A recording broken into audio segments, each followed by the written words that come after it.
Oh, well, everybody know who I want next. I want Terrence Crawford next. You're going to make that happen? Huh? You're going to make that happen? Oh, definitely. That's the fight that I want. That's the fight everybody else want. Like I said, I'm going to get these straps that I'm going to go over there and take his shit too. All right. Errol, congratulations. Terrific fight this evening. Thank you, man. Down. Strap season. Y'all know what time it is, baby. Terrence, I'm coming for that motherfucking belt. All right.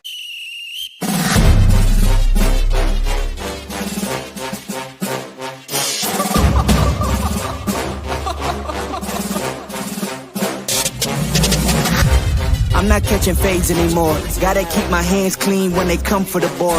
Keep it smooth like a dawn, making moves in the dark. Cause I learned how to swim in the pool full of sharks. Now they coaches, cause they can't read all his motions. How the kid never switch codes, but he code switch focus. Staring down your team with a frozen, ice cold look that can end the summer solstice. Cause I'm more like the top dog. Keep on running game in the gang will it cost y'all. I be calling plays from a plane while I'm off court. But we ain't the same, you a lame, I'm a mob star. Actually, I'm a top dog on a stat sheet. Off court, but I call plays for the athlete. Laughing when the cop cars try to catch me. Cause I rolled off in a taxi. Put my feet up, I'm relaxing. Singing Figaro with no accent. While I pour strings from the streets in. Do it all with a straight face, I'm the kingpin. Top dog, top flow, boss mode, I'm the kingpin. Showstopper, top dog, God vibes, I'm the kingpin. They know I'm a dog and a beast, man. Yeah, I keep the peace with a peace, man. I ain't got no time for appeasement. Why would I respond to a pawn? I'm the... Hold up. If I let my dogs off the leash, they do my work to get out of dogs while they eat me. Honestly, think it's not the blood and the beef. If they don't leave anything behind at the eat. I can see you soft, ever thought about retreating. If you never have, then they'll give you a reason. Better watch your tone, lose your bass when you speaking. Underneath the mask is the wrath of a... When you learn how to smile in their face, then go cutthroat. Then they want to call you a con when the blood cold. I remember starving while y'all had a truckload. Now I'm with the mob with the call and the gusto. I'm a top dog on a stat sheet. Off court, but I call plays for the athlete. Laughing when the cop cars try to catch me. Cause I rolled off in a taxi. Put my feet up, I'm relaxing. Singing Figaro with no accent. While I pour strings from the streets in. Do it all with a straight face, I'm the kingpin. Top dog, top flow, boss mode, I'm the kingpin. Showstopper, top dog, God vibes, I'm the kingpin.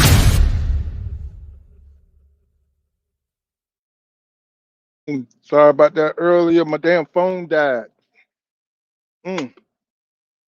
Couldn't get back on, man. I had to recharge my phone. The goddamn battery went out on me, and I had to get my phone recharged and everything. So I kind of went out there, but I got everything hooked up like it's supposed to be.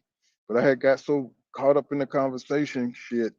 You know what I'm saying? You know what I'm saying? We just was talking, and the damn phone went out. So. But we're back, and the prelims.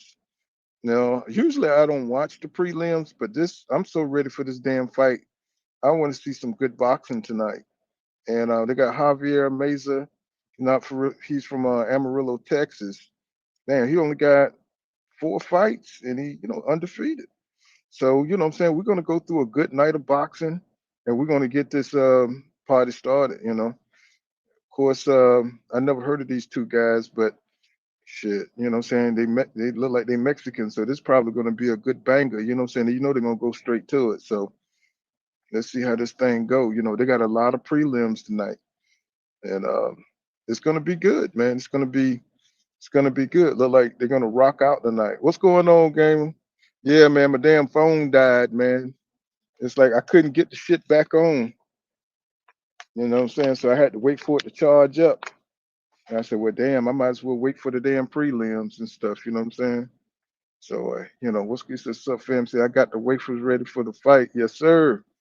So these two dudes, 2 Mexicans, you know what I'm saying? 2 bangers. You know what I'm saying? Let's see. The Mexican style ain't the the true Mexican style no more. I think Bam, he kind of, he fights in that Mexican style, you know what I'm saying, where he always attacking, you know what I'm saying? And I like the true Mexican style where, it's almost rock'em sock'em, but you know what I'm saying, it's intelligent pressure, you know what I'm saying, like Eric Morales and Antonio Barrera back in the days. I used to love to watch them guys rock out, you know what I'm saying? 'Cause it was nothing but action. Nothing but pure unadulterated action. And these two dudes look like they can't wait to get in there. They already starting to slang. But I see some abilities though. This Javier dude, you know what I'm saying? He I got to kind of got to see who, because you get their name mixed up. But Mesa, he look like he's the pressure fighter. What his name, Barnes, on his back foot. Oh my God, with an overhand right. You know what I'm saying? Mesa's trying to get to it. He's got a little nice little inside game too, grabbing onto the ropes and shit. You know what I'm saying? He a little dirty and shit. This dude here, he's gonna go far. He's a little dirty. Oh my God, man, this is gonna be a good fight. I could tell because this dude is trying to get to it. Mesa trying to get to it. He ain't with the bullshit. He 4-0. He don't get paid for no overtime. He going to that body. He's trying to overwhelm Barnes. You know what I'm saying? He's trying in the green trunks. He's trying. Oh, he missed with the overhand. This time Barnes was ready for that shit. He come with a nice body shot on the inside. Barnes, he's working good off the ropes. Oh, nice 1-2, man. By Meza. Goddamn, Meza trying to get his ass up out of here. Oh, he took a nice jab to the face. Oh, goddamn, Barnes like, no, nigga, you are not about to overwhelm me. That shit is not happening. This is gonna be a good fight. This is gonna be a good fight. You know what I'm saying? What's his name? He gonna punch himself out. Goddamn, Mesa gonna punch himself out. He done backed up. Now let's see what Barnes come up with. The dude in the green ain't no punk now. He just trying to pick his spots. He's trying not to get caught with something crazy.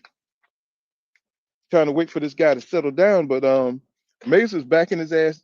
Look like his strategy is to back him up against them goddamn ropes and work his ass over, which is pretty much what Vergil Ortiz Jr. do also. Try to put your back against the ropes and tear your ass up while you're on them ropes.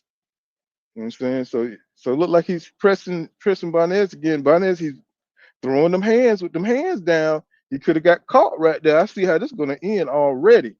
You know what I'm saying? He's throwing them goddamn punches. What's going on, Doc Kent? What's going on, Retro? What's up, King Judah in the building? What's going on, brother?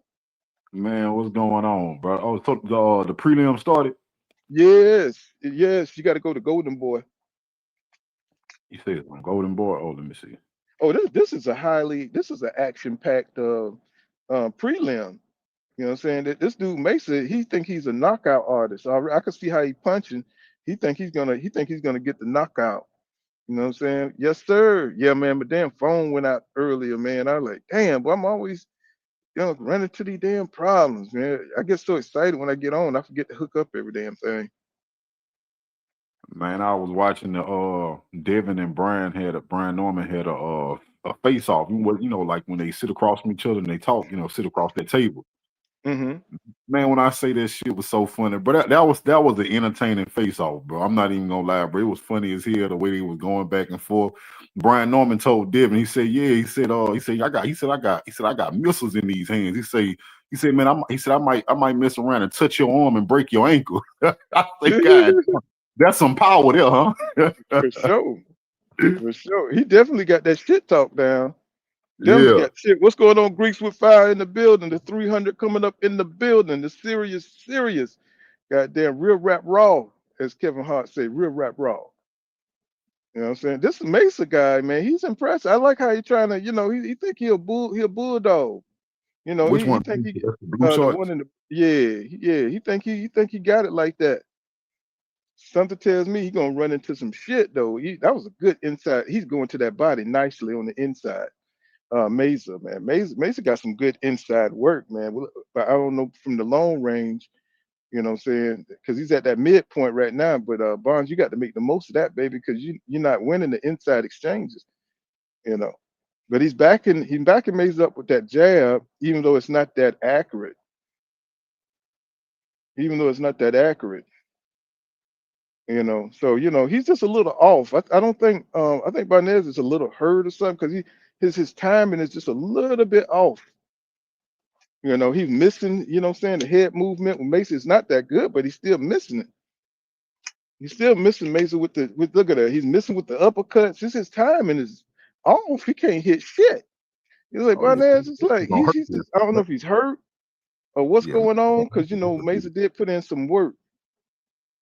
And now he's break. It must be a slip. No, he knocked out his mouthpiece. So he must. I didn't even see that punch, or did he spit it out? I didn't even see the punch where he knocked out Mesa's mouthpiece. yeah, Mesa whooping on him though. Yeah, he is, man. It's like, oh, nice jab. That was a nice jab by Mesa, man. That shit had power on it too. So yeah, that inside killing him, man. That man Mesa killing him on the inside to the body, bro. Them little short shots to the body. Oh my God. Mesa is goddamn doing it, bro, on the inside. He needs to get the hell up out of that pocket. Look at he's trying to breathe and shit. Barnez, he's trying to breathe. You know what I mean? And he's doing all that posing and shit when he should be punching. Yeah, he look like he a little woe down. But if he gets a second win, it's gonna be on and popping though. You know, so that's a good stiff jab by Barnez. Oh, good straight right by Barnez. Okay, but goddamn, what's his name? Menez? How you say that shit? Menza. Mesa. Mesa. Yeah. Mm-hmm. Mesa is poised in that motherfucker, man. He just I like how he just kind of kicking back and slipping a little bit, going down, stupid, keep staying low. Well trained. Yeah. Oh man, he just caught one though over the top, but the dude ain't got no power, man. Barnez, say what now? Did you hear about I don't know if you watched Dante Boxing Nation, but he did a video about an interview Brian Norman the senior was having where he sound like they not that confident, bro. He say they asked him about the fight. The whole time they've been talking, they was gonna knock Devin out. They was gonna knock Devin out. Now it's getting closer to the fight. He said, yeah, if everything go right and they give us a fair shake, we gonna win the fight. So Dante was thinking what I was thinking, like why your energy change? Why all of a sudden you gotta have a fair shake? You know what I'm saying? So basically what I heard from that is, the truth that we all know, Brian Norman can only beat Devin by knocking him out. So you setting up the table for if Brian Norman lose by unanimous decision, the narrative gonna be that y'all got robbed. Right. That's what it sounds like to me. That's just playing politics, you know what I'm saying? And if you've seen what Devin looked like, I don't know if you've seen what Devin looked like lately, but that motherfucker looked like a whole bodybuilder. You know what I'm man. saying? He say he feeling good. I watched his behind the scenes. He had a good remember them old 24/7s, them boxing 24/7s they used to have. Mm-hmm. Yeah, he had something like that on. I think it was the Zone. The Zone did it, but he was talking about how he feel good eating. He got that white chef. So that white chef was cooking for him, and he was just talking about how good he feel. And the chef was like, yeah, Devin able to eat way more than he was in all his other camps I've been with him, like when he was at 135. So he said, man, Devin full of energy. Bro, I didn't know that, Devin was basically doing all that training he was doing 2 a days at 135, and he was going off minimal calories. Mm-hmm. That shit was crazy, bro. I tell you, Devin definitely super swole, man. He definitely super swole. Oh man, Barnez, good right hook, man, to the side of Mesa head, man. This is a good. Oh god damn, nice body punch by Mesa. Mesa is tearing up this dude's body. He ain't gonna have no power for the second half. He ain't gonna have. Oh, nice, another body shot by me. Man, Mesa is destroying this dude's body, man. Yeah. You know what I'm saying? He is in there. He just really taking the style. He's trying to pinpoint that. Oh, another body shot. This dude finna go down from the body. He finna get that. He finna go down. You know what I'm saying? He's taking too many body shots, bro. And he better say what now? No, I was just no, you right about that. I was about to say something else. I wish I knew how to bet, bro. I want to put 100 on Lubin, bro. They say if you put 100 on Lubin, you can win like 5. Yeah, because you already know what the perception is. The perception is Vergil Ortiz got too much power, too much talent. You know what I'm saying? And they think that Lubin is war worn out. He's worn out. You know what I'm saying, Right. from all of the battles that he's been in. That ass whipping from Fedora alone, will make you put you some money on Vergil. But I think Lubin gonna give him a hell of a fight tonight. Yeah, I think he gonna win. You know, they say Vergil came in underweight. Yeah, Blue blood put it like he was drained. I don't know if that means you drained, because Floyd used to come in 1 pound under the weight limit. So that don't necessarily mean you drained. You know what I'm saying? well, I think he was trying to prove a point that he can make the weight. Right. I think he was just trying to show everybody that he came in 153.8, and if you looked at Lubin, he looked a little bigger than Vergil. He looked taller, bigger, but then of course once they rehydrate, that ain't gonna matter Right. because you never know what this nigga gonna rehydrate up to.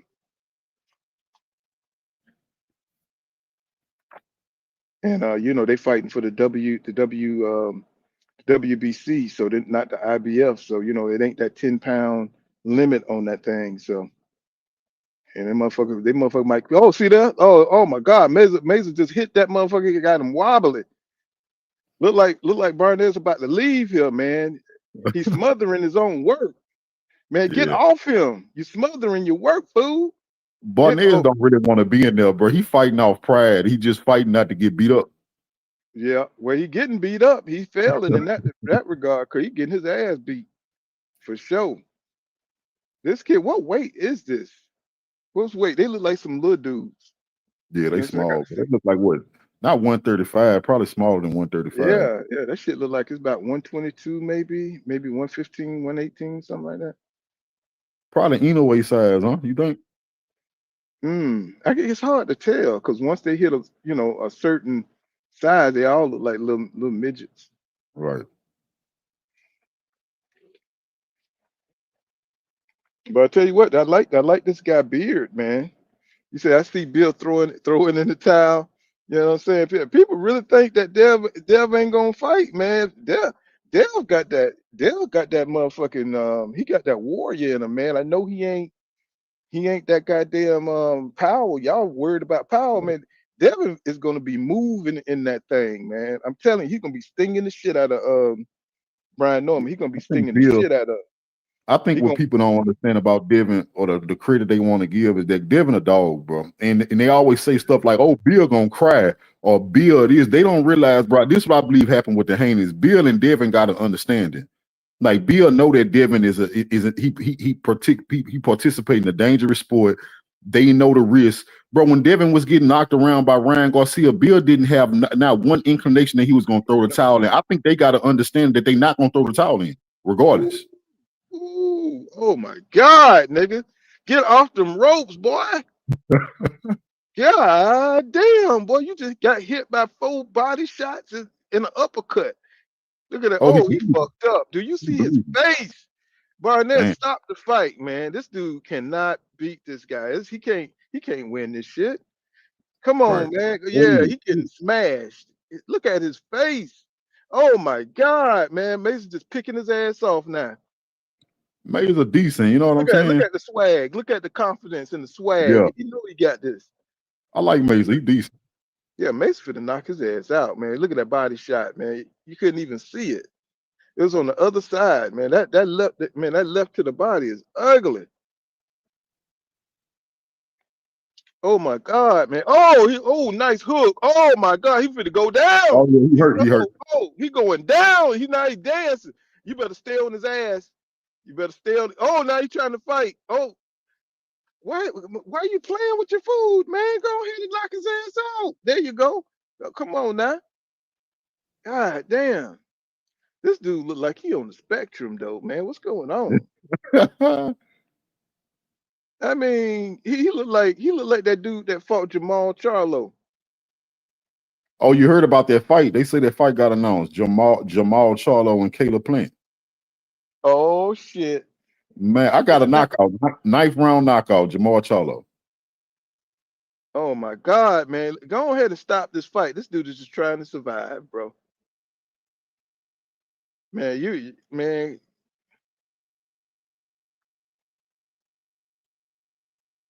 He's fighting out of desperation now, Barnett. He's fighting out of desperation. Mason just don't. He can't put it together to finish him.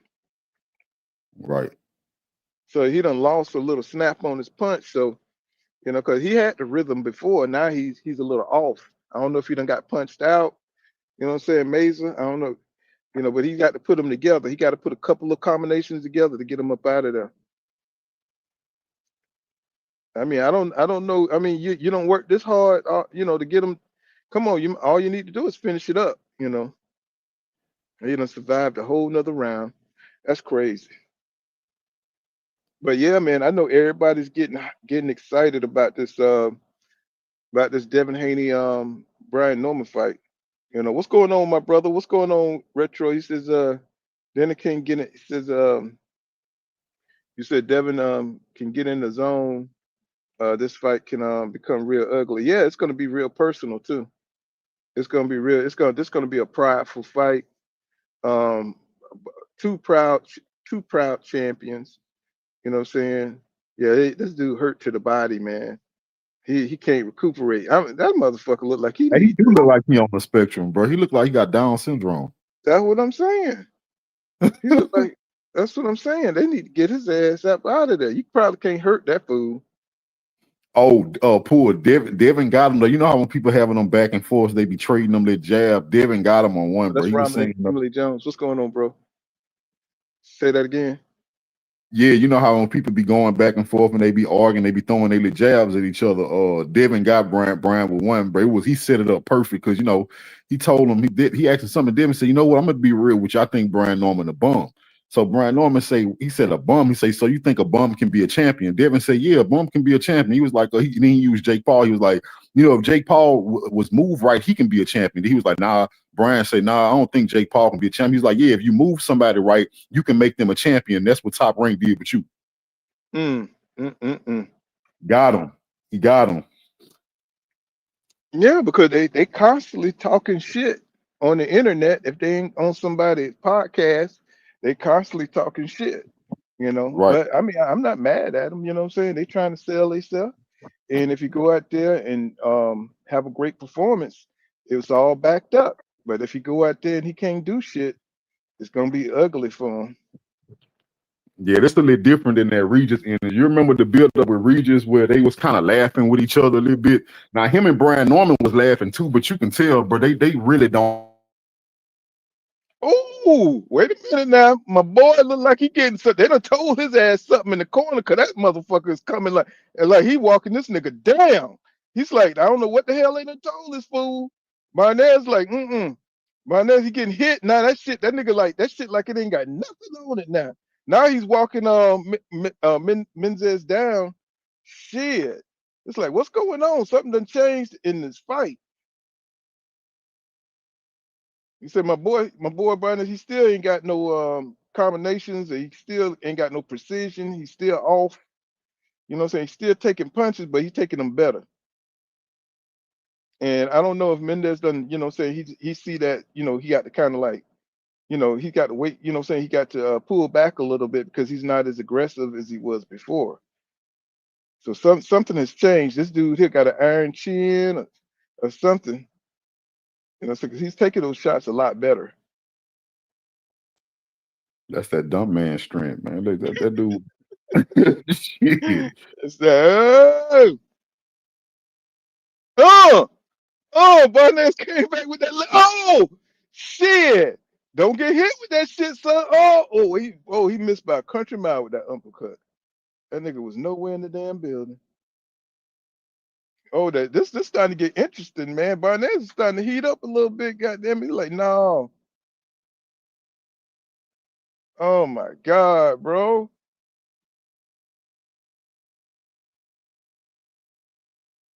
So he had to pull back. Menez, or whatever you call him, he had to pull back a little bit. You know what I'm saying? He survived another round. He looked a little bit better. Barnes looked a little better that round. He lost that shit, but he looked a little bit better that round. Maybe it was the butterflies or something. Yeah, they don't have Emily Jones in the building, the 300 up in here. What's going on, my brother? My boy looking like a punching bag in there. He tried to hit him when he fell between the ropes. That's dirty son of a bitch. Hey, they don't have no other fight on that main card besides Lubin. Oh yeah, this motherfucker here crazy. This motherfucker, look at that face. That nigga don't understand shit. You can hit that motherfucker 500 times, it would not affect him. That nigga has crossed that zone. Like you can see it in his eyes. That motherfucker do not care. He says, sounds like putting them hands together. Yes, sir. He said Jamel gonna smoke plant. You know what I'm saying? I hope he do. What was Jamal the one who got? No, it wasn't Jamal. It was Jamel that got slapped, wasn't it? He No, wouldn't it was slap Jamal. Jamal. It It was was Jamal. Jamal. Yeah, the same one that got slapped is the one that gonna fight him. The big Charlo gonna fight him. Man, he let goddamn Caleb Plant slap him like that, bro. Yeah, that was a bad look, bro. I feel like all this stuff y'all be talking, man. You should have bust through that crowd to get the Plant after he put his hands on you. Yes, But I know sir. I think they say he spit on him, so I guess it was one of them things you knew you deserved it. Some people know when they deserve to get slapped. Yeah. Man, my boy ain't got no accuracy. You know what I'm saying? He's counter punching, but that shit is so raggedy. You know what I'm saying? But he tough. He's a tough dude, man.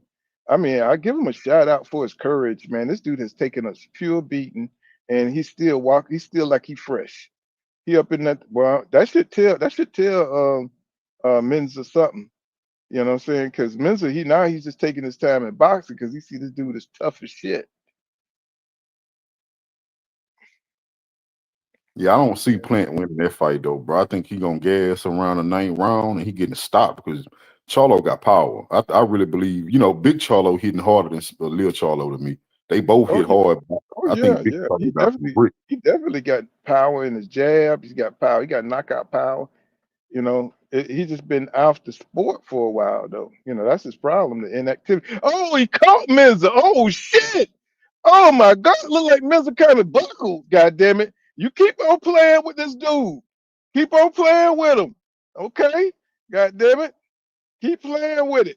He just buckled Menza ass. God damn it, Menza. You see he jabbing now. He ain't trying to come in there like that no more. Okay. I'm gonna make my boy just walking him down, like taking his time. He throwing punches when it ain't no openings, god damn it. That's what I'm talking about. That nigga crazy. Yeah, Menza had to regroup. That nigga is oh shit. Oh shit.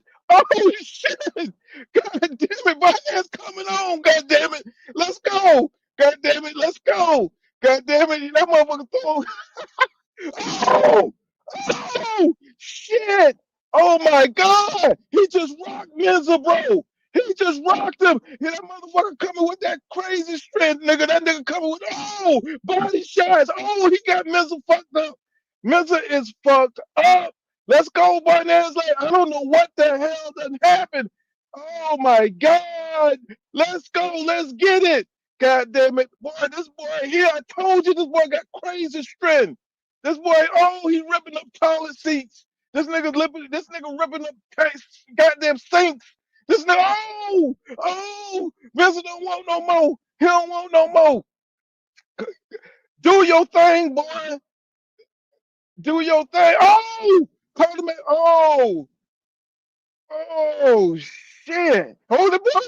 He put the cross across his. He did the cross. Oh my God. Oh, that was good. Oh, You can't. Hey, bro. the other dude ain't going down without no fight. Bro, did y'all see that, bro? Oh my God, bro. This was crazy good, bro. Man, he came back. What the hell did they tell that kid? He overcame Down syndrome, bro. This ain't nothing for him. Nigga, I'm trying to tell you, bro. That nigga got ooh, he hurt his hand. He hurt his hand. Oh, blocked his shit and then oh my God. Oh my God. This must be with just 10 rounds, man, because this must be with just 10 rounds. My boy did good, man. It took him a minute, but he came back in the second half. Not enough to win it though. Not enough to win it. But man, I'm proud of that kid, man. God damn, that was a good fight. Look at he crossed he did a cross on his chest and shit after that round. He lucky it wasn't one more round. He lucky. He lucky it wasn't one more round. What's going on, Pat in the building? What's happening, my brother? What's going on? How you say that? CCS? How you say that? How you Uh, say that? shit, Sesk. I don't know That's what that's the supposed to mean. how you say that, bro? What's going on, my brother? I see you out there. You know what I'm saying? Watching some good boxing. This was a fire ass prelim. This was a fire ass prelim. You Hey, know it what I'm saying? just started or was about to end. Say that again. The prelims just started or they about to end. No, this is the first one. Oh, Yeah, this is the first one. Yeah, I don't usually come on. I was like, shit, it has been no good boxing lately. So I said, let me go on here and get it in, man. Let me go on ahead and get it in, And then look, see, every now and then you have a gym like this, in the making. I would like to see them run this shit back. I like to see them run this shit back. I don't know why he wasn't fighting like that from the beginning. But I guess he had to wait till homeboy wore down a little bit. Um, but yeah, I agree with this decision. I think Javier won that, but he had to hold on. He was about to lose this at the end. He was about to get his ass knocked out. hey, Paul, what's wrong Mm. with your boy? What's wrong with your boy Richard Hitchison, bro? Hitchison out here doing whole interviews, Paul. Like this man getting whole interviews talking about Devin Haney and Brian Norman. How he gonna fight the winner? Brian Norman ain't this. He's better than Devin Haney. Why you worried about they fight and you ducking everybody at 140? Because he attaching his name to the fight that's popping. That's how That's that's the thing to do. And of course, they're gonna give him some attention. It's gonna bring attention his way. Hitchison is probably, he's ain't he at 140? Ain't Hitchens at 140? yeah, he at 140. So, instead of fighting, saying Antoine Russell and people he's supposed to be fighting, or Sabri, I think Sabri fighting Dalton Smith or something like that. And instead of calling out the people he should be calling out, you know, he's calling out the next division that's not even in it, calling people outside his division, what I'm saying, just because of the popularity of the fight. Because nobody, if you notice, nobody. What's going on, Bruce? What's going on, Bruce? Box Jazz and more. What's going on, bro? If you notice, nobody's talking about the Devin Benavidez yard fight. Nobody ain't even thinking about that fight. Right, All eyes are on the Norman Jr. Devin Haney fight. Everybody's watching that fight, and they also looking at um that Sam Noakes and what's his name, Mason yeah, fight. Those are the fights that people want to see. I think people just assume that the Mexican Monster gonna take care of business, and I think that's really pissing Yard off.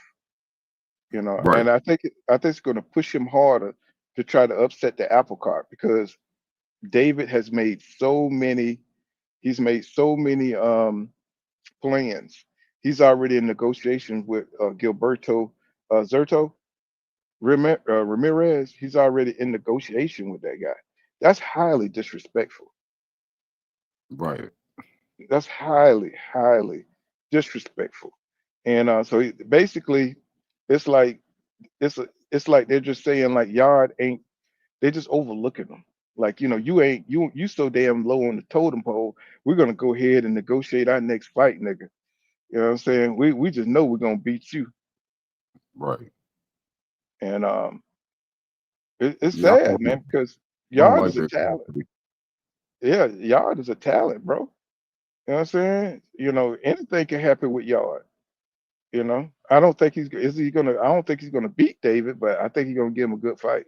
As long as those 6 rounds, because he is a bit of a front runner, and he does gasses out, pretty quickly. And David put that pressure on you to make you work. So I think Yard gonna be the most physically strong opponent David had though. So that might mean something. We never really seen David with somebody stronger than him. well, Because I think everybody he been just as strong as everybody he had to fight with. I think he's gonna make Yard work and burn his stuff out. And if Yard could catch him, that'll be something to watch out for. But then I think when he fought Morrell, I think Morrell was just as strong as David. Yeah, but when I'm saying I think y'all are stronger than both of them. What I'm saying is I want to see what's gonna happen if because David like to overwhelm you and push you back, like not Hmm. just with physical strength, but with punches and everything. But I wonder what's gonna happen when somebody physically strong to push him back. But y'all don't fight like that. Yeah, you're right. Y'all don't fight like that. He tried to fight like a damn welterweight. You know what I'm saying? He like to be slick and stuff. He don't like to push forward and he don't like to open up offensively like that. He like to counter punch. He likes to be slick. He likes to, slip punches and look smooth out there. Which is I don't even understand how he gas out fighting like that. He's an African duck his what taco? I respect little B Hop with the hair dye, even though he lost some fights. Man, B Hop, man, that boy there, I don't know, that boy is insane. He definitely got a fighter mentality. He ain't got no weight on him, man. That nigga he's just light in the ass. And he just can't stay on his feet to save his life in a fight. Yeah, I it's mean, over with. you nigga, you miss a punch and the wind from the punch and knock him on his ass. He says, bro, he says, y'all coming to win the fight. He wants respect to him. I think so. I think he's tired of the disrespect. And this is just like Eric Lubin. He's kind of in the same position where he done lost a couple of big championship fights.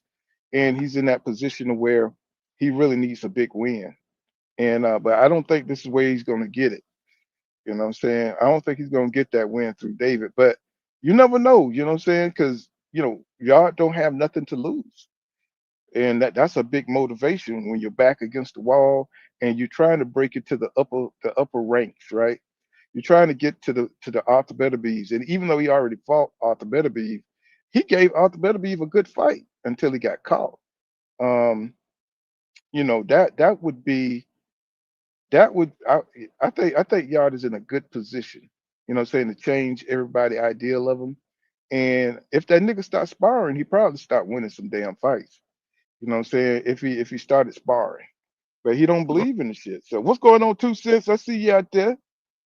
I'm just drop the link just in case, guy. I don't be scrolling to the bottom and shit. I don't know why people don't want to spar. I understand I want hard sparring. You know what I'm saying? But man, I would still want to spar at least. I want my reflexes on point. Well, for some reason he don't do it. Just like Canelo don't do road work. You know what I'm saying? Everybody, I guess they got their little superstitions and they little ideologies of how they want to show up and prepare to be in the ring.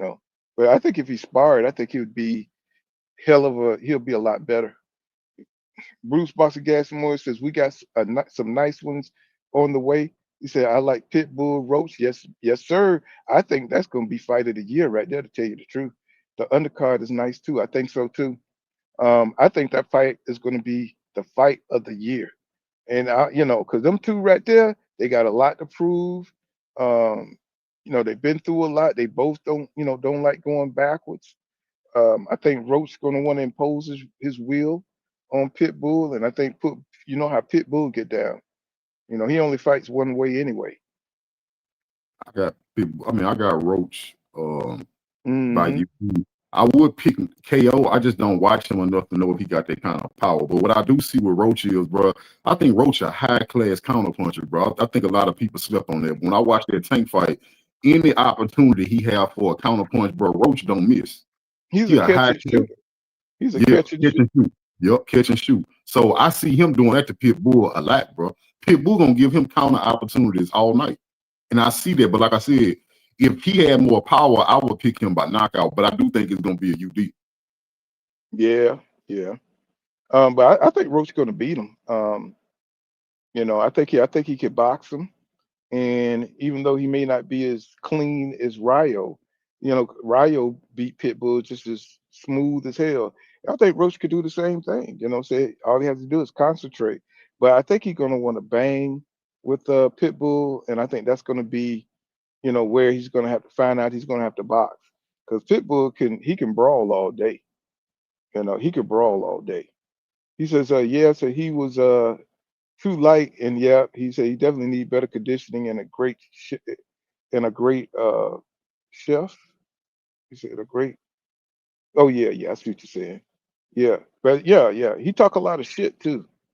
Which I don't mind, but you got to be able to back it up. When he went out there in Rio, I think he knocked Rio. He pissed me off when he beat Rio. Then Rio came back and knocked his ass out, if I can remember, because that was probably back maybe 2019, 2018 when they fought.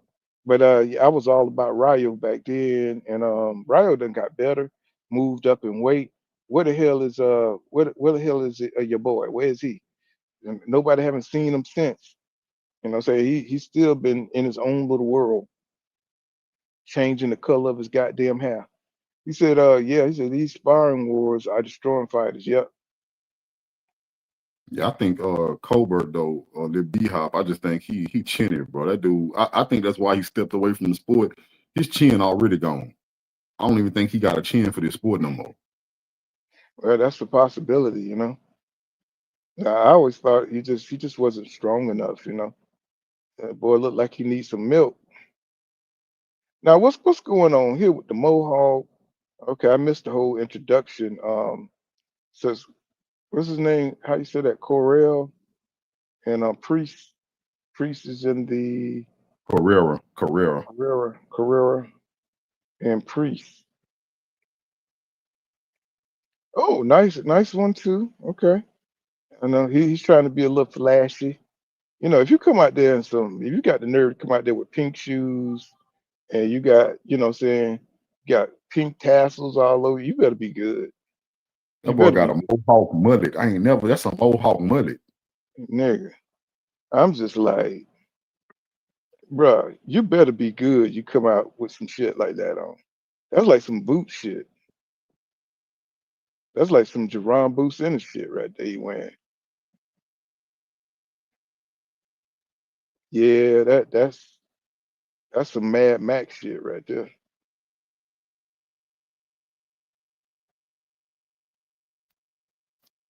But come on, man, let's see you do something, man. You know what I mean? Like, damn.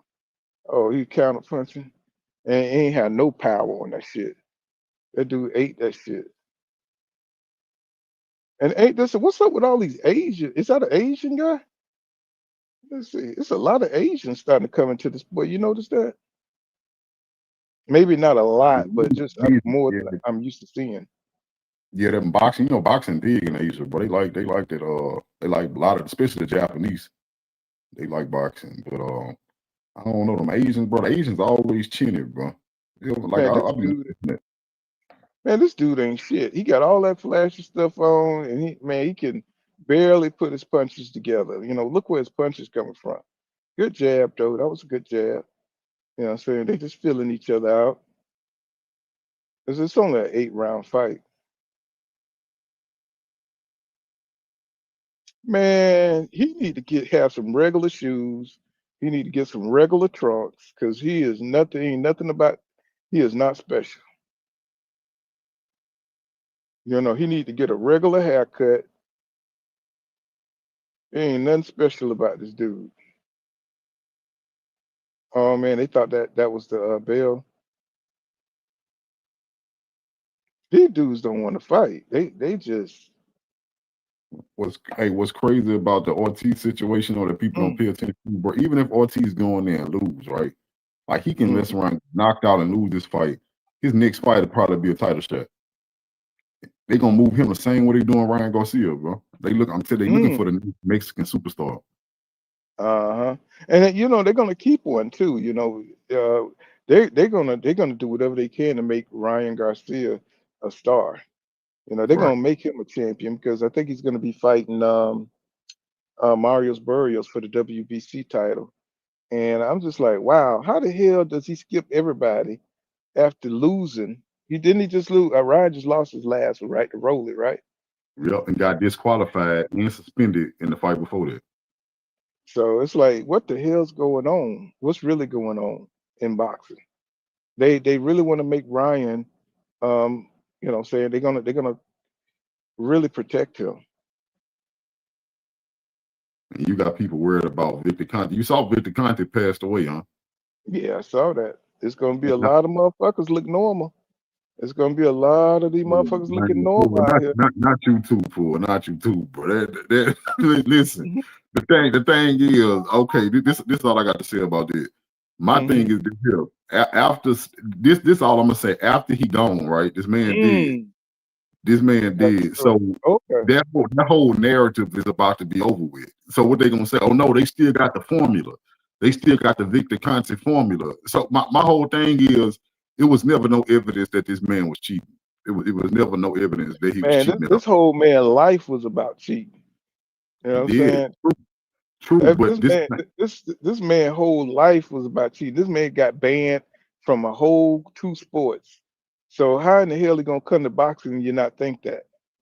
But the reason I don't think he was cheating is because his whole life was about cheating. They locked him up for it, and he turned his whole life around helping people get caught cheating. Look here, nigga. If it quacked like a duck, if it walked like a duck, if it laid duck eggs, God damn it, you might be looking at a duck. That's all I'm saying. I don't know, bro. I don't know. I mean, I don't want you. You got to look at the evidence. You know, every sport this dude went to, he done cheated. You know right, but the evidence of him cheating was always there. You see what I'm saying? Every time he tried to cheat, he got caught. What I'm saying is, they didn't. If they knew how to catch him before, then hired him to help them catch, that means he was teaching them how to catch somebody cheating. So by the time he died, he wasn't able to cheat. He had taught them so much that they would have caught him even if he tried to cheat again. No, he's the expert. You know what I'm saying? If you know how to, it's just like dope. If you know how to change cocaine 1 molecule, you know what I'm saying, out of every time. No, if he was an expert, he would you could make different legal dopes if you just change the molecular structure of it. You know, you could make that shit look like it's sugar. You know what I'm saying? It could be something that's not even, you know what I'm saying, if you know how to take out different elements of it, right? My point is, he always had that knowledge and he always got caught. If that was the truth, he would have never got caught. No, I'm just saying, like, I mean, I don't know. I don't even know how he got caught. Somebody snitched on him. I think that baseball player snitched on him. They were able to go into whatever he was giving them. They was able to see him cheating, and then they hired him. Like somebody else broke this down. This is what people don't understand. They talk about Victor Conte. I'm gonna break it down to you like this. If you had money on your coffee table, you know what I'm saying, and you know what I'm saying, I stole, you know, you had $10 on your coffee table in ones, and I stole 5 of them bitches, right? And you know, I went home, and you never seen me take the money. You just know you had $10 on the coffee table, right? And then the next time I come over, you got $10 on the coffee table. Next time I leave, you got $5 gone, right? But you didn't see me do it, right? Would you think I'm a thief? Yeah, but that's kind of different, bro. I feel what you're saying, but it's different. Oh, yeah, I was trying to give you one that was real close in the same of it. So just like hackers, right? Like, you know, professional hackers, people that hack into government security, they steal money, like real government, like people that's smart, these nerds that's really smart and know how to hack the government. You know why you never hear about them serving life sentences? When the government kicks somebody that's that smart to hack into their government, they never lock them people up. What they do is they offer them a deal. They hire these people to help them catch other hackers. That's what Victor. I understand what you're saying, but that's still, even with that right up under their nose. If you the expert, you know how you got caught, and you know how you could do it better. Right. Well, the thing is, it don't benefit them because the deal is, we know you do this. We don't want to lock you up. We want you to help us catch other hackers, and you gonna benefit from it. The government let me tell you something. The government make deals with people all the time to allow them to do their thing. They turn their heads, you know what I'm saying, to help them. You know what I'm saying? Look at this dude here. The government turn their head. The government just as corrupt as anybody else, bro. You know what I'm saying? You know, computer hackers, you don't think they let them scam and do their thing? You know what I'm saying? It's like, you know, you can make deals. Why would they have to scam though? If the government paying you, if they paying you to help them, the whole point they were scamming was for money. The government makes sure you have that. Just like anybody else, they bribe the government. You know what I'm saying? That the government will make deals with criminals and overlook what they do. You know what I'm saying? They do it all the time. They set people up in other countries. You know what I'm saying? They allow them to run their regime as long as they do. Look at that shit. That motherfucker got for Lumalone. Yeah, That nigga got for Lumalone. most Oh, criminals. he turning up. I'm sorry. Go ahead. What you were saying? No, I was saying most criminals is criminals because they in a place of need. Unless somebody a psycho, people don't just commit crimes because it's fun, bro. Unless they psychopaths. Now we don't have no evidence that Victor was a psychopath or these hackers psychopaths. So usually when you catch a criminal, you make them a deal to say, hey, I know you was doing this because you had a need, you needed money. We'll make sure you have that. Most normal human beings would stop doing the crime because they was only committing crimes because they didn't have something. I mean, I get it. You don't believe that he would cheat. You know what I'm saying? But I do. You know I say I do believe that. I always try to, because I'm somebody with multiple felonies, bro. You know what I'm saying? So that'll be the same person. Somebody say, yeah, bro, because you committed. So that's why you defending them. That's why you defending them, because y'all. Well, listen, I'm gonna give you an example. That's like me at 37 years old, right? It's like somebody saying, yo, you know, when you was in your early 20s and when you was a teenager, you was doing all them crimes, so you will never change. And it's like, no, I'm a prime example that just because I used to commit crimes don't mean I still do that. Yeah, but you know, I mean, but I don't want to piss you off. I tell you that. Nah, I'm good. I'm just saying, like, I'm just saying. I don't want to make you mad. Hey, I don't want to be that nigga to make you mad and shit. You know, man, say you got it, bro. I'm a cool dude, bro. I'm a cool dude. I'm just saying, it's kind of society kind of paint people in a negative light, bro. You know, it's crazy to say that somebody can make a mistake and like get never change. I know what you're saying. You know, I'm gonna still agree with you because you know you don't know what the hell you might try to track a nigga down. Like, nah, nigga, you know what you said, nigga. You know what you said. Say that punk ass shit now, nigga. You know what I'm saying? Like, nah, just fucking with you. No, but I understand what you're saying though. But it's just kind of hard to believe, you know, for a leopard, what they call it, a tiger to change its stripes. You know. So if Devin knock out Brian Norman, would that mean that Victor gave him the last snack pack, or the snack pack was never true? What would that mean? That Devin got the last snack pack? I don't know. I mean, like you said, we don't know enough of how they distribute this shit or how it go. You know, but I'm pretty sure it's gonna come out one of these days. If it's going on or if it went on. People can never. One thing about crime, people can never hold their tongue, man. It always comes out. That means Carissa Shields on the snack pack too. I don't know. I mean, I wouldn't put it past. You know what I'm saying? I wouldn't put it past. It's a lot of money at stake. When you're talking about making millions of dollars, people do anything, man. You know what I'm saying, to make that money and not lose. And a lot of fighters that don't snack, but you never hear about it, right? Like for instance, the only time you hear Victor Conte getting accused of being on snack is if Devin fighting and Crawford fighting. Why when Clarissa Shields got a fight coming up, nobody talking about Victor Conte? Nobody. None of his fight with David Benavidez. I think David Benavidez was snack too, if I'm not mistaken. I'm gonna tell you why. Coming up, you never hear nothing about Victor Conte. I'm gonna tell you why. Because she ain't got no power.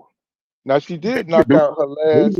She did knock out her last opponent, but she didn't. She, you know, her entire career she never relied on power to knock out her opponent. So you know that. Right, but what about Bam Rodriguez? Ain't he was snack? He got power. He knocked people out.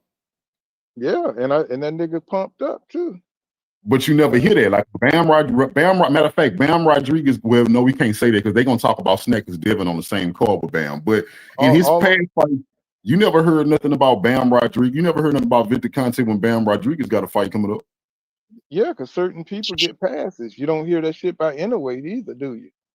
You know what I'm saying? Certain fighters get passes. You know, for that shit. You know, if Devin go out here and knock out Brian Norman Cole, guess what? I mean, that's all he was on the snack pack. But there you go. You know what I'm saying? But that's what it is. They was talking about that in the weigh-in too, where the face-off too. Devin told him, he say, Brian Norman was like, man, you ain't got nothing in them hands. So Devin was laughing at him. He said, so you don't think I can knock you down? He said, you don't even think I can knock you down? He said, man, you can't even knock me down. Devin was like, remember this. Y'all remember this. Remember he said that. You know, that Devin done learned. Everybody else doing goddamn dope and shit. He's like, shit. You see what he looked like? That nigga looked like a monster and shit. He's like, you know what? I'm finna get me No, some shit. man, no, bro, no. Hey, Look, I had to tell people I'm that. just saying that nigga look like that nigga, man. He looked like Debo up in this motherfucker. I'm like, bruh. I mean, Dev look big, man. I was like, Dev's like, you know what? It was good for Ryan, goddamn it. It's gonna be good for me, goddamn it. I'm finna go out here and knock this nigga out and keep it and walk off smooth. This dude, what is going on with the slow timing thing? This thing, I've seen him do that a couple of times with the left hook. It's like, I mean, he's trying to really time him with that left hook. It's smooth, but it's super slow. It's like this shit like in slow motion. This is a weird fight. This dude, he fights like them old dudes back in the 30s and shit. You know what I'm saying? Like he coming with his face. You know what I'm saying? You know, he's fighting like Jack Dempsey or some shit. You know, he taking a one little couple of skips. You know what I'm saying? He's stopping short and he don't even have a jab. Like, oh, I like how he. Wait a minute, I was just saying he have a good jab. He turned that jab over. I like that. It's like Priest got to step it up. He got one gear. If he stepped it up just a little bit, he could get this guy up out of here. But he don't seem to have a second gear. If he had a second gear, he could get him up out of there. He says, y'all think Devin knocking out Norman? I think so, because you seen what Devin looked like. Devin looked like he done turned Super Saiyan and shit.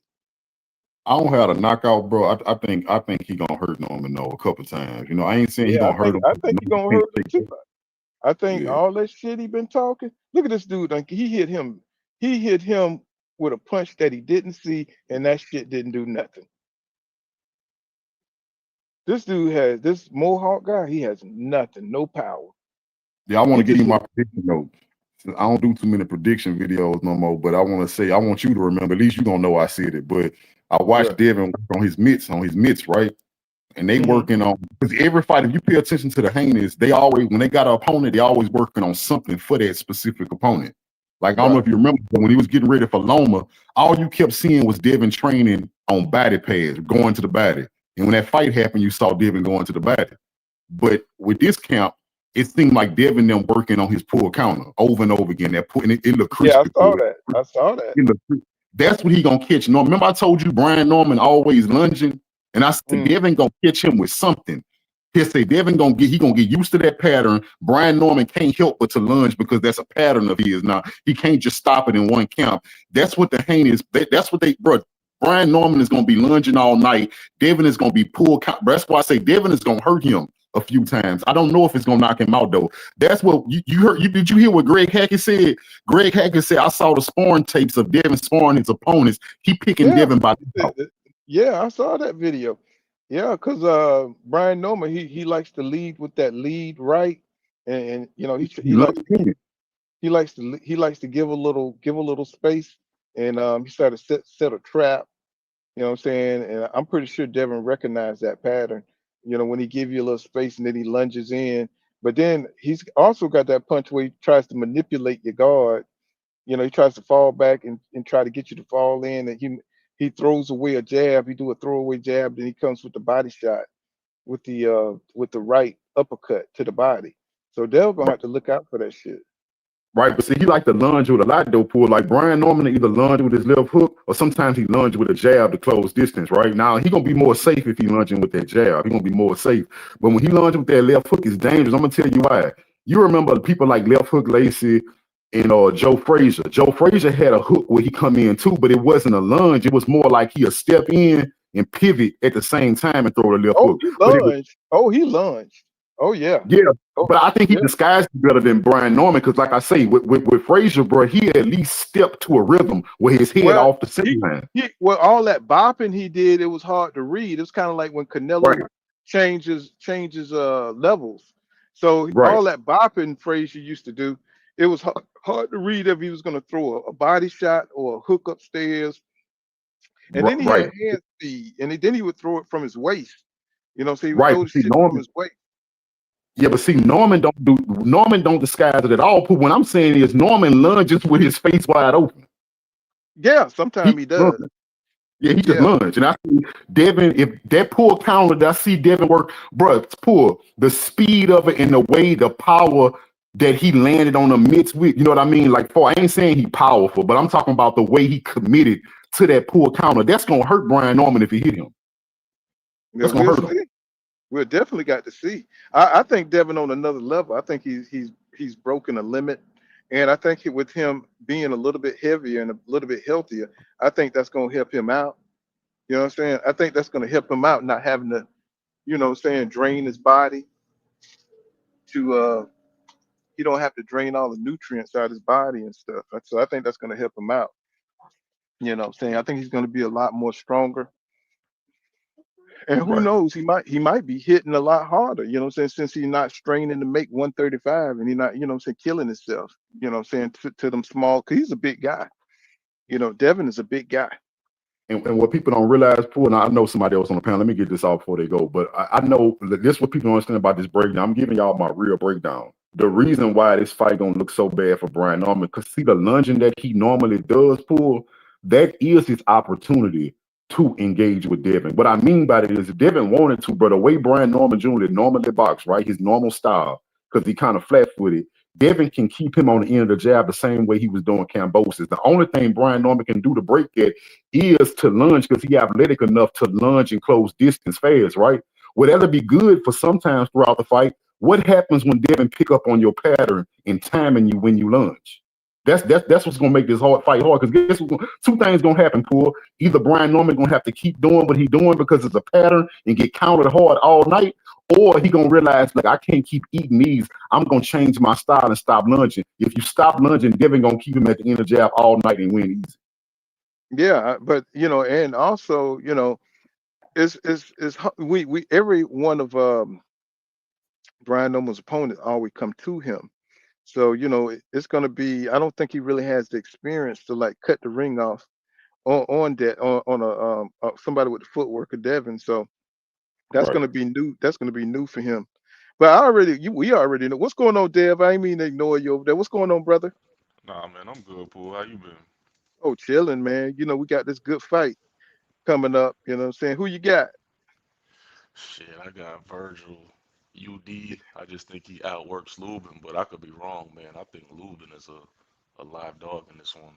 You saw how he looked in that weigh-in, didn't you? Yeah, I saw all that shit. It's gonna be a good fight. Mm-hmm. I think Vergil gets him just on his, his output alone, but I think Lubin might drop him a couple times, like how Lubin dropped Mm, Fundora. But I think Vergil gets up. Vergil's a dog, and I just think he outworks him. mm. Yeah, I Yeah. mean, and King Judah, I know what your breakdown was before you even got here, boy. Oh yeah. Ain't like I say, bro. Listen. And the thing is, I had to really think about it because if you notice, Port, it's been what 3-4 months since the fight got announced. I never gave you a breakdown. I just said Devin was gonna win. I didn't know what That's it was all gonna you look need to like. know. That's all I you didn't know need to what it was know. gonna look Goddammit. like. But now that I seen what Devin actually looked like physically and what they working on, right? Now this before I even heard Greg Hackett. Just because when I seen what Devin looked like and what he working on, I said, bro, he gonna hurt Brian Norman. I'm not saying he gonna knock Brian Norman out. I'm not saying Brian Norman gonna be dizzy and stumbling. It's gonna look something like when I say hurt, I mean like he gonna compromise him. Like he gonna be hitting Brian and Brian gonna be stumbling. That's what I'm talking about. And I think he gonna make Brian shy. Like far as Brian Norman like to jump in and get gritty and take chances. I think after getting countered a few times, he gonna be hesitant, bro. He gonna make Brian Norman keep his hands in his pockets, bro. But Would you I would said, you I be said, surprised though if I hear what you're saying, but I'm watching Norman too, and kind of what they're working on. I think what gets slept on with Norman is his timing. I yeah, don't necessarily think Norman needs to rush in this fight. I think what they're planning on doing is okay, when he jabs, you jab. Because the one dimension Devin Haney doesn't have in this fight is the reach. I think their reach is pretty much even. So Haney is always going to be in range to be hit. That's the difference in this one. So they're going to have to be very careful when he's throwing that jab because he's going to be at a distance where Norman can catch him as well. And I think that's what they're working on in that camp is when he throws, you throw. And that's what I'm looking forward to the most, right? Is the decisions Devin will have to make when the distance gets closed on him, right? How does he fight then? Right. Because I No, feel like What's that's going a on, Jason? dimension in Haney's game. As talented as Devin is, he never developed learning how to fight when the boxing ain't working. well, And I yeah, hope that's something that him and his camp is working on because Norman got some sneaky timing now. I mean, I'm no, watching his some of the time. pad work he's doing. Yeah, his Yeah, time is elite. Brian Norman, I'm not taking that from him, but I will say this: you're right. You absolutely right about Devin historically not having an answer for fighting in the phone booth, right? But what I'm looking at now, mind you, I'm only going off the pads. I didn't see them. I didn't see his sparring. I didn't see what the game plan actually is. But I do see just with the pad work, Devin is practicing catching and shooting. He never did that before. Like usually Devin was practicing shoulder rolls, countering off movement, meaning, using deception with his head and his upper body movement to create counter movements. But now they're practicing on Devin keeping his hands up, catching punches and returning fire. it could work. You just got to be careful, man. You got to Oh, be definitely. careful because I think Norman they doing the same shit, and it's Yeah. it's it's one of those things where who could take whose punch, and uh, Well, this we this is already gonna be know a who's good gonna win fight. that. If it come down to that, we know who's gonna win that. If it come Yeah, down to who's gonna take who punch, Brian Norman got that. I don't think Devin can afford to let it come down to that, right? So, yeah. but something else I wanted to point out. I do understand that they have the same reach, right? But I have a slightly different take on that because I know you said that they had the same reach, so that would mean that the moment that they both get in punching range, they both for fair game. I can see what you're saying if they were more similar in styles, right? The only reason I still give Devin the edge in that is because throughout Devin's career, he has been a master of manipulating distance. Brian Norman don't.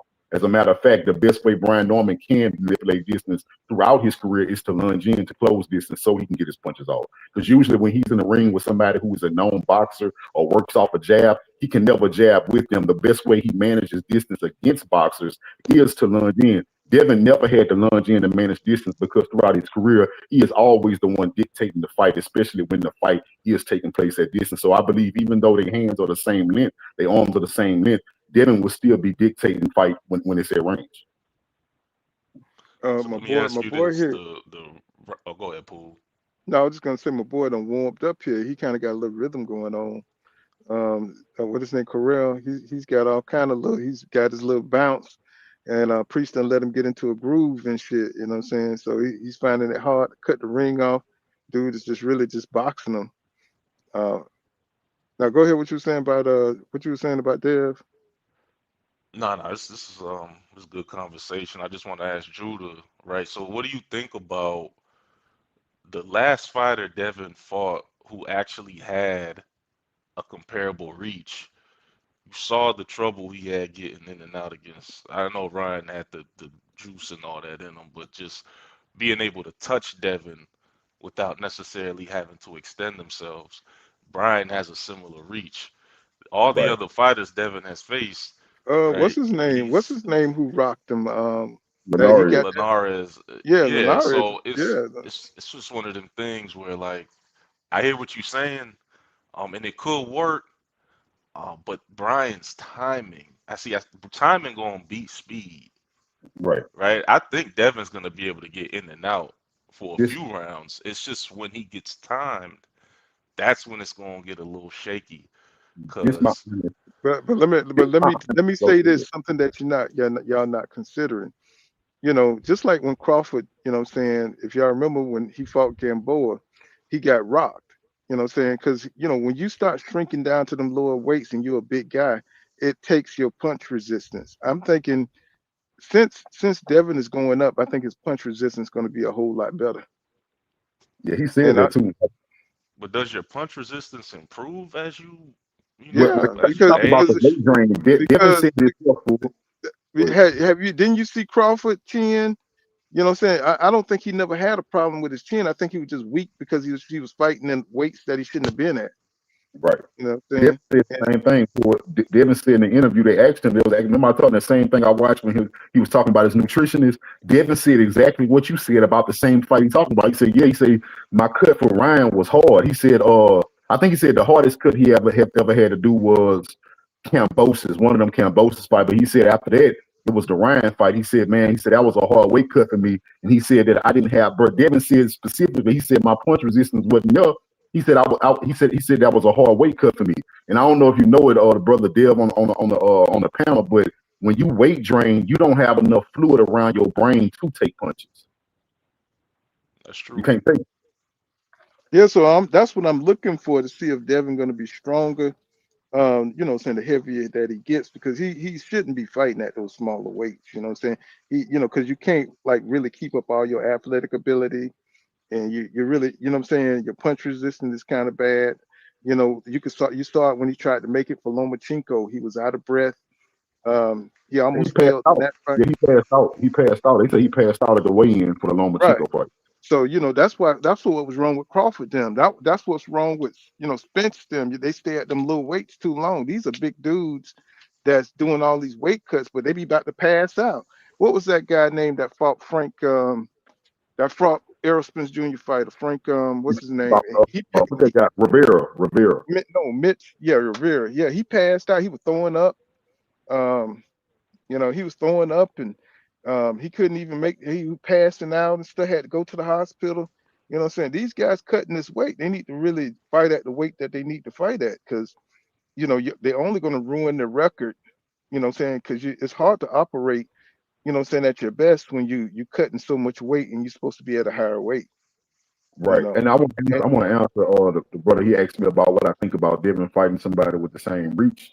And yeah, you're right with the Ryan fight. So I'm gonna give y'all my most honest take and critique on Devin. Right, y'all better remember this because y'all might never hear this again. So I believe that even people like me, who Devin Haney fans, was overvaluing his skills. And what I mean by that is Devin was always a skilled fighter, right? But I think we were overlooking flaws. And the biggest flaw Devin had, and it came out, like you said, it came out against Menards, it came out against Ryan. When you are fighting somebody that got reach just as long as yours, well, you can't play with them from a distance. I mean, you can't toy with them, right? You got good distance management, but you don't have the dimensions to just toy with them like you can toy with a Lomachenko, right? So when you do that, that means you have to be ready for return fire when you do close distance. Devin never practiced on keeping his hands up in the pocket. That's why he kept getting hit. Devin was trained in that shoulder roll like Floyd Mayweather, but it's only one Floyd Mayweather. That's why I like the Devin I'm seeing and what they training on. The whole time you seen Devin training on mitts, and mind you, we didn't see him in the ring yet. Devin didn't use a shoulder roll one time. Devin is now practicing fundamentals of boxing. I think Devin skipped the fundamentals when he met Floyd and he went straight to an unorthodox style. I think Devin is going back to learn the fundamentals that they skipped. Right, he just don't know how to use the shoulder roll. I talked about that the last live stream earlier today. You know, yeah. I'm glad he took that out of his arsenal because he don't know how to employ it, right?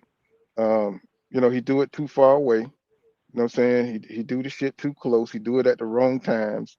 And it's a lot of Berto, it's a lot of people try to use that shoulder roll. It just don't work for them because they don't know when to use it. They don't have the right timing on it. Only Floyd Mayweather and Tony, Lights Out Tony, I've seen, know how to use that shoulder roll. It's a natural, it's something you got to work with, you know what I'm saying? It ain't something that, you know, you could just, you know what I'm saying, just use and it work. I've seen so many fighters get their ass tore up trying to do that Philly shell. Almost everybody, right? Because that's why I'm saying I believe this is what because I think T.O. tried to use it. T.O. pretty good at it, don't get me wrong, but this is what I believe. You're right, Devin didn't know how to use it, but I don't think it's just, I really think that style fits certain people. Like Tony was great at it, Floyd was great at it, his daddy was good at it, right? I don't think Floyd Sr. was even as good as Tony in the Philly shell, but I really think, bro, it's you have to have a natural type of reflex to make that style work. You don't have that, it's not going to work for you. Because Adrian Broner was a great fighter, but he couldn't fight in that Philly shield like Floyd could. He couldn't do it. Right. You know, it was almost like it was just a stance for him.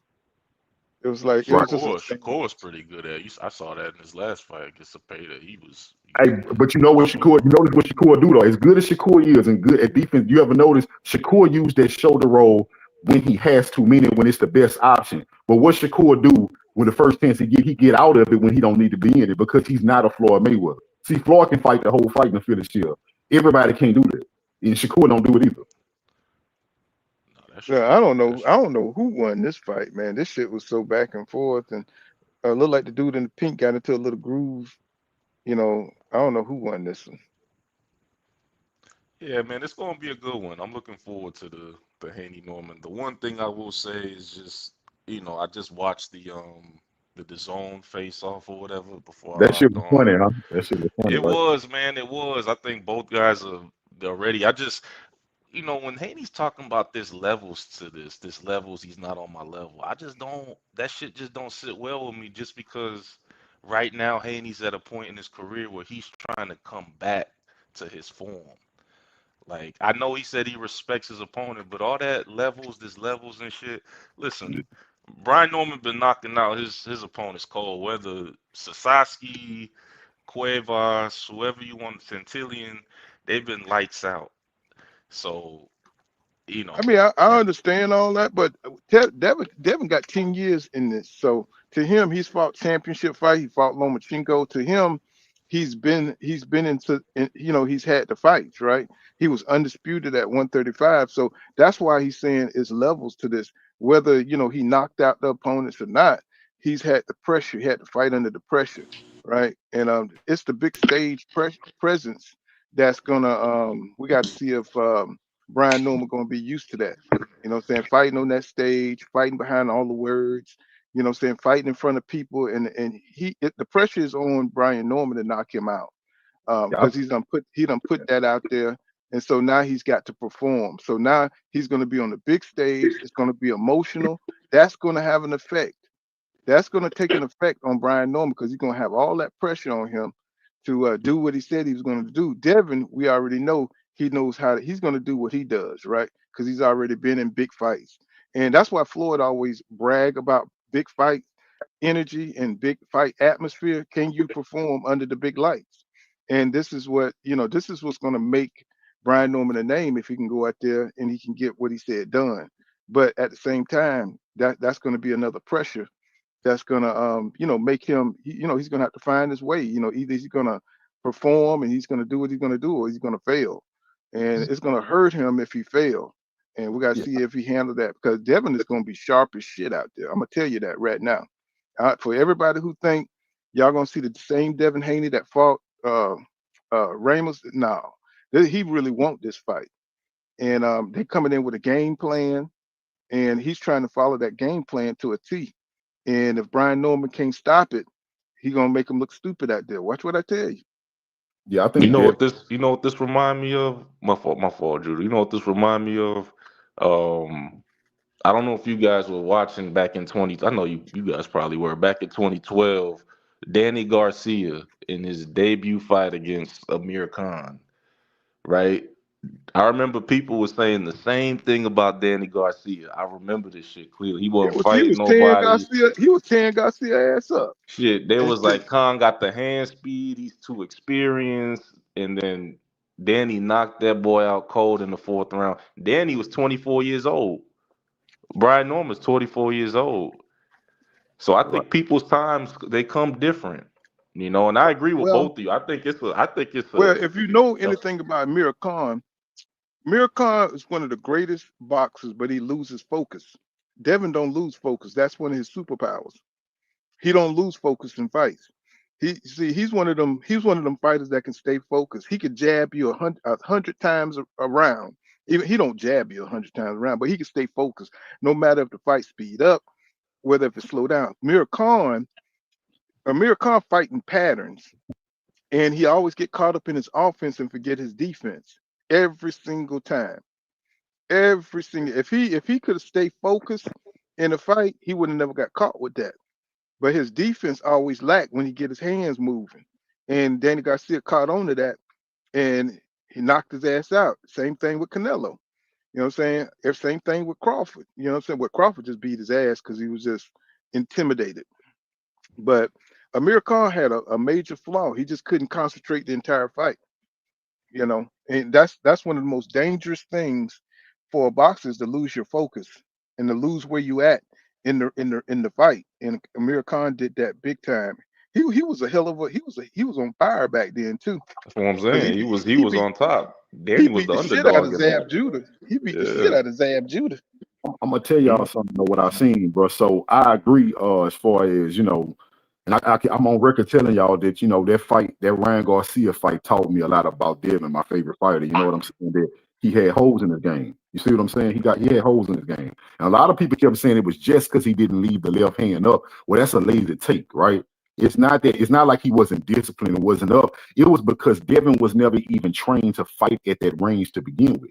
You see what I'm saying? That's why the left hand was never up, because he was trained to eat into the pocket in a shoulder roll, to use every defensive maneuver, no matter what the distance is, in the shoulder roll. And again, it's only two people I've seen do that proficiently, and that's James Toney and Floyd Mayweather.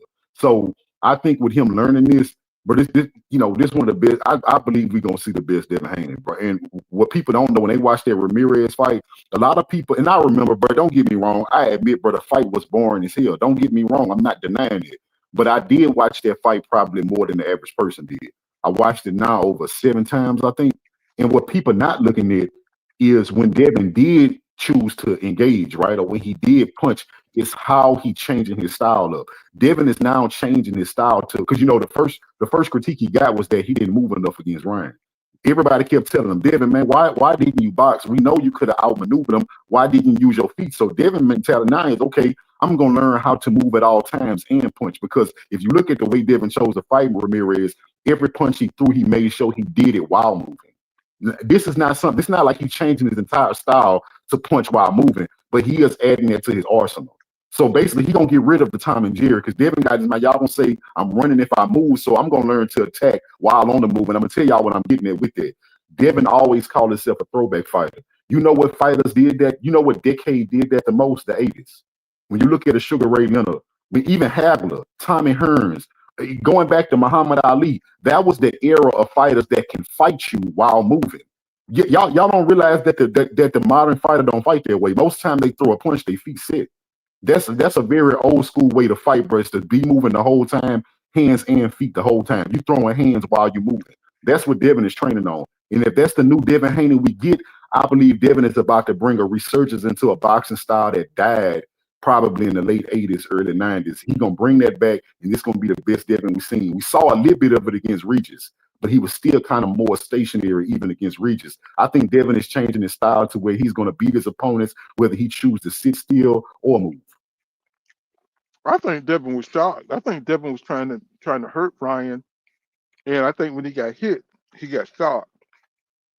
He got caught into a pattern, because he was hitting Ryan flush in the face, but Ryan, the return, because if you watch one of the slow mos, you see Dev hit him with a straight right, and Ryan connected with a hook, and it was just shocking. He was just shocked, bro. He never recovered. He was boxing the best he could. On the outside, he had the advantage, but he was just too fucked up from all those hooks he took.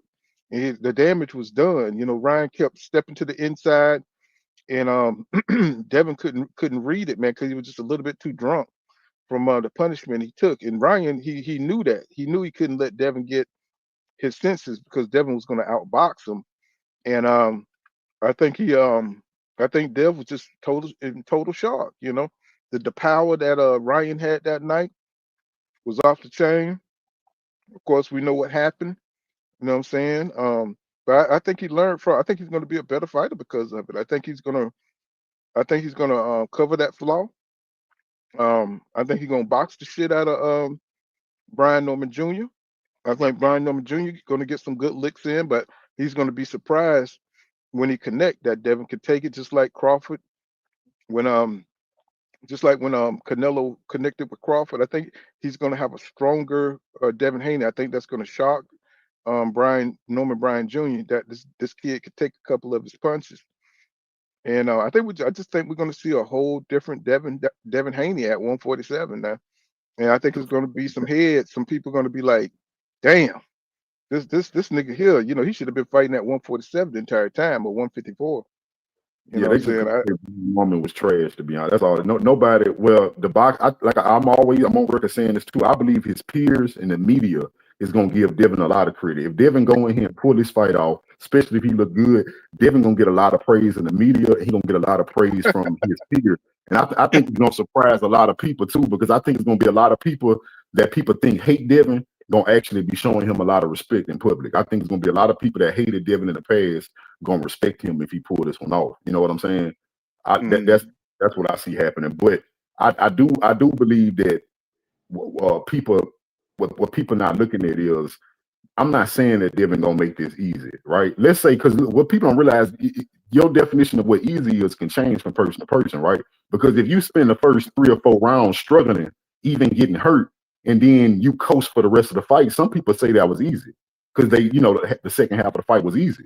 I wouldn't say it was easy, right? So I don't think Devin gonna win easy. I do believe the first 4 or 5 rounds gonna be extremely dangerous for Devin. You might even see Devin getting punched on, right? That's gonna be the most tense moments, is how Brian Norman gonna come out, how that fight gonna look in the beginning. I do believe that the longer this fight go on, like it usually does between a boxer and a puncher, the longer this fight go on, the more it's gonna favor Devin Haney. The longer it take Brian Norman to hurt Devin or get Devin out of there, the more the fight favors Devin Haney. Mm-hmm. I disagree with that last comment you just had up there, Pool, about Devin using that Canelo game plan. No way. He better just box. He better not fight Norman. Like what Judah said, he needs to be on I his don't feet. think I don't think Brian is a monster like y'all think he is. I think he got power, but I don't think he's like that. Like that, he still got the see, Devin is the best fighter that he ever fought, and I don't think that Brian Norman is the best fighter that Devin ever fought. You see what I'm saying? So I think he still got to prove himself, even though he got bricks in his hands. He's still going to have to go out there and prove himself on the world stage, right? And this is his first world stage fight.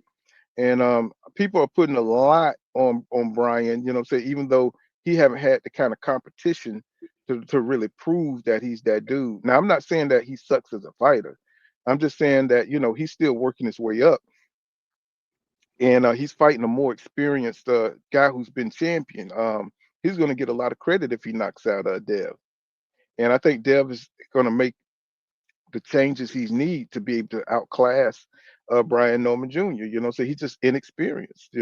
As much skills he got, as much he just never been there before. He's just never been on the same kind of level with that kind of pressure on him. I think that's gonna that's really gonna weigh him down. And I think y'all not taking that into account. Y'all, I mean, I see his confidence, I see his daddy. It's a lot to have your daddy with you, but your daddy can't fight for you. You know what I'm saying? So I think this is going to be one of those experiences. It's going to be an educational fight for Brian Norman Jr. If they fight 2 times, maybe like it's kind of like the David Benavidez and Morrell fight. You know what I'm saying? I think Brian is going to make a good showing of himself, but it's going to be an experience gap. You know what I'm saying? I think it's going to be an experience gap. I'm gonna take your word for it, because you the one told me that David Morrell couldn't beat Benavidez, and I ain't believe you. So that fight was way too early. Y'all all better start listening to me and shit, cause I'm always right. God damn it. But then you said something I agree with you. Like in the comments, when they say, "Oh, he got to do the Crawford strategy." No, you're right. Devin cannot afford that. Even when Devin do decide to plant his feet, you know what I'm saying, and let Brian Norman Jr. know he there, it need to be with single shot counters. Because I'm gonna tell you why.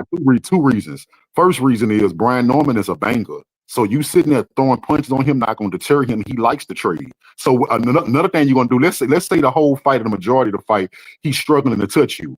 The moment you stop with Brian Norman and let him know that you're willing to stop and trade multiple punches, that lets him know he can eat some to give some. That actually gives him confidence, because he's waiting on those type of exchanges. But if Devin do what I think he gonna do and what they working on, and he's setting Brian Norman up and Brian Norman lunge to hit him with that pull counter, that cross, that's actually what's going to get Brian Norman Jr. mind right, because that's a single punch that you can't time and you don't see coming, and it's hard to counter. That's what's going to make him gun shy. It's when you do decide to plant your foot, you decide to plant your foot after he make a mistake with hard counters. Yeah, well, I could see that. Well, Brian got some unusual footwork, and it's so easy to see the traps that he set. You know what I'm saying? It's really easy. He's got deceptive explosiveness, but I don't see a whole lot of foot speed where he's going to cut that ring off. You know, on Dev. You know, if Dev going there with the same sharpness he had against Regis pro grade, he's going to be hard. He's going to be hard to track down and beat to cut that ring off. Brian likes to do a lot of grappling, and he likes to do a lot of damage on the grapples and all that, punching you in the stomach. You know what I'm saying? Putting you on the ropes while he's punching you. You know, I don't see Right. none of that working for Dev. You know what I'm saying? I don't see that working on Dev. He's gonna have to catch Dev. You know what I'm saying? Clean. He's gonna have to catch him boxing. Um, I mean, Let unless me he can let catch, me ask you this, Pool. You talked about the big fight, the lights, the pressure. Let yeah. me ask you this, because this fight is in Saudi. Like, I understand what you're saying. If this was in Vegas or New York, right? It's in Saudi. They don't even have loud crowds in Saudi. It's just all those people in there, their garments just quiet, watching the fight. Plus, the Turk is kind of already letting you know, hey, I don't approve of this. What do he say? Mhm. Cat and mouse style. What did he say? Right. Tom and So what Jerry. do you think about that? Yeah, Tom and Jerry. What do you think about that as far as the crowd and the big lights? Do you think that's going to be a factor? Because when I watch those fights in Saudi, it don't look like a Vegas fight or a Oh, Madison I see Square what you're Garden fight. saying. I see what you're saying, but I think still the pressure of you know, the hype that they put on Brian Norman Jr., the shit talking that they went back and forth with. I think the pressure is going to be there. You know, say because this fight means so much to both of these fighters. It can, you know, it's so much on the line. Now, not only the belt, but the reputation. You know, say this will prove that Brian Norman is, you know, really a force to be reckoned with if he knocks out that. Haney is a name. People like that, like Devin Haney, don't have no stature, but he actually does. And if Brian Norman beats him, that's a name on his resume that's going to be, you know what I'm saying? It's going to resonate on his resume forever, bro. I mean, he beat Devin Haney, right? And I think Devin Haney understands that this dude wants his head. And I think Devin is like taking it to the next level. He's putting everything. Hopefully, he's not going to overtrain.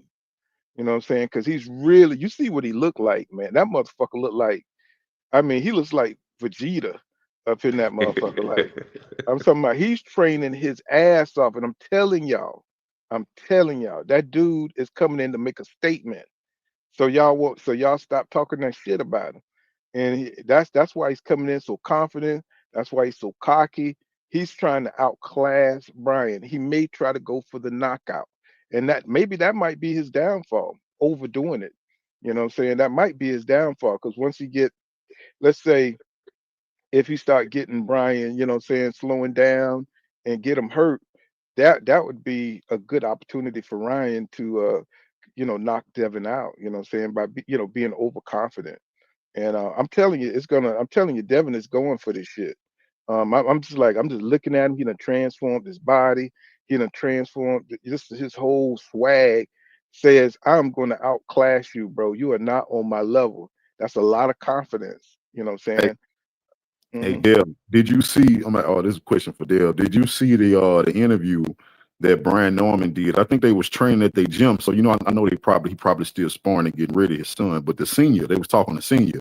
They asked him about, you know, the normal question that you ask somebody throughout a whole training camp. You know, what's your prediction on the fight? You know how the fight gonna look. You know what's gonna happen. What y'all gonna do?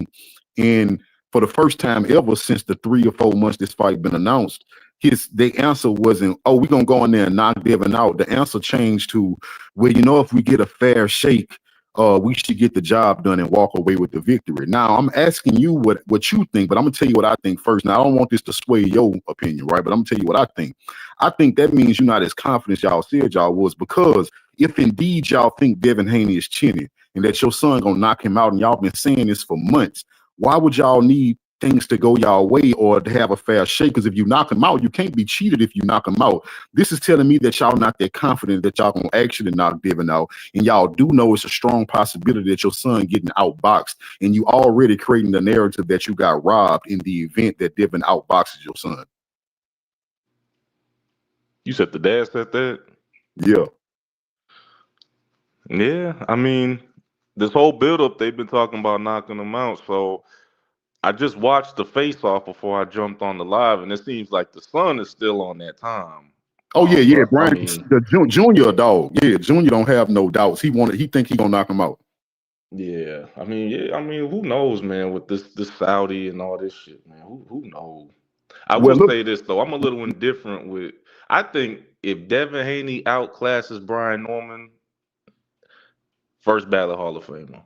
This is his Hall of Fame fight for me. I know people want to say he's already a Hall of Famer. For me, I I think the undisputed against Gambosa's, it was good. He did it on the road, but to me, this is his Hall of Fame fight. If you ask me, if he goes out there and outclasses Norman, first ballot right there, 3 division champion, and then I he agree. has all the cards for the welterweight division after that. I Well, agree, but he's already in the Hall of Fame. You know what I'm yeah, he is. saying? I think this will like cement him first ballot It's if he how he do this did it though. shit. It's how he did it, Dev. You know why? Because I can kind of see what you're saying. You saying that the Cambosis wasn't that impressive, right? Let's say you're right, right? Let's say I agree with that. What already got Devin in and why this would actually cement him. But again, even if he don't win this one, he's gonna be a Hall of Fame. I'm gonna tell you why.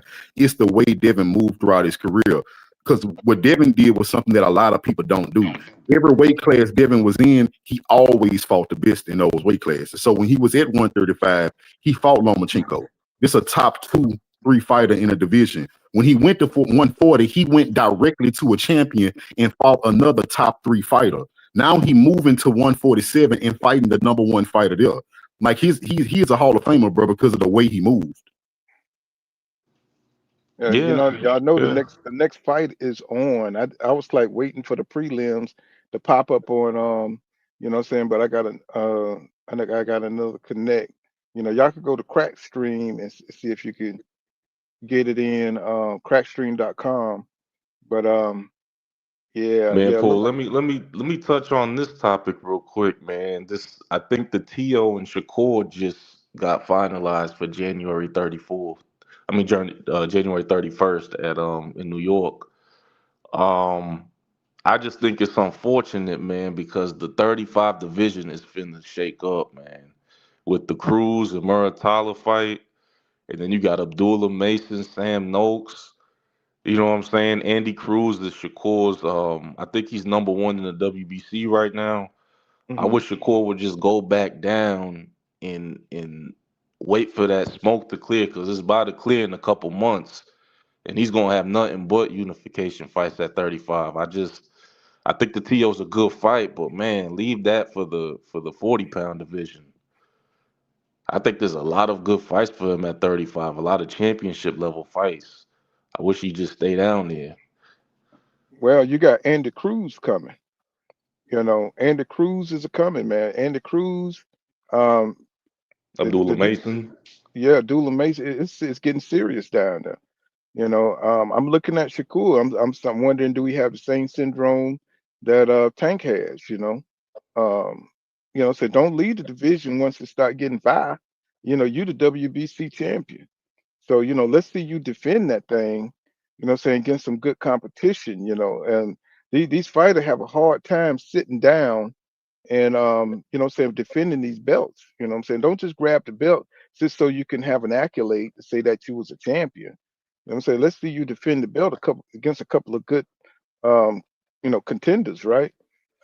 And I think that's where they're messing up. They keep moving around so goddamn much.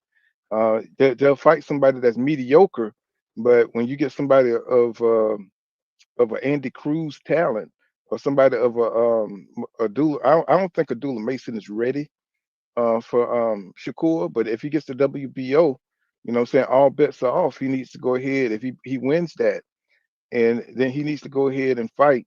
What I'm saying, or try to unify with the other champions. And I think Dula Mason has that kind of heart. He seems like he's one of them dudes that want to be the best. And I don't know what Shakur, I don't know what his mission is. Is he really? I don't think Tio's going to give him that fight. I don't think that fight is going to happen. Um, no matter how much Tio talk, what I'm saying, I think he's trying to wait on that. He's trying to work out on that Manny Pacquiao fight. I think that's what he really wants, and I think he's just using the publicity of Shakur Stevenson, just like he did with Devin, just in negotiations, keeping people attention on him. But yet, I don't think he's going to fight Shakur. I think that fight is too dangerous for Tio. I think Shakur will make him look stupid up in there, trying to hit him. It'll kind of look like that Sandor Martin fight. You know what I'm saying? If Sandor Martin was able to move and make him look crazy, Shakur, he's not going to be getting nowhere near Shakur. So I It's don't think he official wants. though, Pool. It's official. Look at it. It's a done Oh, deal. they already called it. Yeah, Okay, yeah. Go look it up. It's okay. January 34th, 31st in New York City. Just don't believe it until they get into the ring. God damn it, because I know Tio. I just don't trust Tio. I don't believe that he unless he knows something. They must be see something if they go through with that fight because Shakur will stay ready. Maybe his hands. I know his hands are so damn brittle. You know, I'm watching this. They got Safar versus Miller Jr. on and stuff. So these boys are trying to go at it. They're a little slow, but there's some big galunts. You know what I'm saying? They going at it now. You Yeah, know what I'm same saying? thing with this fight tonight, man. I mean, the winner of this fight, right? It's gonna set the table for 54. I mean, at this point, I know Boots and Eddie Hearn said they're gonna be in ringside for this fight. We should get Boots in there with one of these champions. I know Abbas Barrow and Xander Zayas are about to get it on. And then you got Vergil. If he wins this fight, he'll probably fight Fedor for that WBC. So Yeah. sorry That about that's that. and but Yeah, see they're gonna take a lot of criticism if he goes to fight Fundora and Boots goes to fight whoever end up with the WBA. You know what I'm saying? But that'll be a unification for Jerron Boots. Let's say if Xander or Moreau wins, and unify the belt, shit, Boots can go fight for that damn WBA and become unified right then and there. You know what I'm right. saying? Press him for Exactly. press him for under the IBF, and if Barrow or Xander, he'd be unified already. So you know what I'm So saying? So if Xander beats Barrow, then you're right. Xander will have the WBO and the WBA, right. and Boots will be the interim mandatory for that WBA. So you're right. Um, and so he can get two belts off of Xander if Xander wins that fight with Barrow. And those are two of the weakest champions. So those are two of the weakest champions. So I think those are two belts that Boots could just snatch right up off of them. You know what I'm saying? Whoever wins it, that he'll become unified right away. And then of course he got to fuck with the big two is the backroom and backroom what's his name, Montali, right?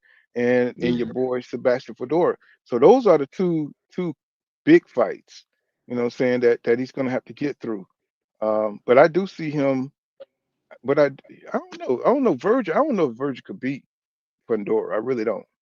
You know what I'm saying? I don't know. That's gonna be an interesting fight. Man, since Uh, Pandora worked on that jab, and I think he had surgery, man, that's going to be an arsenal hard for Virgil to get through, man. Because we know Fedor can fight on the inside, but he got that jab down crisp now. But that's the more dangerous part because when Fedora start the bullshit jabbing and he start doing them uppercuts, that's when he start doing Yeah, damage. them You know what I'm uppercuts is saying? crazy. Yeah, Yeah, yeah. He throw 55 uppercuts. You know what I'm saying? I was like, you see how many uppercuts he was hitting the Eric Love with? That motherfucker was looking like a damn piata. I was like, oh my God, bro. shit. You know what? I kind of want to see that fight now, Virgil and Fedor. Hmm. I think that'd be a good ass fight. Yeah, it would be, but man, he's gonna have to be the one that pressed the issue because Fedora, all he have to do is reach. And Hmm. that jab, like you say, that jab do a lot of damage. It be cutting them up, man. You know what I'm saying? So, I don't know. Hmm. I don't know, because how tall is Virgil? 5'9", 5'8", something Something like like that. that. Yeah, something Yeah, 5'10" yeah, probably. Yeah.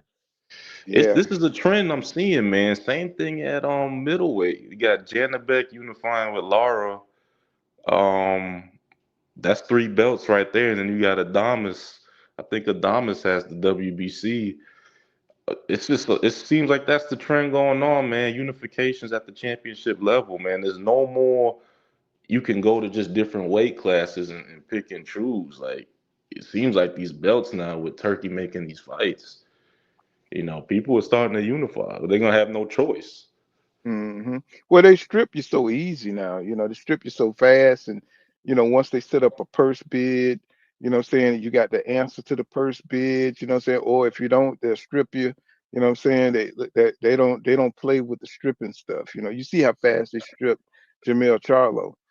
Saying? It's just weird. They let Triple G hold on the belts forever. They let Canelo hold on the belts forever. But saying, in the other weight classes, saying, as soon as you answer the order who or fight who they don't want you to fight, you up out of there. They taking their Well, belt. I like that, bro. I like what Turkey doing. I know a lot of people don't like everything he doing. You know what I'm saying? But I do think that Turkey, because a lot of people like that he trying to partner with Dana White, right? Now I know I don't like Dana White that much. I believe Dana White racist. I do believe that. And I do believe that Dana White play favorites, but a lot of sports do. No sports don't play favorites for their superstars, right? So I'm not just gonna hold that against Dana White. But what I do like about Dana White's structure is that when you a champion, or let's say you somebody who's not a champion, but you working your way up the ranks, if you keep winning, you will have your shot to be a champion. You will have your shot. It's no more Tank Davises and Canelo when you can be that guy. And when somebody's a threat to you, you can say, you know what? I never want to fight that guy because he can probably beat me. The UFC don't work like that, and they change in boxing to where boxing not gonna work like that no more either.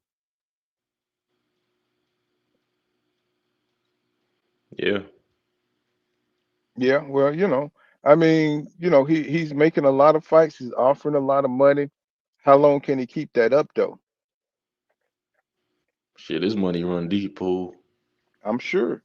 But I mean, they just doing that to try to take over this American market, though. Until they can get it, saying under the cheaper that cheaper TKO model. Saying I don't think he's gonna keep this up for all time. He's just doing this to shed light over there on Rhea Stadium, and trying to bring attention to how he wants to run boxing. And Right.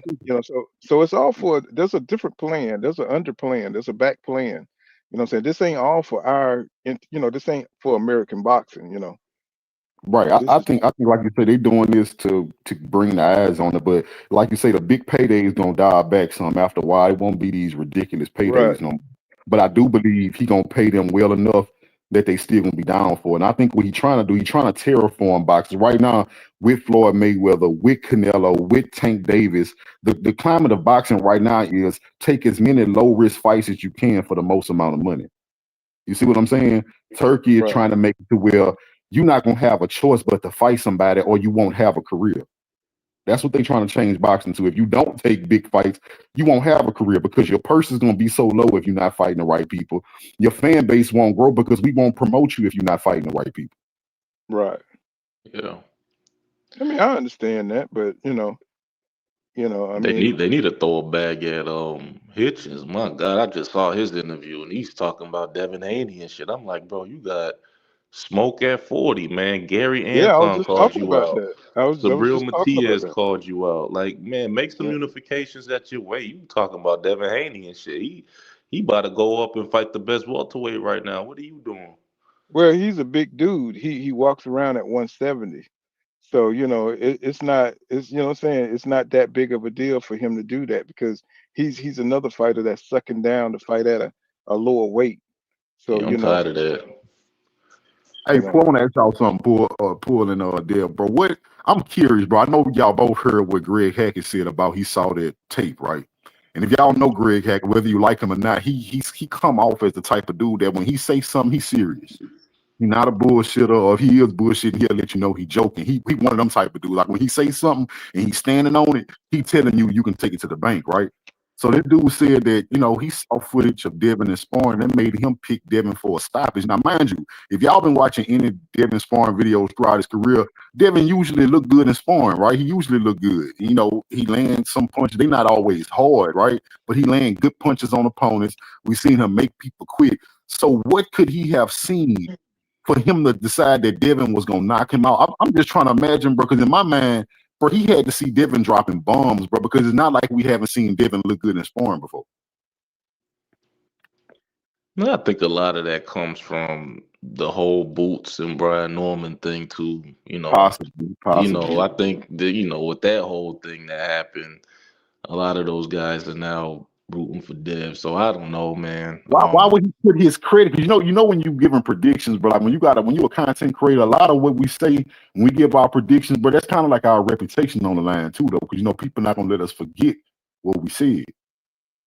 That's true, man. That's true. I mean, to see Devin stopping Norman, that's kind of a stretch. You To think say he he beats exaggerated? him Because and the way outclasses he him, was, listen, he was detailed with it too. He said, yeah, he said he gonna put him down a few times. He was like, the first two times he's man. not gonna get him out of there, but see that third time, Norman not even gonna get up. I was like, damn, Yeah, I think he he had it tripping down. on that one. This gonna be his first wrong prediction. Shit.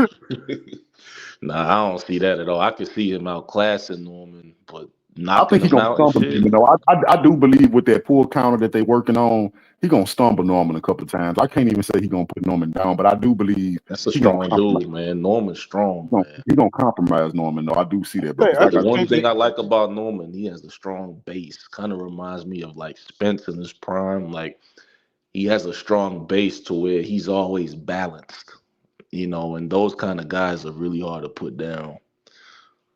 And he got a beard on him too. Go ahead. I'm sorry. Go ahead, Pool. no, I was just saying. I think they underestimate their speed, and I don't think people respect the skills that they'll bring to the table. And I think it's a difference in skill level, y'all. People just don't respect Dev. They don't respect him, man. They just don't. You know what I'm saying? It's like I think it's gonna be an eye opener for a lot of fighters that don't respect his skills. Just like when you saw him with Regis Prograde. You know what I'm saying? He looked like he was in the Matrix in that motherfucker. I know Regis is a slow type of fighter, but I think Brian Norman is good in spots, but I think there's gonna be a big skill gap. You know what I'm saying here? I think there's going to be an athletic difference in this fight. You know what I'm saying? What he does is good against lesser opponents, but somebody who's been in there and been into the big fights, I think we're about to see a difference in that. That's why Dale was saying, he's not on this level. And I know people think that's pretentious and him bragging, but I think Devin is going to show y'all haters. Gonna show yeah, y'all haters. I think Norman. I watched him against Corinne Randall, but that's the only fight I know of him fighting somebody that have anything that resembles a boxing discipline, meaning that they style is to box like a boxer, like Quentin Randall not a brawler. You know what I'm saying? He's not even a boxer puncher. This guy is just a boxer. So that would be the closest thing to Devin Haney that he ever fought. And this dude, Quentin Randall, has very uneducated, sluggish, retarded feet. It looked like he got two left feet at times, the way he moved around the ring. And just the fact that Quentin Rounder had long arms and was working a jab, that had Brian Norman and frustrated all night, bro. That's the worst looking fight Brian Norman ever had, bro. I watched it. Everybody talking about some other fight he went down in. I mean, yeah, he went down, but I mean, he looked more competent in that fight, even though he went down. He didn't even look competent against Quentin Rounder because he could not figure out that jab. He could not cut the ring off. He is not well suited to fight somebody who is disciplined and gonna stay behind a jab all night. Hmm. Let's see. With Like I'm that gonna being have. said, if Devin, but this is another part of my prediction. People always ask me, do I think Devin can lose? Hell yeah, I think he can lose. You know why? If you would have asked me that before the Ryan Garcia fight, I'm gonna always pick Devin and say he gonna pull it off and he can't lose. You know what made me realize Devin can lose? When I realized that Devin is willing, where he was willing, they showed that mistake, that they'll go away from their bread and butter and fight your fight. That's something I would have told you the heinous would never do. But when I watched Devin stand in front, because he kept saying he was going to stand in front of Ryan, I thought they was trying to psych Ryan out. When I saw Devin actually do that, that's when I realized, yes, the heinous can lose. And then when they do lose, it's going to be because of something like that. If y'all willing to throw away what y'all do best, then yeah, y'all can lose. So again, people might say, well, damn, how you gonna say that? Don't you think he learned from his mistake? I'm like, I hope he learned from his mistake, but history has shown me that the heinous done did this before, where they are willing to go away from their bread and butter. So again, barring that Devin go in there and throw away his bread and butter, I think he's gonna win this fight. But if he throw away his bread and butter and for whatever reason want to stand in front of Brian Norman, yeah, he can lose and he can lose bad. Can I Mm. ask you both something to follow up on that? Do you think there's a chance that Brian Norman can take away Devin's bread and butter and make Haney have a plan B? because I don't hear that a lot. What if Brian and his camp prepare for that bread and butter and they take it away? Can Devin Well, go to a it's gonna plan be a B? long night. It'll be a long, long That's what night. I But want to know. Can he? Does I will say Devin this have a though. plan B? I will say this though. This is what I'm gonna say to you with that, right? That is gonna be a long night if he take it away. The reason I'm not confident he will, I'm gonna tell you a couple reasons. I like to back shit up with facts, bro. I'm not just talking out my ass. Brian Norman multiple times throughout this fight camp and in that face-off with Devin Haney, right? They asked him about his plan. They asked him something similar to the effect of what we're talking about right now, the host. And Brian Norman said, well, everybody think that, I'm just a brawler and that's all I got coming. But he said, I'm gonna surprise a lot of y'all. He said, I'm gonna outthink Devin. He was like, I'm gonna do this. I'm gonna box Devin. I'm a way better boxer than y'all give me credit for. And this is my answer to that. That sounds good, right? But I can only go off history. And you know what the history showed me about every Brian Norman Jr. fight I seen? All that boxing that you claim you know how to do, you had multiple opponents that you could have showed this on. Namely, most of your opponents are flat-footed and come straight to you. Those are the perfect opponents to show your boxing skills that you say exist. Yet we have never seen it. You know what every Brian Norman Jr. fights look like? It start off with him probing in the middle of the ring, then lunging. And when he does get a good lunge and catches his opponents off balance, he pushes them to the ropes and he grinds them on the ropes like Joe Frazier. So all that boxing you claim you have, we have never seen it. And you had multiple opportunities and you had multiple opponents that would have been bread and butter for you to show us these mysterious boxing skills that you have. Yeah. It's a good one, man. It's a lot of questions in this fight for both sides. I'm looking forward to this. The fight I was watching the other day, Poole and Judah, that I was like, you know what, Devin should take a page out of this book was when Tony Harrison beat Charlo in that first fight. Tony Harrison boxed Charlo to a T, and I thought it was a little closer than the scorecards, but Tony Harrison was just offensive enough, not too much defense, because Devin's not going to beat Brian with defense. No way. He's going to have to be offensive in this fight. Tony Harrison had just enough offense, right, to frustrate Charlo. I think that's the fight they should watch as well. I mean, Tony Harrison boxed Charlo beautifully in that first fight, and then got his ass knocked out in the rematch. But that was beautiful boxing right there. I think that's the type of game plan they're gonna have to come up with. Not too defensive, just offensive enough to frustrate them and capitalize on the mistakes. Right. Because Go ahead, Paul. well, they're gonna be, he's gonna try to parry that jab because they talked about they're gonna try to take away Dev's jab because that's his major weapon. By parrying the jab, what I'm saying, they think that's gonna open up, like you say, Brian Norman likes to punch with his opponents, and like you said, that's gonna be the main thing they're gonna use to try to take away Dev's jab. You know what I'm saying? To get on the inside. If you don't respect Devin's power, he's going to try to, walk through it. Because one thing about Brian Norman, he would take a punch to give a punch. And I think that's what Devin's going to have to look out for because he got a strong chin. And he knows he could sacrifice that chin to get in there and get his lick in, just like Ryan did. Right. That was Ryan's little secret sauce. You know what I'm saying? He was willing to take Dev's punch so he can get his hook in. And Brian is the same kind of fighter. You know what I'm saying? He's a tight fighter. He'll let you hit him, you know what I'm saying? Because you don't have the power to really hurt him. Right? He trusts his chin. And Dev is gonna have to, if he go in there on some strong man shit, like what I'm saying, he's gonna go in there and hurt, he's gonna have to break Brian down over time. And he's gonna have to wear him down because he's hoping that he wants to punch with Devin. You know what I'm saying? So because he knows he can hurt Devin, he don't think Devin can hurt him.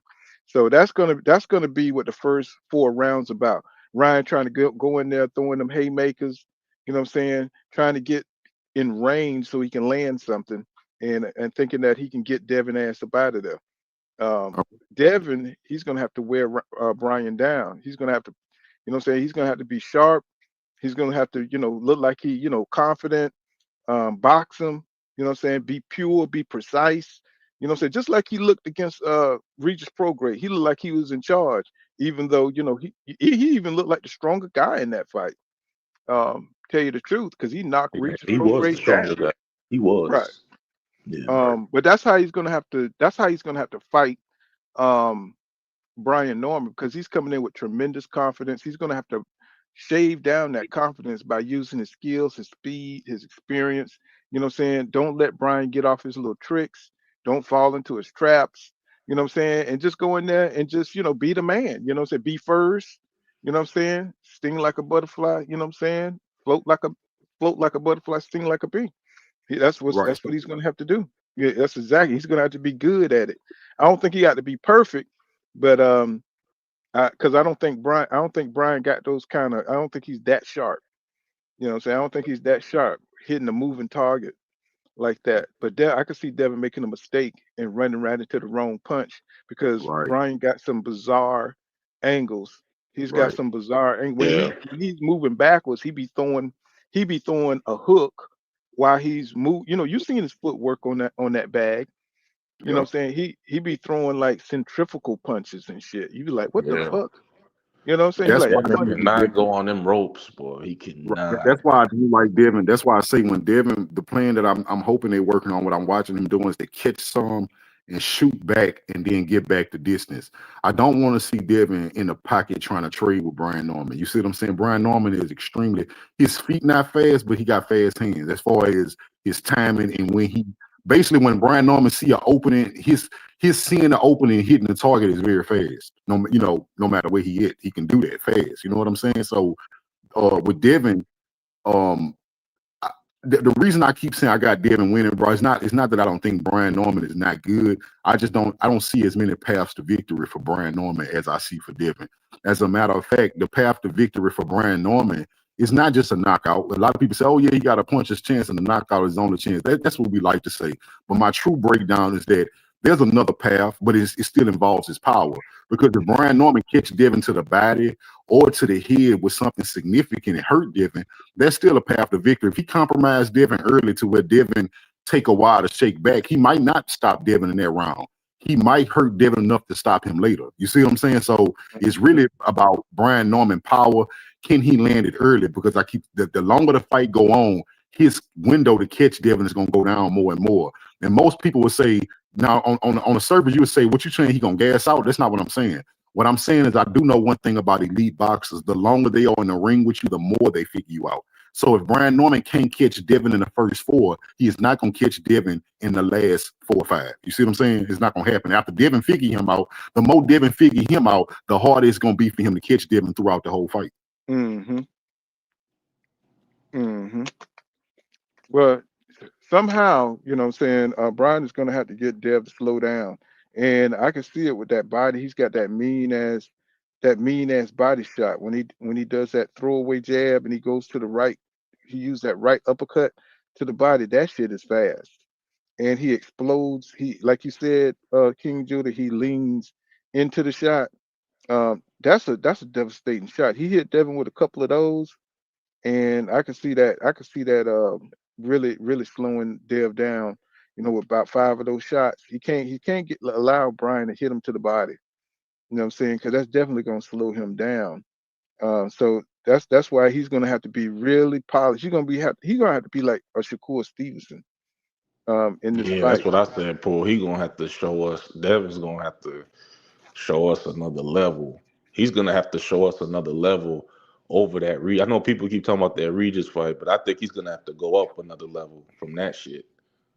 Well, He's gonna the have way to. look how he controlled Regis. You know what I'm saying? I don't think Brian uses his speed, like that. You know what I'm saying? Like you said, he uses his speed to punch with you.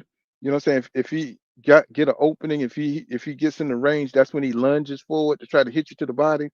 I don't think Devin that's stupid. You know what I'm saying? I could be wrong. You know what I'm saying? But I don't think Devin that's stupid. I think he understands that that's their only means to win. I don't think that Brian Norman can outbox Dev. I don't think Brian Norman that's stupid to try to box a boxer. You know what I'm saying? I don't think he's that stupid. And so he's gonna have to do some damage to slow Dev down. If he can't touch Dev, and you're gonna be able to see it too, because you seen how fast the footwork was between Regis and Dev. You could see Dev was just on another level. I think it's going to be the same thing with Brian Norman Jr. Yeah, I think we're going to see Brian Norman trying to keep up. You know, I think the pacing is going to be throwing Brian Norman Jr. off. You know, I don't know if y'all seen Dev when he was on them when he was on that track and he was going up and down. You know what I'm saying? He was dipping up under the track, jumping over the track, going back over. That boy's Yeah, going to be moving. That boy's going to be moving. I'm just saying. yeah. He I he know gonna what be. uh, Blue Blood had a good breakdown because a lot of people were saying, well, I don't hear that no more. But I think in the beginning when people saw Devin gaining weight, a lot of people were saying, oh, Devin gonna be slow. You know, he putting on muscle, but the truth of the matter is he not actually gaining muscle. Devin is just this people don't Dev. This how Woo, Devin these looking big a lot. galoot going at it, boy. Them motherfuckers, they fat, boy. They are rocking each other. Oh I'm yeah, I'm sorry. right. Well, I was saying a lot of people don't know, bro. A lot of the muscle you see Devin got, this is a lot of the muscle he walking around with in his normal camps. He just being allowed to keep it. So he know how to move at this weight. You see what I'm saying? He know his speed not gonna diminish because he used to being this heavy. You see what I'm saying? It's just the fact that he not actually used to coming in on fight night with this type of weight. But throughout his training camps, he used to moving like this. So people think he gonna be slower because he's bigger, but no, he actually used to having this much muscle. But this fight is entertaining though. I've been watching it too. For that dude, Yeah, man. the These light big skinned galoot. dude way better though. The light skinned dude way better. They like they on two different levels. I mean, he beating the shit out that dude, but that dude he tough, man. I mean, he's game. He's game. He's sloppy as hell, but he game. You know, he coming back now. He coming back with some solid shots. The dark skinned guy. Um, this tall light skinned dude, man. He's pretty mean. He's pretty mean. Oh, I think he gonna stop him, Paul. He gonna stop him. Oh shit, the Yeah, old boy back I though. don't see. I mean, he done had him a few times, and you know, what I'm saying his mouthpiece came out. Oh yeah, he got a chin. He done backed him up. Oh yeah, old boy got a chin, bro. Oh, he hit him hard. Hey, they going at it, Paul. Mm-hmm. Mm-hmm. Shit. I may end up Hey, them buying niggas this. fighting like they know each other, huh, Paul? I don't know. I don't know these two guys. I might end up buying this shit, man. No, I'm saying they fighting like they know each other. Like they ain't fighting like they just doing this for money. Them niggas fighting like they got real beef. Like the light skinned nigga sleeping with his girl.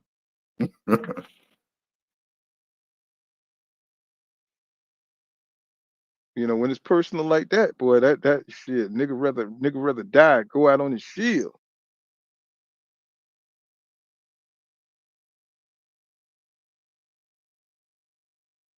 My boy's so comfortable in there, man. The dude in the light skin, he's so comfortable. This dude, he's throwing these, he's pawing with the damn jab, and he missing clean with the left. You know, you're a southpaw, man. You got the angle, man. It's like he don't know how to use his advantage. Or did he switch? Or did he switch? Is he switching? Let me see. No, he's a Okada. I thought it looked like from the angle he was fighting from, he looked like he was a southpaw, but he just working the jab. He was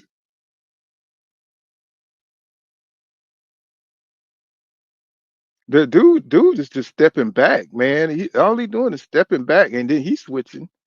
Like, what the hell going on?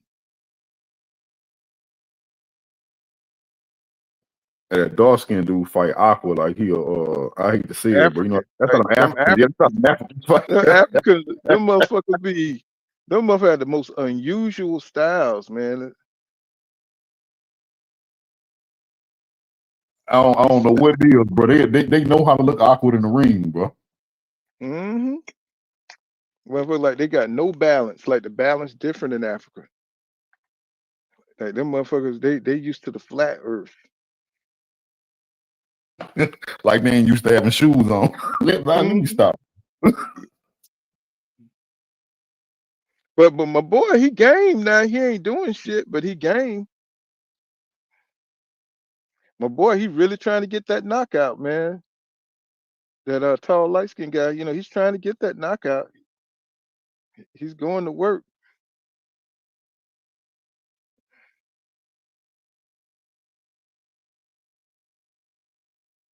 Yeah, for some big dudes, you know that. I mean, they fundamentally the jab. He working behind the jab. You know, he throwing the 1-2. Yeah, like That's they it. can't do the fight. But the dude, he just receiving. You know, he's slipping some, but he just ain't got no offense. He's trying to push the man down and shit. He trying to break. He trying to make this dude go down, man. Yo, boy, got some durability though. Oh yeah. But he's not punching. But the dude, light skinned dude, is not punching himself out. He's taking his time, choosing his shots, and the dude is just tough. He refused to go down. Got a lot of pride. But you can see he fucked up in that corner. He is fucked up. He wanted to go down that round. He is toe back, bro. This might be his last round coming up. He looked like he is toe back. Got a fresh cut. That's his problem right there. Yeah, you got to come in that fight ugly, bro. You can't be clean. Man, you can't come in there with no clean shave if you're from Africa, boy. You know what I'm saying? You got to come in there with the nappy. Mm. But Goddamn, yeah, just listen. cool. I'm about to jump off, man. It was good chopping it up with you both. Oh, no doubt, no doubt. For Yeah. sure, man. Looking forward to the fight, y'all. Oh, no doubt. I may have to buy this, man, because it look like they done shut down all the damn streams. If anybody else know another stream? Because I hate to buy this damn fight. I hate to buy the zone. Did you buy the zone? King. Oh, King. nah. I'm looking at it on the zone, the prelim. Oh, it's still the prelims. Yeah. I thought this was the main card. Shit. No, just go to the zone. They showing the prelim. You know, if you have to download the app, they'll show you the prelim.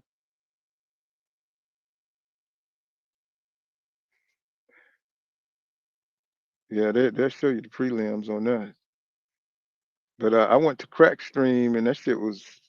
They had that shit. They had that shit stationary, you know. And I think they shut down Stream East.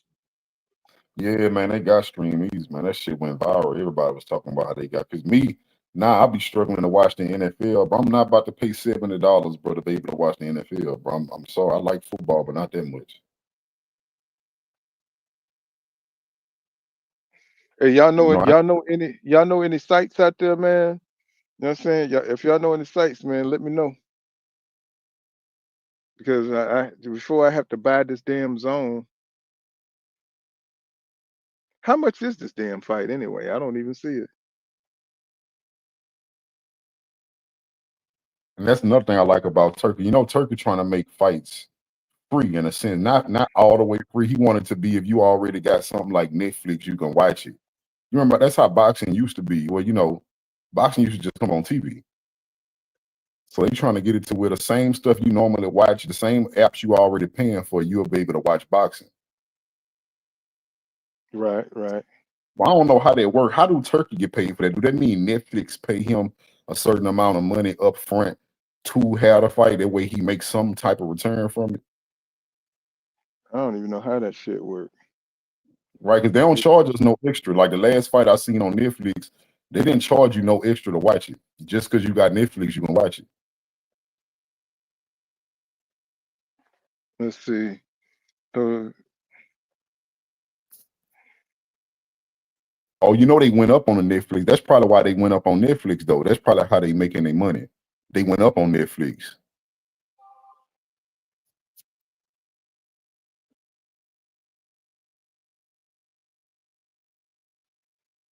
okay, it says, oh, okay, 29.99 for a monthly plan, 19.99 with a 12-month commitment. What you talking about? That's the zone. Yeah, they just send me their email. 2 cents. Put a stream link in the chat. Let me see.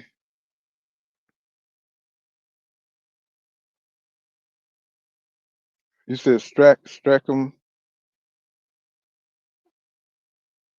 Let me see. God damn sure don't want to buy this shit, but I will if I have to. God damn it.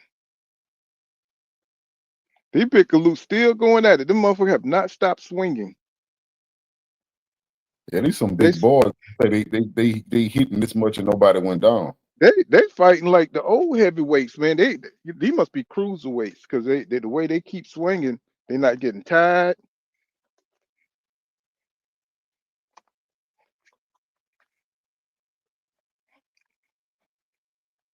This fight need to hurry up, but this fight gonna come on at the regular time, like 10 or something, the main event. Let me see. I'm trying to find this damn site right now. Let me see.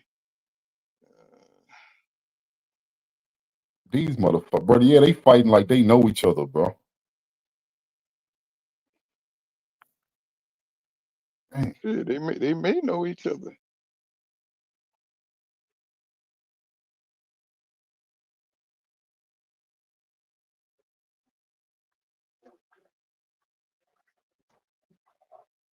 Okay. It's like my phone got that damn protection shit. Let me see.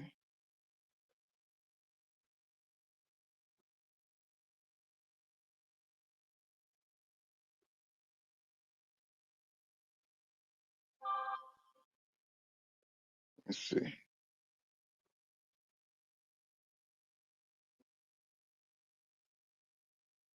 See, I'm trying to go to that site.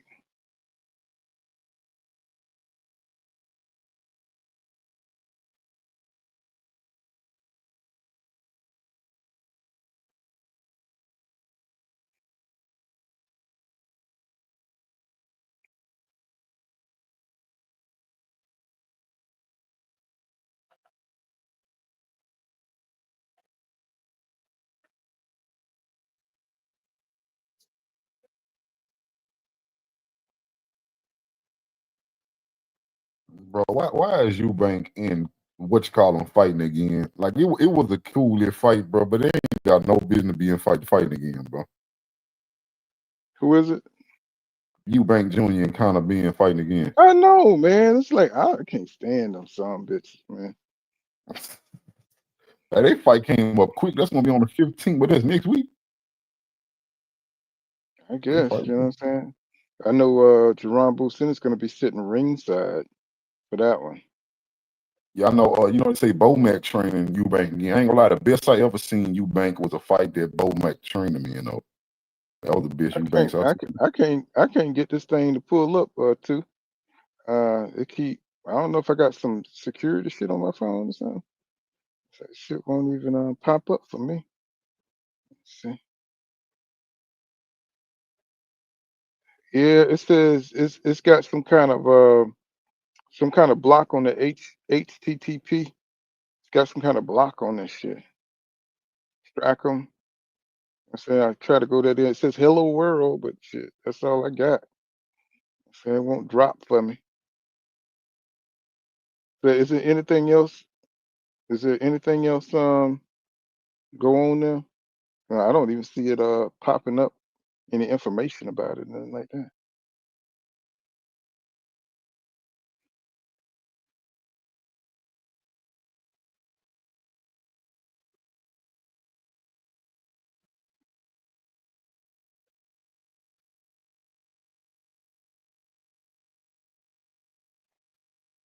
Let's see. It says strike.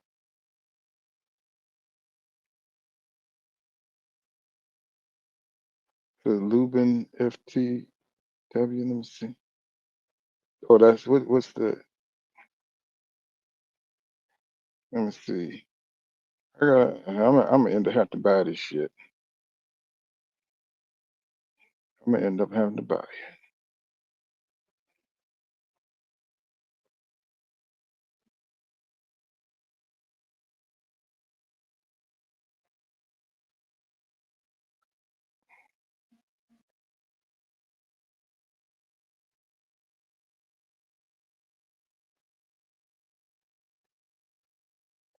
Yeah, when it goes to it, it's just not pulling up the site.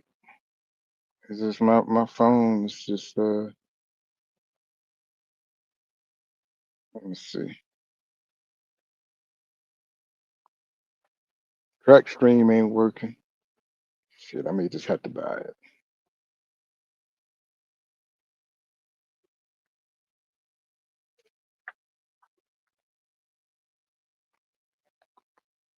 I don't know. I'm trying to find out. A2 is it? That's all you put in there because it's just kind of like it's stopping my phone stopping me from you know what I'm saying going in there.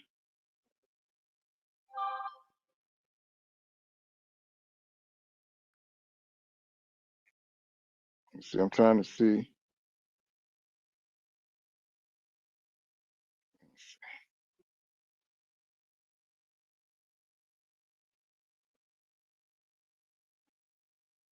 Let's see.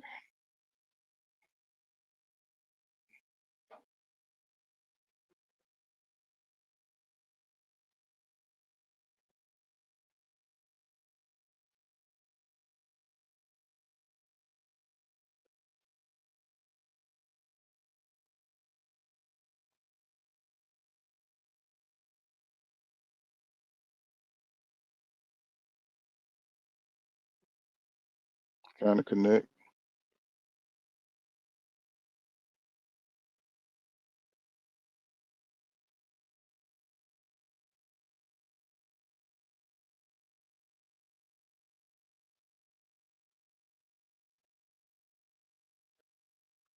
So they're showing commercials now after that one. Let's see.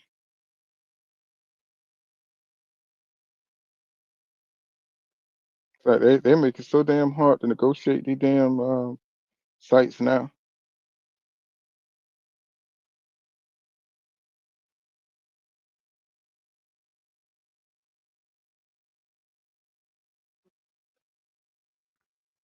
And he's showing Brian Norman Jr. Shit, I'm looking at some old dude. I don't know what time zone. I'm up here in Chicago.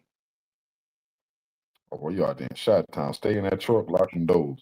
You already know. You know, King Von gone though, so yeah, I see him. I'm behind you. Yeah, they showing Brian Norman Jr. now. That boy got some serious power. He really do. Granite City Boxing. He hit you with the wop wop. Definitely. It was showing Ali, So, man. That's crazy, bro. The world ain't gonna never see another Ali, man. That's crazy.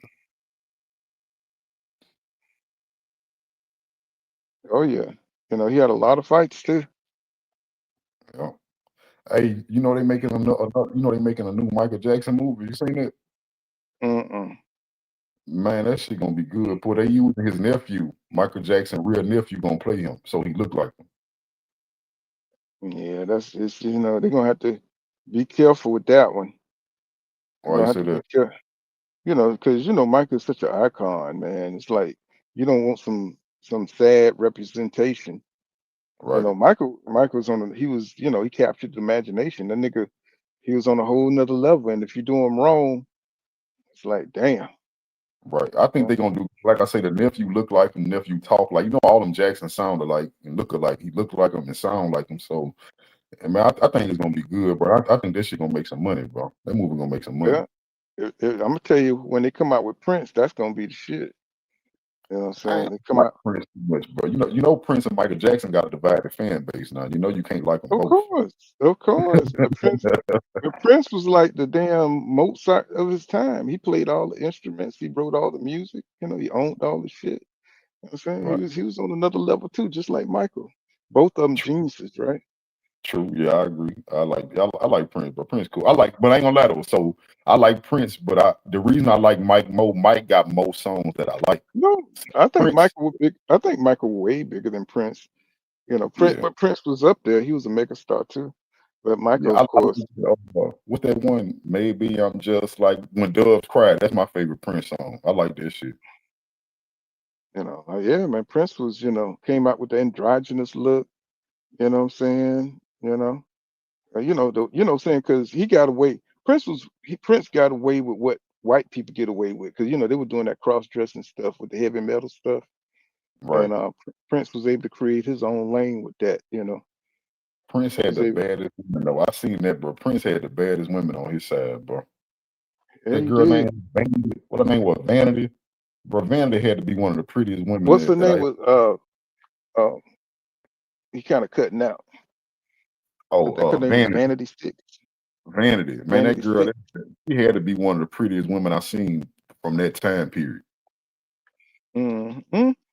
Well, that's, you know, of course, back then light skin was was all that. You know what I'm saying? Back then, and, but them light skinned girls was shit. You know, that was the appetite right there, boy. Well, it still is. Tell you the truth. If you look at Instagram and you know, the dark girls got a good place too. But back then it was all about the light skin, boy.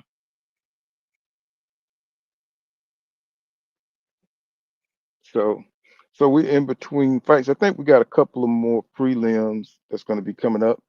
Got a couple of more prelims. Right now they just in between fights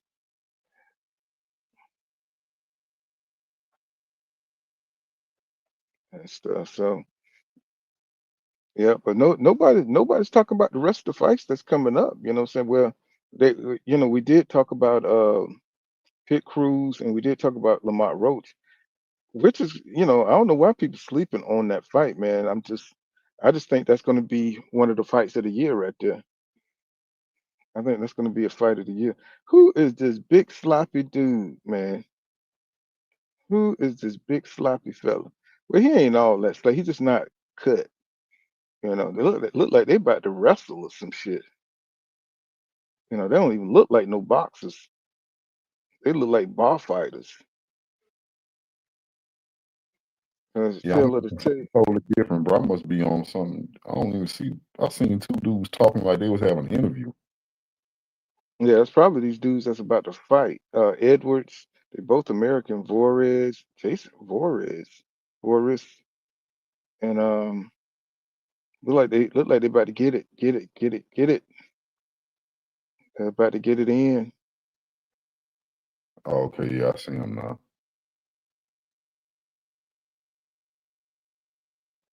Yeah, they Look heavyweight. at it. This boy really trying to have a smooth ring walk. These some big dudes. These look like heavyweights. Yeah, they heavyweights. That is short, the short white looking dude, and he built like he hit hard. Yeah, he looked like power. Yeah, he like one of them Motherfucker. dudes. You can't hurt him. You can't hurt him, and he hit hard. Mm-hmm. And you don't now see the difference between a wood chopper and an American. When wood chopper, they got that. They just got a paler skin. They more muscular and cut. You know what I'm Mhm. saying? This is just an old American guy right Right. here. Them wood chop, they all got that same foreign Russian look, like they've been out in the woods and shit, chopping wood and shit, working out. There's muscles popping out their necks and shit, like Backroom. Yeah, he looked like a brawler, bro. I do not believe this white dude technical at all. He kind of looked like Butterbean. Right. Oh, look at this. Oh, my nigga. Oh God. Here, we got to do the most. God damn it. This nigga coming out with the American flag, robe and everything. You know what I'm saying? He's coming out there with the swag. Oh Lord. And you see him. Got perfect movement and parking. That's that's Ronnie Shields. That's Ronnie Shields over there walking him out. Oh, for real. So he must be a Why he's Houston all fighter. about boxing? hmm I He don't know. I must be. cannot see the dude being technical, bro. Well, he must be pretty good if Ronnie Shields got him. That must be a Houston fighter because that's where Ronnie Shield. I think that's where he at. Man, this is going to be interesting. It look like he I been think a warm. knockout. I think a knockout coming. Both of these dudes look like they'll hurt you. Well, they heavyweights. One punch can change the fight. He's a, yeah, He he look coming kind. out with the Apollo Creed, man.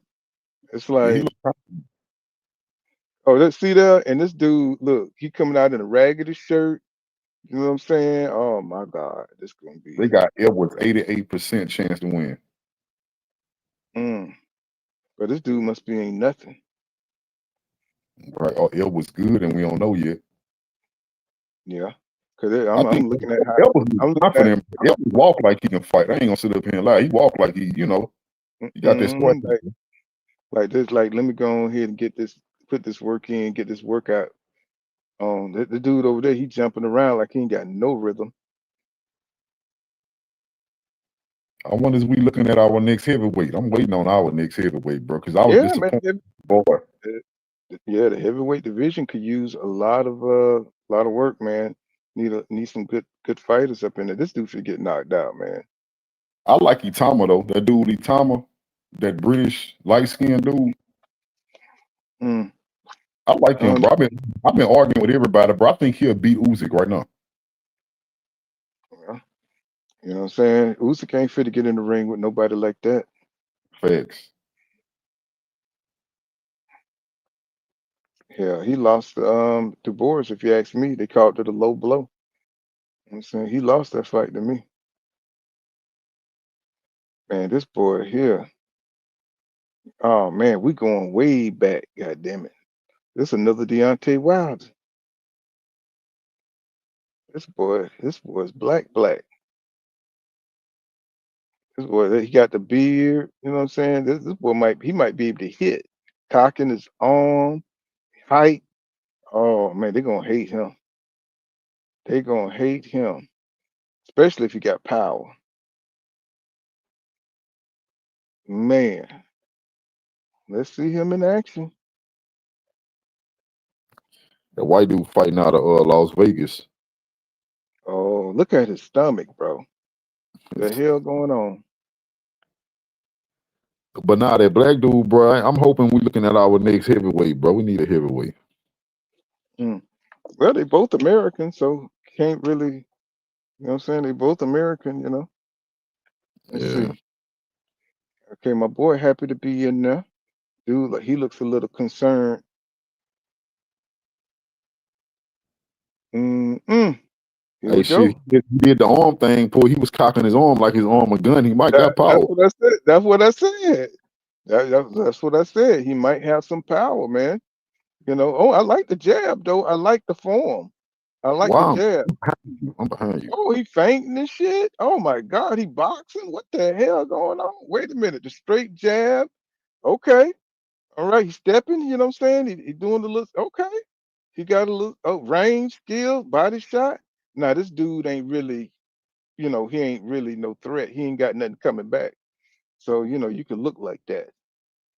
Oh man, he let them dude come and smear. Oh my God, this dude just. Oh, he a punching bag, dog.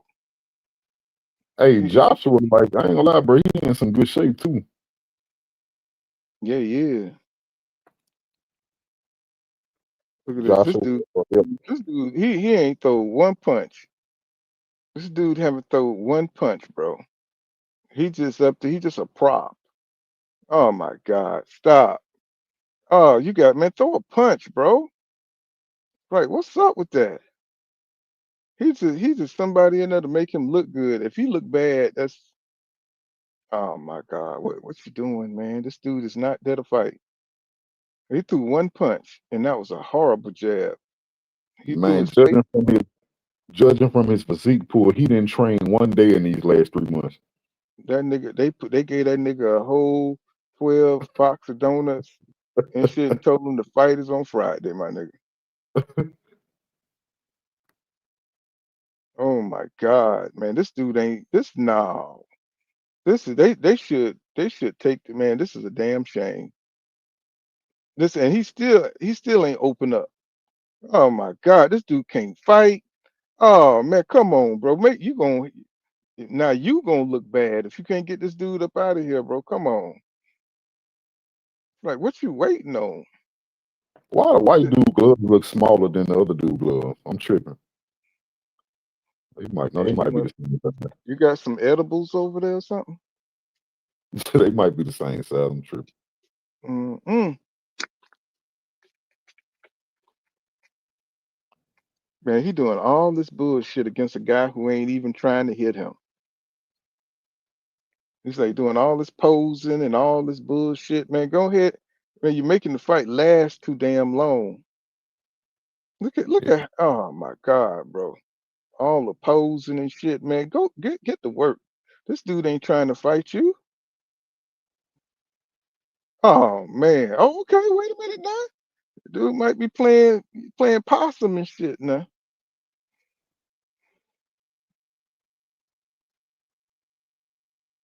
Man, look like he got his swimming trunks on. Hey, Edwards look like he's switching everything. He's switching stances. Yeah, you could do that against somebody who ain't trying to fight you. Yeah, he out there styling, switching and shit, get knocked out his next damn fight. All that bullshit. He better work on his damn fundamentals. Hey, bro, that white dude don't stand no chance in this fight. That's crazy. You can Because he tell. ain't throwing no punches. How many you could count on one hand how many punches he tried to throw that round? If I would be ashamed to be fighting somebody like that. He coming out like he finna conquer somebody, you know, like he finna like put some work in, shit, and he's still indecisive. Yeah. He got a whole dude that ain't even he got his high guard up, and that's it.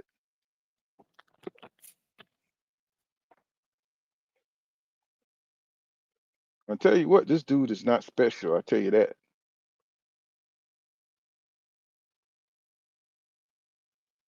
You talking about Edwards? You don't think Edwards special? Hell no.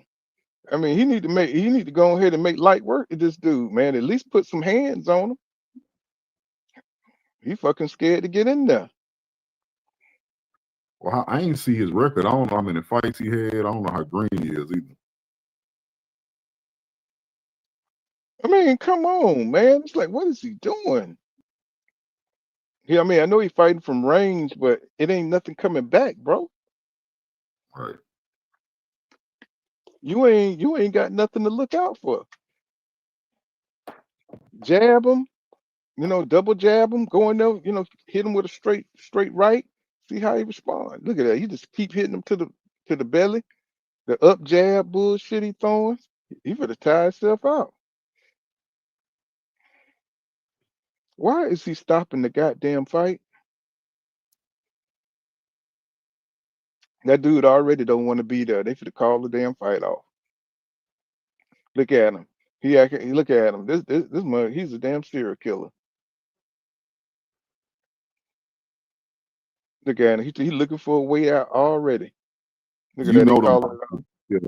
Look, Mhm. you know he don't care about his. He got hair on the back of his chest. He ain't even shave his back hair off. Mm-mm. He don't give a damn.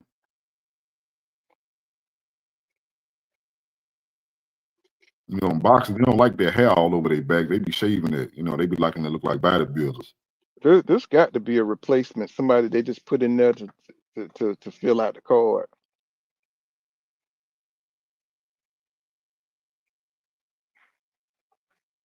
And look how he's looking against this dude. They gonna stop it. He's eye bleeding. They gonna stop it. Man, they need to stop. This ain't even a sparring match, bro. Hey, look how this white dude walk, bro. He don't even walk like he's supposed to be in there, bro. Mm-hmm. They said, man, all you have to do is put your gloves up. Man, stop, man. Stop this shit, man. This shit is not right. Man, stop. Obviously, this man do not know how to fight. He is not a boxer. Some MMA dude they found on break. This is crazy, man. I've never seen nothing like. I don't know. No, but he sucked. He sucked too. Yeah, All-American been working in the oil field. They went and got him out the oil field. Had to.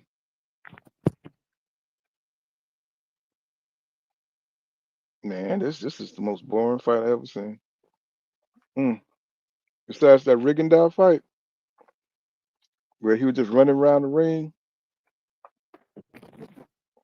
Oh, who that was again? They talking about his last fight? Yeah, Casemiro. I think was it Casemiro? Yeah, I think it was Casemiro. He fought where he just walked, where he just ran around. Man, just stop the fight, man. Nobody wants to see this dude. Just stop the fight. Like nobody wants to see this shit. Oh, he going back out there? Oh my God, he bleeding from both eyes from jabs. Hey, hold up, Pool. Bro, it's about to be 9 o'clock where I'm at. And they talking about they got 3-4 more fights to go. It's 8:20 over here. And they talking. I saw when I saw them cards they got at least 3 or 4 more fights. I can't be up that late. That shit sound like it's gonna go to 12.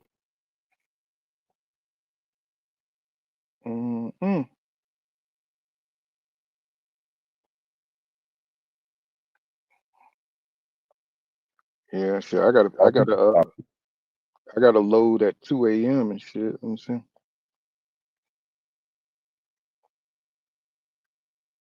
Damn, 2 a.m. Boy, you must been asleep all day. Well, not all day, but I'm just gonna pick it up. I got time to deliver it, so.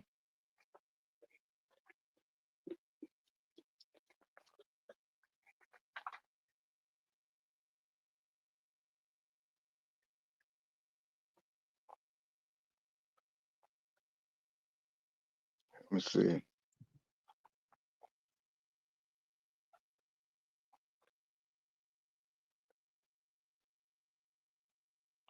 Hey, you ended up buying it? No, I ain't buy it yet, but let me see. Like you said, I'm trying to check how many more they got to go. Let me see. I had it on my. Let me see. Damn. I'm trying to check it now. See how many more they got to go. Let's see.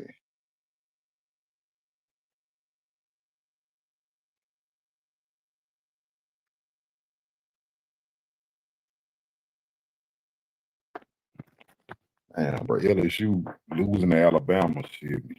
We don't care. We don't care if LSU beat nobody but Alabama.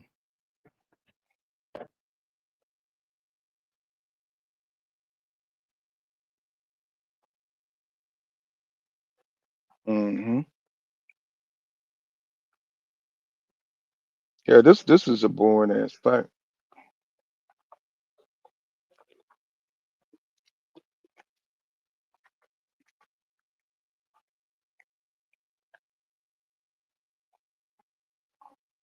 He's trying to put some hands on him right now, but it's just, dude, he just need to turn up a little bit. He already see Flores don't have nothing for him, but he's still toying with him, and I guess he figured if he had to do a camp, I guess he's gonna try to get a little workout in or something.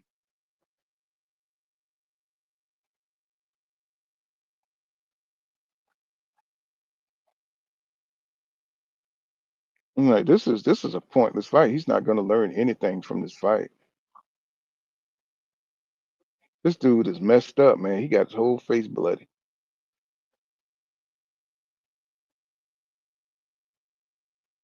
I'm like, this dude cannot win this fight. They need to stop it. I mean, he done lost every round.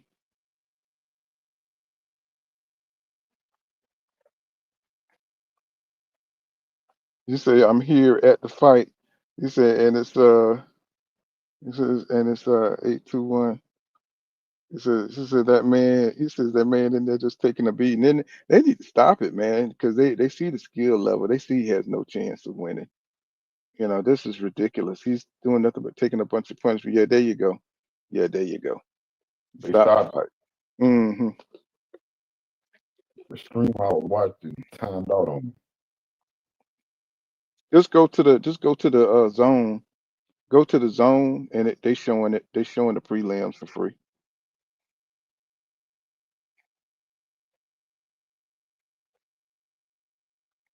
Let me see. Trying to see how many prelim fights left. Let me see. Let's see how many prelims.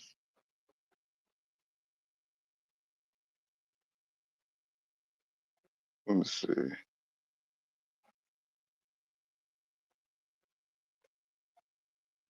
see. See how many they got going on. I know it was quite a few. Let me see. So he said there are likely at least 4 prelim fights on the undercard, but where the list at? Let me see. I know I put it on my Oh, I know it's on my damn phone. Let me see. Let me see. Where did I put that? Okay, I need to go. Let's see.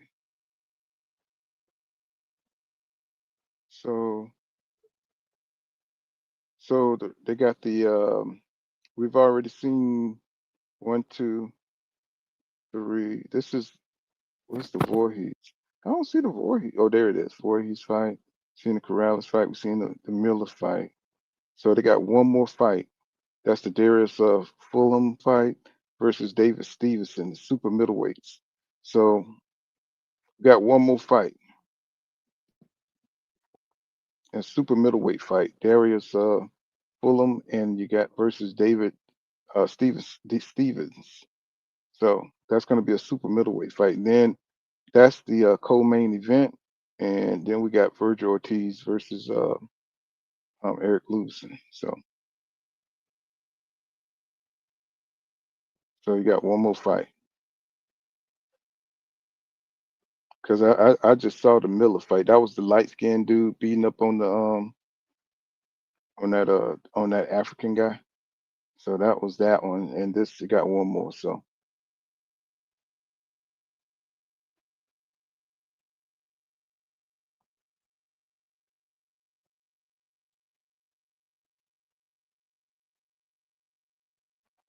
let's get it. Let's get it. Let's get it.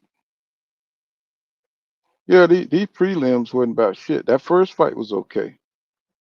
You know, that first fight was all right. But this one here, the rest of these are these they could have kept these. I don't know why they don't go out their way to put some decent fights on, you know, but this card was kind of bad, you know, it was kind of bad, you know. And he up here like he done something. You know, I would be embarrassed to claim victory on this shit. I mean, that dude shouldn't have even been in the ring with Edwards.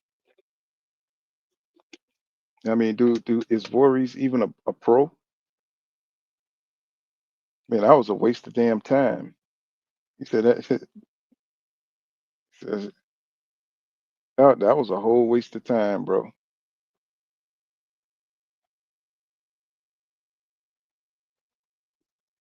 He said, "Yeah, is that a link?" Let me see.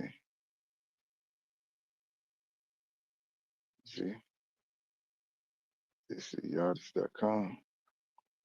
Let me see. Yardless.com. Let's see.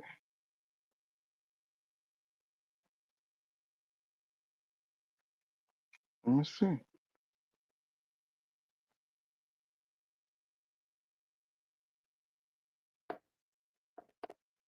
Let me see. Live sports. Let's see. Mega anime backup comics. Live sports.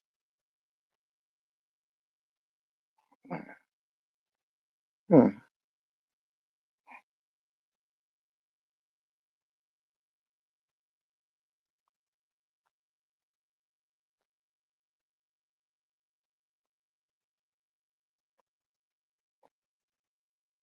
Okay. Let's see. Let's see. Okay, boxing. Okay.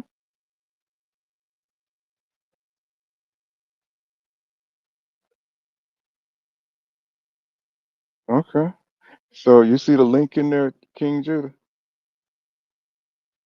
You say, do I see the link? Yeah, yeah. Look in the chat. Yeah, I'm in there. Let me see.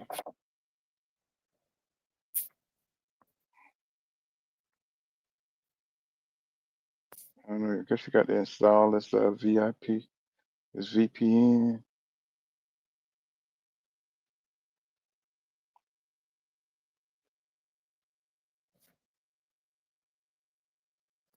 Yardless.com.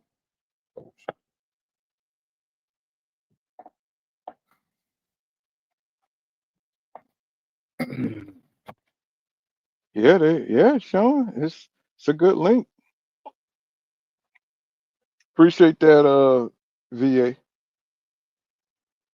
Appreciate that. I damn sure ain't feel like buying this shit.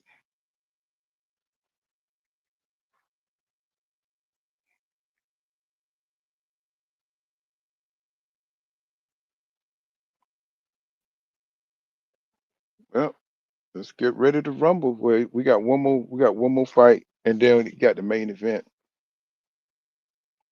But shit, I'm ready for it, man. I'm ready. I think this gonna be a classic. I think we're gonna see some action, man. I think Lubin's ready, man. This could be an upset, y'all. Don't be surprised. Don't be surprised if Vergil Ortiz get beat, because he is beatable.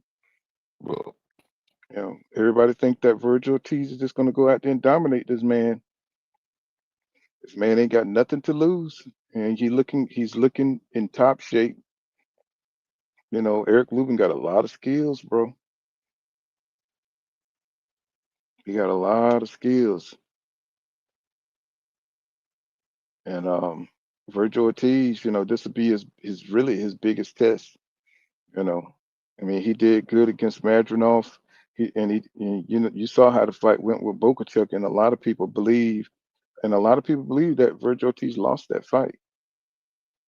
You know, so it's going to be interesting. So this is going to be a really interesting fight to see how both of these guys shake out at the 154 division. So I'm just saying, you know, it's just one of them pick'em fights.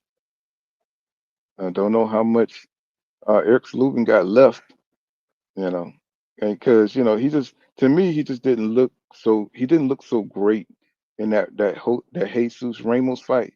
Um, Other people said he did good. You know what I'm saying? I from what I saw, he had his back against the ropes too much. He let Ramos, pin him against the ropes a little bit too much.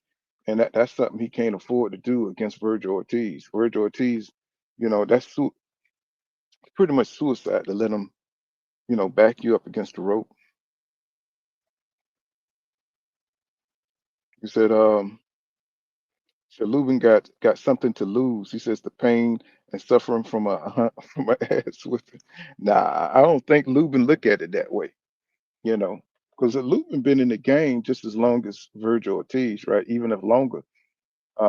He's definitely a veteran, and he's fought, you know, better fighters. You know what I'm saying? So, like I said, man, you really got to look at the experience of a fighter. I know people, even if you lost, he done been in the big fights, so he's not going to be intimidated. Of the moment. He's not going to be a prisoner of the moment. He's going to be able to operate. Man, that Predator movie going to be hell. Man, I'm gonna go see that Predator movie. yeah, I wanted to check that one out too. That look kind of good. Yeah, that shit gonna look like that's gonna be fire. Yeah, any movie with a predator scare, bro, shit, that must got some monsters on that planet. Yeah, they already look crazy. You know what I'm saying? They are with the mandibles and all that, man. They already look crazy. No, you saw it today? It's already out. Oh, I'm gonna deal with that when Thanksgiving come around. Say, oh, it's a must see. I gotta go check that out, man. Now you got me all excited about it. I definitely, I'm crazy about the Predator franchise, because you know how the Predators move. They move like real men. You know what I'm saying? Like shit, them bitches. You know, they strong, they courageous. You know what I'm saying? It's like I like that whole Predator storyline. So they showing the commercials right now.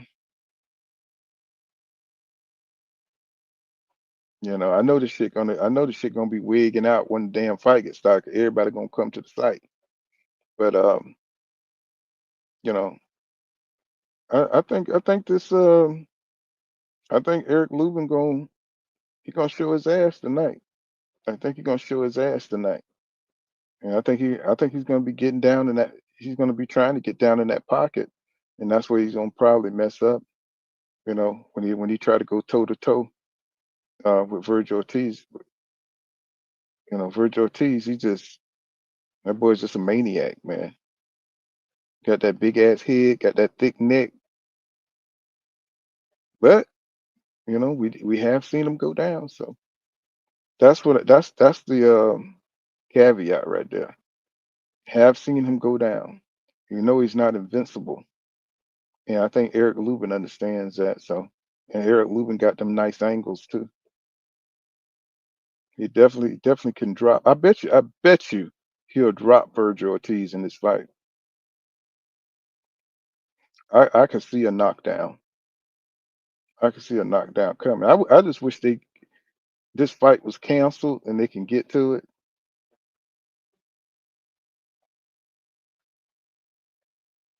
because unless they coming out with some real action and he cracking, I really can do without this fight. It's a super middleweight fight. It says Norman versus Haney seem to be selling the fight more than the main event. Yeah, that's what I talked about that earlier, Doc Kent.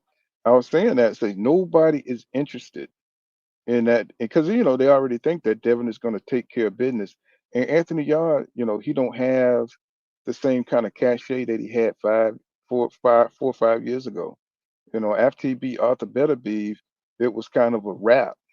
You know what I'm saying? Because he had a couple of shots. You know what I'm saying when he fought Kovalev, and you know what I'm saying he missed that opportunity. And then when he got to Arthur Beterbiev, that was his chance to show out, and he lost that one too. And then he lost another one to an English fighter.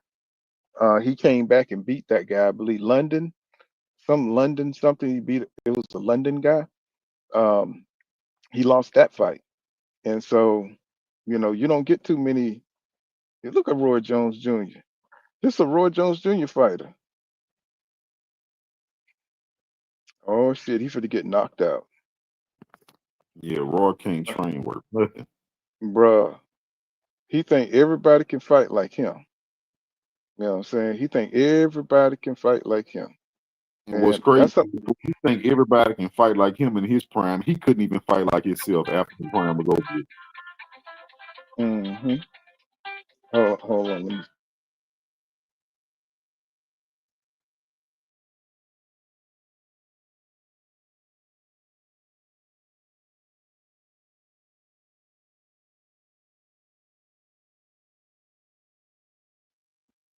Yeah. So here we go. We're about to get started with this David Fulham and Stevens fight.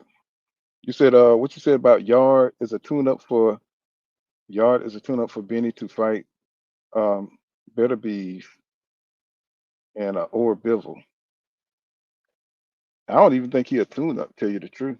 Now I'm not saying that Yard isn't a good fighter. I'm just saying that, you know, he's not the same, he don't have the same mystique that he had like when he fought Kovalev. All of a sudden the stream just stopped. Oh, got pop-ups.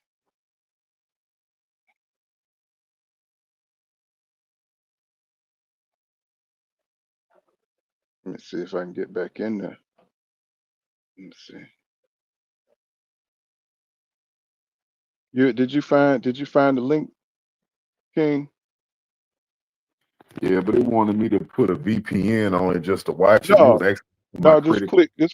click past that. It did me the same way because I'm watching the fight right now. I didn't even do that. I just clicked past it.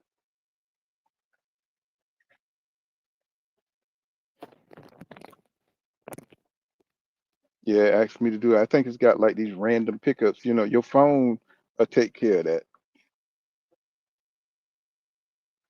So they coming to the ring right now, and he got Jones. He got Roy Jones' name on the back of his damn robe.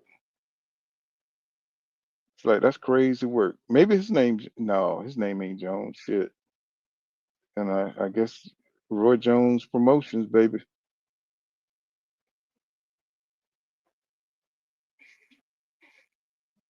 Yeah, we're gonna see. He got big shoes to fill. His Roy Jones fighter. I think he had a white guy that had some fast hands. He had a white guy. I think he's at 154. Roy Jones had a white guy that he was training. He was decent. It just he just didn't have it all together.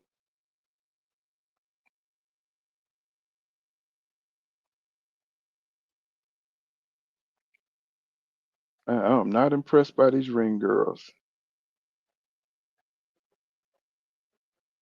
SG. Oh, okay. That's Roy Jones. Well, okay, that's RJJ. Let me see now. Which one is for Roy Jones? Let's see. Look like that's which one is for Roy Jones? Let's see. Confusing. Hopefully this will be a good one. Hopefully this will be a classic or something. You know, they got a bunch of no names to fill up the card.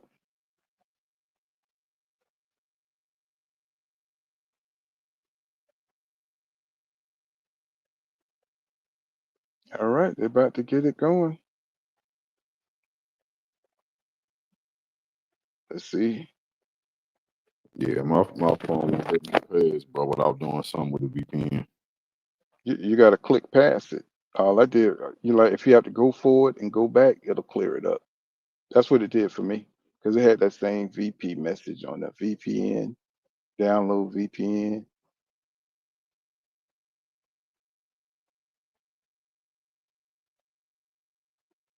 Yeah, because it's showing clear. You know, mine's showing pretty clear.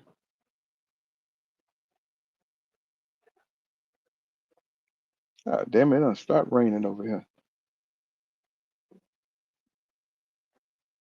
Say Amari Jones. I think that's a Devin fighter, if he's still with Devin. Man, they be moving around so damn much. It's a pretty young. What's that? His coach? Is that? So you pretty young fellow over there. Oh, he tall as shit. All right, here we go. Round number one. Who is that? Bumgarner over there? That's look like Bumgarner sitting out there. Yep, Alicia Bumgarner.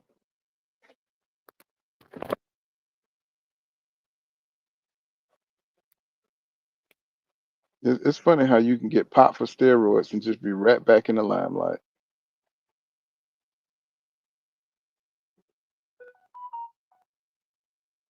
So this round one. Let's see, what's his name? Gamehound.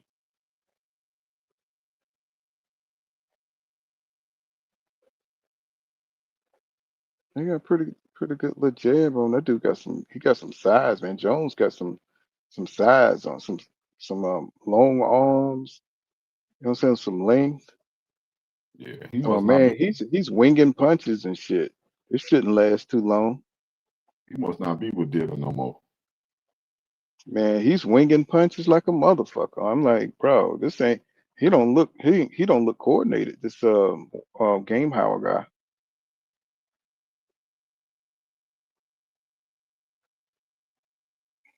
Now I don't know why my brother went inside like that.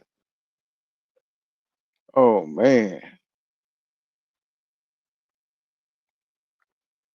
damn. Bro, he missed the brother missing bad there. He's about to let my boy. He's about to let this dude get comfortable.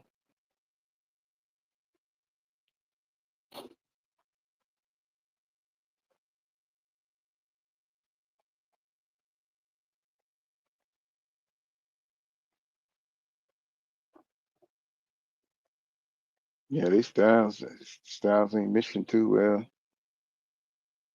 The dude with the long jab, you know what I'm saying? If he could just use his range right, he can make it easy.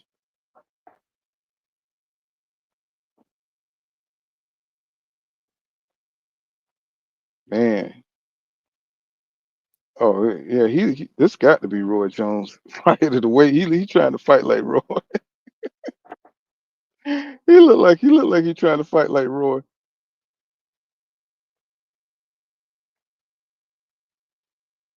Nah, bro. Mm-mm. Mm. Yeah, that's a Roy Jones Jr. That's his style right there. The ball guy. Yeah, he always had him doing some shit that's unorthodox. He be Yeah, trying to train them to land once in a lifetime punch. yeah. The lunge with the right, lean out to the left. You know what I'm saying? Fall back from the punches. Come on, man. He's gonna get this dude knocked out. He don't even have the reflexes for that shit. Yeah, he don't have the reflexes, he don't have the timing, he don't have the hand speed, he don't have the explosiveness.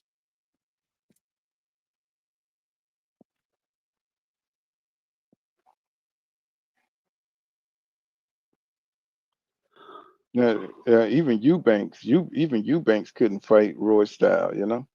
He tried, Right. but I you know, like you when he was with Bomac though. yeah, Bomac had him looking good up in there, had him working on them fundamentals, you know. That's really the best I saw, you know, when I saw Eubanks under Bomac, that's the best he ever looked. Tell you the Right. truth. He looked like a true boxer, you know. He had the fundamentals down, he was counter punching well, moving well, you know what I'm saying? Looked like a whole different fighter. He was totally entirely revamped. Yeah, they say that's who he's training with again. He training with him for this kind of being rematch. That's where you need to go because he looked really good up under them. So we got round number 2. Oh my God. Why? Oh my God. Man, you need to stop. Man, oh my God. This is a bad, this is a bad um impersonation of Roy Jones Jr. This is a bad interpretation. I'm talking about he don't have the leaping explosiveness to get them shots off. Right. He's not athletic at all. No. He's trying to do the hop thing, but that shit looks crazy. You know who he remind me of athletically? He remind me of Paulie Malignaggi, but he trying to fight like he Roy Jones Jr. He getting hit in the face. He catching shots coming in. Oh my God. He ain't got no timing. Paulie might be faster than him though, so he ain't even got Paulie speed. Yeah, but Paulie, he come from the lighter weights, Yeah. and Paulie can box. Oh my God, man, what is going on? Oh, oh man, he keep leaving that arm out there. He lucky this dude is incompetent because he should have been knocked out. Man, yeah, this shit is terrible, bro. This shit is horrible. Hey, I can hear Roy now. I'm laughing my ass off. I can hear Roy now teaching him something, trying to teach him. He tell him, "Oh, what if I do if he do this? Well, just don't get hit. That's all you got to do. Go in there and don't let him hit you." But just like Roy Trainer told him, it's like Roy Trainer told him, like he said, you can't make everybody miss, my nigga. Right. You can't make everybody miss. I can hear Roy now. Yeah, if he just don't let him hit you. Don't worry about that. Just don't let him touch Mm-mm. Man, yeah, this is sad. This is horrible. Yeah, 2 cents. He says, Roy just taking these fighters' money. Yeah, the hustle is real. you. That's all he doing. But what the worst part about it is, Roy think he be right. That's the worst part about it. I don't even think he trying to be a liar. He think he be right for real. He think he believe himself. Well, at first he was trying to get athletic fighters that was explosive and stuff, but He ain't even doing that now. He's just selling them a dream. Cause this dude shouldn't be. This dude here, he haven't won a. I don't see a round yet where he won. He haven't got a good punch in. You know what I'm saying? You know, Finally, two jabs in a row. you know how I Boom. know Roy be believing that shit. If you watch them last fights he had, like the one he got knocked out in, you know, when he was still calling himself trying to be a boxer, and even when he came back against Tyson, he was still trying to do that shit, knowing that shit wasn't gonna work. He believed that shit still gonna work. Right.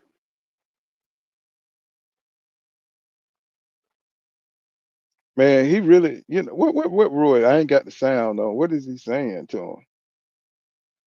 What is he saying to him? Oh, Yeah, I can't even if you got 5 chickens, if you got 5 chickens and the chicken and the rooster come at you, you know what I'm saying? He's trying to say some old country ass farm shit.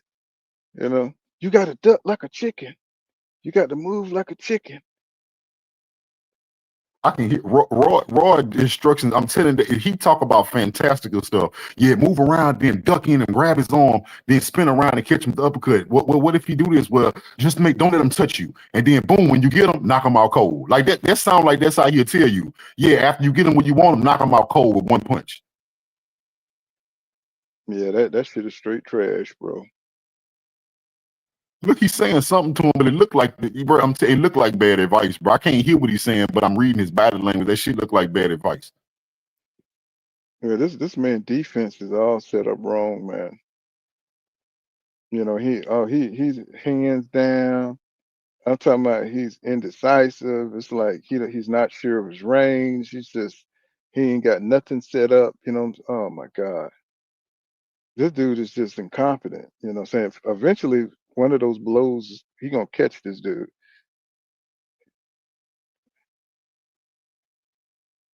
Yeah, all this wrestling and shit, man.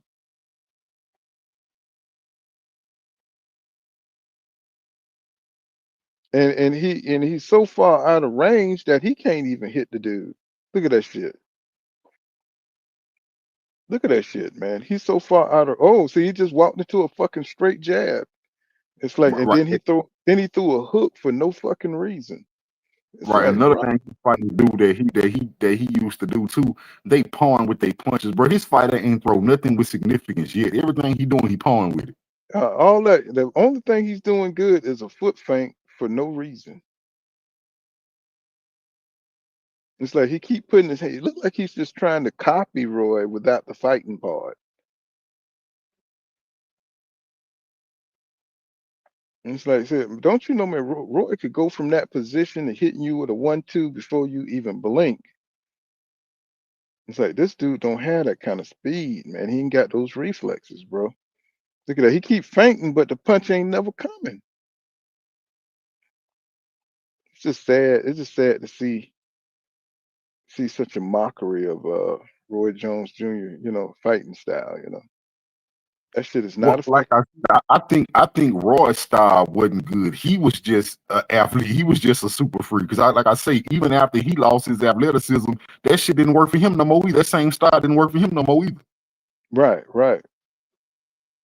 Yeah, but just to just like Floyd Mayweather Philly Shell, just oh my God, he done got tagged.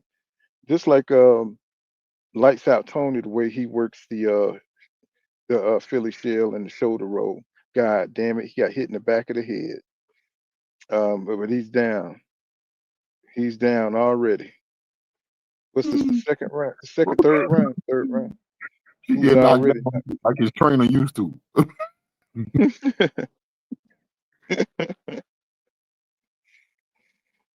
Oh, I yeah, bro. The oh, funniest shit I've seen to this day, bro, was Floyd Mayweather sitting there watching that oh, big he stage. done. He done, bro. He done. He done. Look at him. He Yeah, disappointed. that style is it's not conducive to winning the Oh, fight, but that style will get you beat up. he said, "Why you hopping in with his hands?" that's Hey, that rooster. all I know is I'm glad this shit is over. We get to see the main event, bro. That's all I'm saying, bro. Pull, Like, when you walk with your head down and you put that's that rooster walk. all I know is Roy is going to be highly criticized for this shit. I'm Bro. pretty sure the word has gotten out. that Roy, you can't. He ain't no trainer, bro. Yeah, Roy scamming these fighters like 2 cents. So he's scamming these people. And look, the funniest thing I seen, bro, when Floyd Mayweather was sitting down on that couch on that big screen watching Roy get knocked out over and over again. Man, this was a crazy ass fight, bro. This was crazy. And look at him, man. It's like, bro, yeah, bro. Mm. I Now, mean, when he going there for feedback, when he going there for feedback on Raw about what when Raw, all Raw gonna say is, well, hey, you let him touch you and you didn't knock him out. That's why you lost. I mean, he didn't even look prepared at all in this fight. So, I mean, I'm pretty sure he worked hard during the camp and everything like that. But I'm pretty sure nobody looked at him and be like, bro, you are not ready for this fight. You know what I'm saying? And I just think that he's just not getting honest feedback because I really didn't see nothing he was throwing that was dangerous, right? Um, he just That's what didn't I'm look saying. like He he, didn't throw nothing. He didn't throw yeah. nothing of significance for. Like he didn't. It didn't Well, even look like he wanted to hurt his opponent at all. yeah, I mean, look at how he reacting to these punches. You know, he's not defensively sound. He's not trying to, protect himself from, he just got caught and he just going down like a regular person in the street, you know. And it's like this is kind of bad business. They're gonna probably stop Roy from goddamn training people. They gonna run Roy right up out. They ain't gonna let him train nobody else because Uh, they gotta make him stop because he ain't gonna stop on his own. They gotta make Roy stop. yeah, unfortunately. You know what I'm saying? That's what you gotta do. He's a danger. You know what I'm saying? Putting these guys' lives in danger. I mean, that was sad, bro. Yeah, yeah, yeah, yeah, Yeah, Doc. that shit It's crazy, like really is. no fundamentals whatsoever, bro. That shit was, you know, none. Shit, he was about as good as that white guy in the damn previous fight. Shit, that was sad. That was sad. If I was Roy, I wouldn't do no interviews. I'd go straight to my car. You know what I'm saying? I wouldn't say shit. Look at Roy in the hugging people. Took that man money. Now Roy gonna put it. He gonna flip it back on him. Man, you should have ducked like a chicken. Yeah, what I'm saying, he gonna say something fantastic like, man, the only reason you lost is because you let him touch you. You didn't go the whole fight without getting touched, and you didn't knock him out first. That's the type of instructions Roy give you. Mm-hmm. That OG flim flam shit. It's like, bro, you could see his eye, man. He really wanted to win that fight, but man, that dude reach. I mean, it's like it's like they didn't even research him or watch what he does well and none of that stuff. So they ain't try to nullify nothing that dude did, and that's the sad part of it. Roy is just, I don't know, man. Like you say, he just looked like he just kind of scamming these guys. I saw him training. I saw him, in the ring trying to teach these guys how to do the stutter step thing that he does. And I was like, man, Roy, come on, bro. You know, I understand you got to make money, bro, but I rather see him as a commentator or something. I think he breaks down fights pretty good. Y- You know, I think he breaks down fights pretty good. He says Roy about to pull Marshawn Lynch. He said, "I'm here to get, I'm here, I'm here so I don't get fined." Man, you know what be killing me when he be trying to teach them, that hook stuff he used to do when he'll throw 4 or 5 hooks in a row. Roy, that shit don't work for nobody but you. That ain't gonna work for And nobody. I don't understand how they don't understand that. If the average, the boxing fan can see it, what I'm saying, that this dude was like probably the best athlete, from my generation, besides Floyd Mayweather, that you have to be on that level, what I'm saying, for that stuff to work. Nobody Right. had the kind of reaction time that Roy Jones Jr. had. I mean, the boy foot speed was so flawless, and it was just, his speed was so much better than others. Boy had cat like reflexes. Right. his That's reaction like Barry time. Sanders. That's like Barry Sanders trying to train a running back to be just like him. Man, they can't do what you do. Exactly, man. They Barry teach Sanders. I mean, you know what I'm saying? I you mean, teach them. how the hell did Barry Sanders find them holes, man? It's like that Right. motherfucker had eyes on the side of his head. You know what I'm saying? It's like it's just certain athletes. Like look at Crawford, the way he's able to make adjustments in the ring, right? You know what I'm saying? It's just athlete when you got that athletic ability and you got that mind, that mind to be able to think under pressure, man, and you able to adjust and slow the whole fight down. You know what I'm saying? You got like a beautiful mind, man. Roy just had it like that, man. He just the fundamentals just wasn't there. You know, if he had fundamentals, he would have been a dangerous man.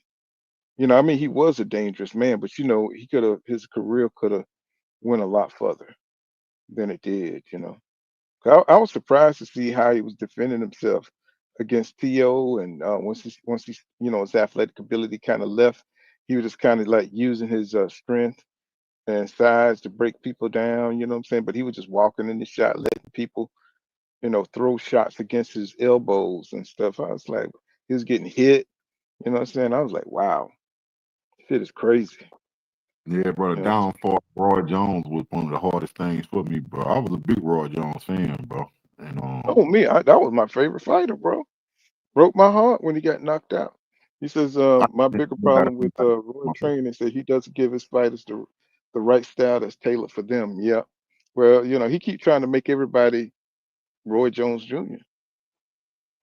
You know. I just couldn't believe I couldn't believe a fighter can have a decline that fast. You see what I'm saying? I watched him go from being a man, bro, to losing damn near every fight in one. You Well, know what I'm saying? In a blink of an Roy eye. wasn't. Roy, see, it's a lot of people don't understand. Roy wasn't living a fighter's lifestyle either. You know, Right. everybody think Roy was. They used to say he don't drink, he don't smoke. That's bullshit. Roy was out there in the parties. He was at the hip hop clubs. He was out there with all them dudes. He was out there at the parties, drinking all that shit. So then he playing basketball and all that shit. Wearing himself down. He was doing all that shit. You know what I'm saying? Right. Hey, boy, you see Dog Kent comment talking about some of the name of Roy Jones boxing school is. Y'all know I must have forgot how to box.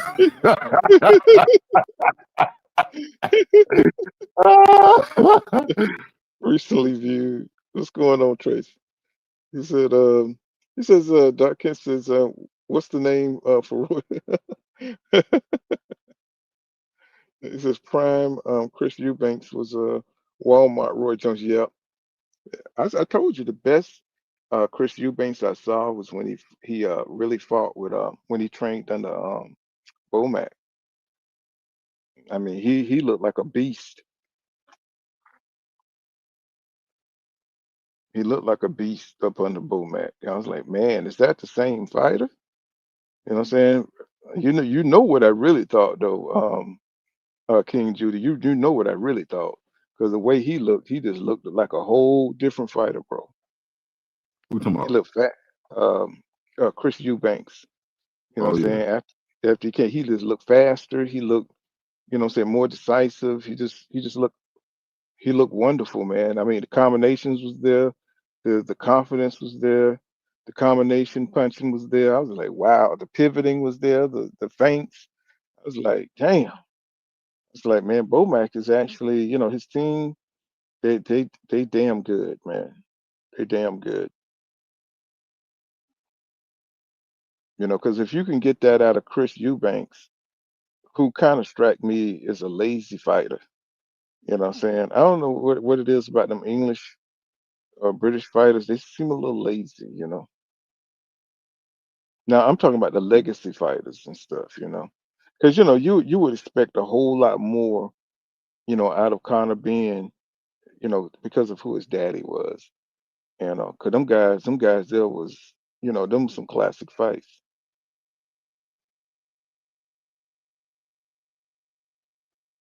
Yeah, that damn Yeah. Predator. They keep showing that Predator commercial, man. That shit make me want to go watch the movie right now.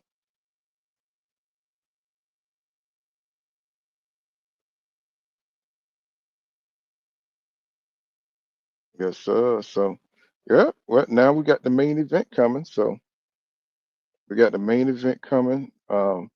Everybody get your money together. Everybody, you know what I'm saying? Oh, think the main event, Every- Nick. Who you said you got? You said you think Eric Lubin gonna win? I know you're not Yeah, a bet. I got Lubin. I got Lubin winning, but like I said, I don't think the main event Knicks. They showed some other fighters warming up. No, you bullshitting me. Cause I just looked at the let me see. I just looked at the thing. They some nigga that looked like Gary Russell. Nah, He looked like Russell's warming up. let me see. Let me see. It says. Let's see. Damn. Let me see.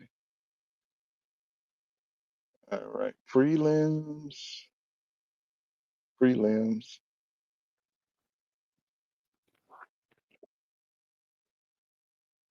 Let's see.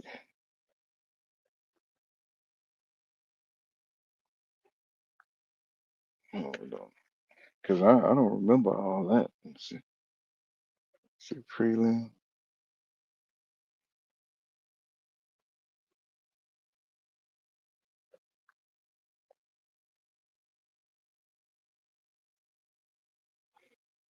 Okay, so that was Amari Jones. Okay, Eric. Let's see. Yeah, we done seen all of them. That was the last one, unless they changed something. Let's see. We just watched Voorhees. It says Darius. We just saw that one, and David Stevens. That was the one we just watched. I don't see any more, unless the time. Maybe they got they got more time or something, I and don't know. they got enough because there's no more names on here. You ain't see That two people warming up, bro. I must be sleepy, bro. I don't know what the hell going on. I know I seen two people warming up. Well, that's the last fight. You know what I'm saying, that I see. It includes several bouts. Darius Fulham versus David Stevens. We just saw Josh Edwards versus Voorhees, and we saw Robin Savar. We saw Derek Miller Jr. We saw Eric Priest and Corella, and we saw Armand Jones versus we just saw that one, and yeah, we saw all these. So, yeah, 1, 2, 3, 4. Well, yeah. Yeah, Hopefully it is the main event. Then shit. yeah. I think the main event should be coming up. I mean, I don't see any more names unless they got one for time filler or something in case fights end early or whatever. I don't know if they do that. You know, because Well, they they're showing Vergil right now, so it's good though. Yeah, he says Lubin wanted dead or alive. So yeah, that should have been the last fight. You got Eddie Hearn on here. What is he talking about? Is Eddie Hearn ever going to age? I keep saying over and over. You know what? When I see Eddie Hearn, bro, I don't know if you remember. Like, I know you older than me, but them Disney movies, like, they probably came out when I was younger. They used to have that one. They used to always had that villain. So the villain in Disney movies don't look mean or rough. They just look like you can't trust them. That's what Eddie Hearn looked like. He looked like a Disney movie villain. Mm-hmm. You can just tell he the bad guy, even if he's smiling. You know what I'm saying? That's a big dude too. That dude tall as shit. He looked like a weasel, but he a big weasel. Right. That's what I'm saying. He just got that look like, he the bad guy. He not scary and he not gonna hurt you, but you can just tell he the bad guy. There you go telling some lies and shit. You can tell he lying because he got his mouth open. But Right. Matchroom is for sale. Matchroom is for sale.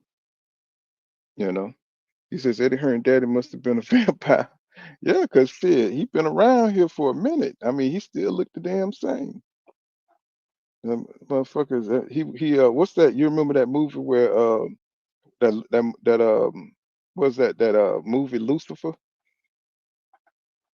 where the guy used to walk around, in suits, and he was like the devil, and he went around, helping Right. people. That's him.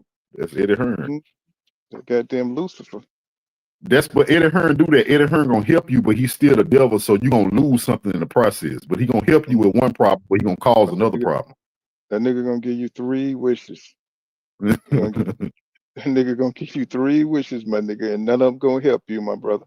And I'm gonna help you and your soul, and you just sold your soul to him. Mm-hmm.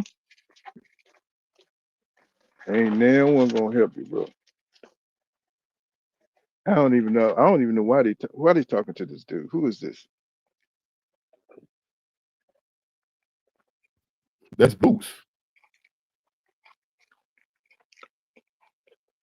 That's Boots. Yep. Yeah, that's So Boots. yeah.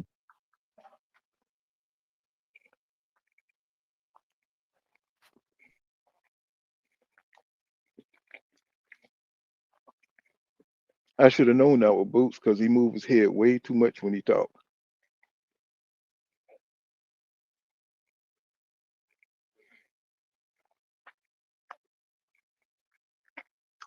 I believe it. I believe it because he's got that classic English. They got another fight coming up. Are you serious? Yeah, that's what I was talking about. Them the 2 dudes I seen warming up. Okay, they are on the thing. I thought that they were the ones that were fighting on the last fight. Shit, I'm behind. Yeah, that dude Stevens looked like when he was in the dressing room, he looked like he can be one of the wrestlers. Mm-mm. You know, all them wrestlers look just like each other. They all got the same name and they all look alike. All except for that little light skinned one.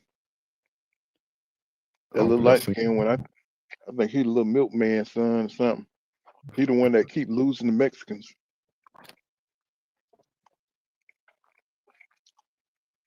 The Mexicans was tearing his ass up. And I said, yeah, boy, I don't think that's your daddy. Mm-mm. Yeah, he don't You want ain't them. got. He don't talk about. Yeah, and he the one be wearing his braids. You know, the finger roll braids all the way back. Yeah, they better stop. They better stop trying to look cute coming into the ring.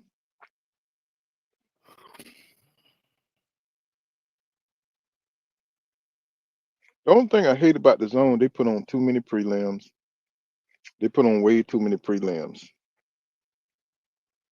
Be having 400 goddamn fights, and none of them be good. He says he on that juice, that 100% apple juice, A type shit.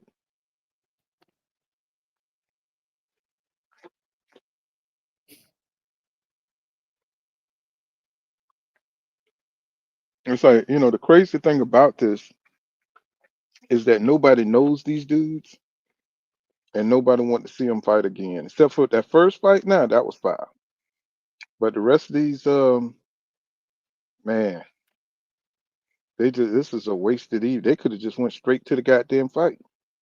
Well, I mean, we didn't. Maybe that first fight, and they could have had that could have been the co-main event. But all this shit here, we didn't need to see all this here. We did not need to see all of it. Now you just want to see somebody get knocked out.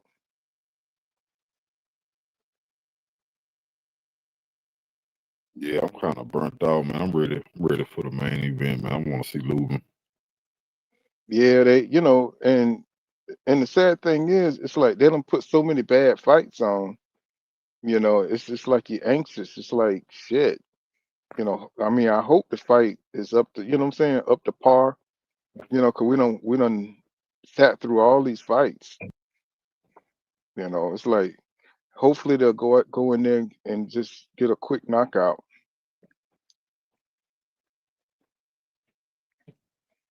Oh man, what's going on? What is going on here? Oh my God, what's going on here? Is he boxing or is he playing baseball?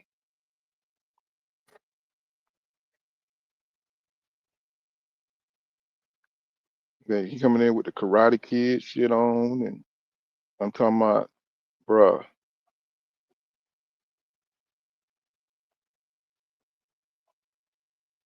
he needs to seriously revamp his style.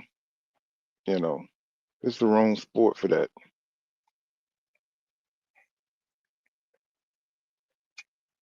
My brother looked kind of nervous over there. He looked kind of nervous. The dude, he relaxed.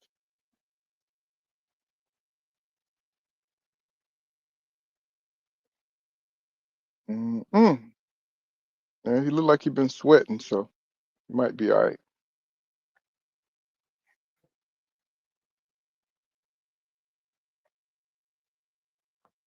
Boy, kind of look like a little Samoan, don't he?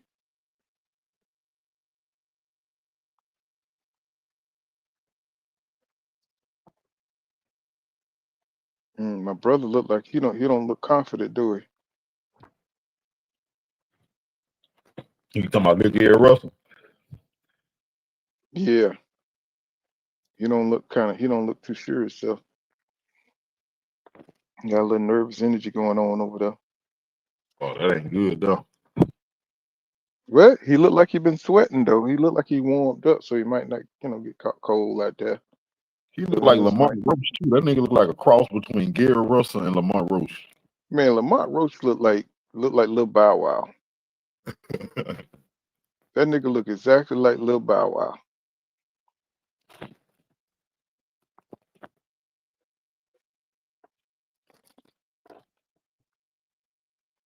Okay, David Stevens, that's who he is.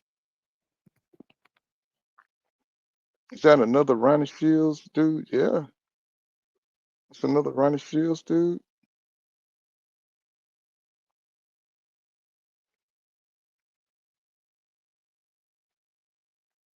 Yeah, big night for Ronnie Shields. Oh, he already got 2 losses, boy. He know how to lose.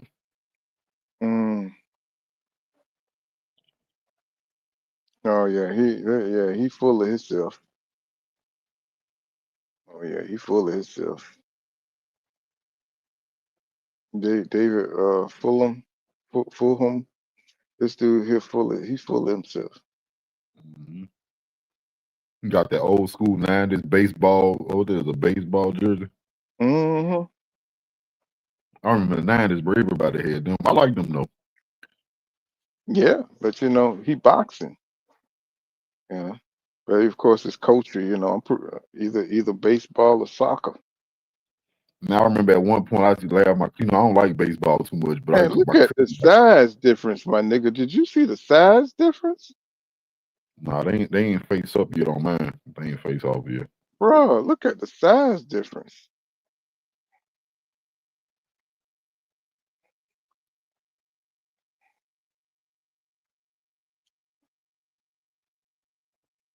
Man, bro, it always seems like these Hispanics want an unfair advantage, but they always come in big. When they get a chance to be way bigger than you, they'll be way bigger than you. Nobody calling for him to move up. You know what I'm saying? You're not gonna hear nobody saying he need to move up. That's a big dude, man. Well, it is a middleweight, so. Oh, they middleweights? Mm-hmm. Well, that dude must be small then. Or I think they might be super middleweights. Yeah, I think they're super middleweights.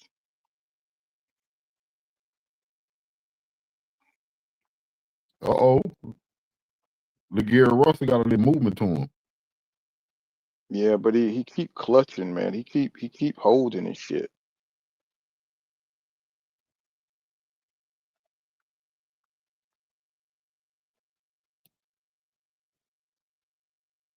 Oh man. Yeah, he can't figure out how to bypass that jab and get his shit off. I like how he's circling though. I like that Bob down being circled, try to circle under that jab. If he throws something behind that, that'd be a dangerous move he doing. He not throwing nothing behind it. He's just circling to get out the way.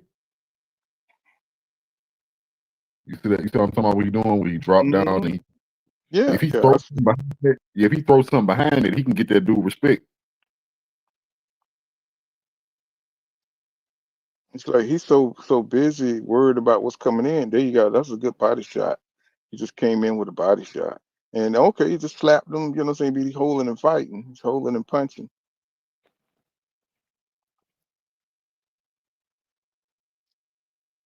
See, when he circle, if he come up with a hook or an uppercut, he gonna get that dude respect.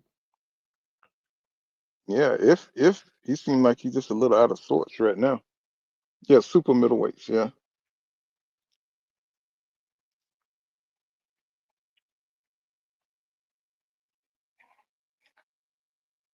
this dude here, he wants to look pretty so bad. You know, he wants to look smooth up in the ring.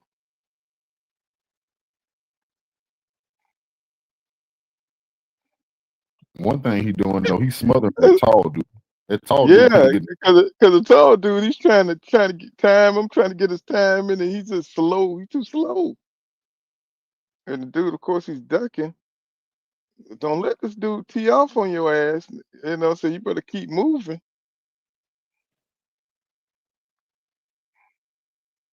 He held his head down. Held his head down. You see, he keep doing it. The ref ain't giving him no warning. Man, that dude got some long ass arms, man. Yeah, he keep pushing that dude's head down though. They can't keep letting him do that shit. Damn, that hook look nasty. Oh, bro, look here, Russ ain't got nothing, bro. Yeah, he just his whole offensive game is off. You know, he's so worried about them long arms, man. He's worried about slipping everything, but he got to come back with his own counter. Right. You know, if dude ain't got nothing to worry about, then he gonna keep on throwing on you. That is simple move he doing to get up under that jab is working perfect every time. He just not capitalizing on it. I mean, go to the body or something. Yeah, because he's worried about the comeback.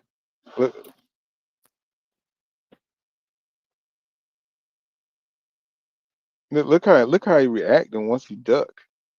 You know, so now the dude's starting to do the uppercuts. He's making adjustments. And he's starting to come with the uppercuts and stuff. So, you know, he's gonna have to be active, man. Once he get inside, he's gonna have to work. You know, he got to go to work, man. It's like stop all that bullshit. You know, there you go, jab. Okay, I don't know what that was, but you know,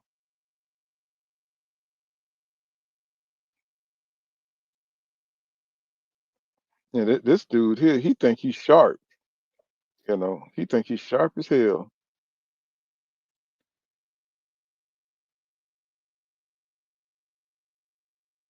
He ain't accurate with his jab.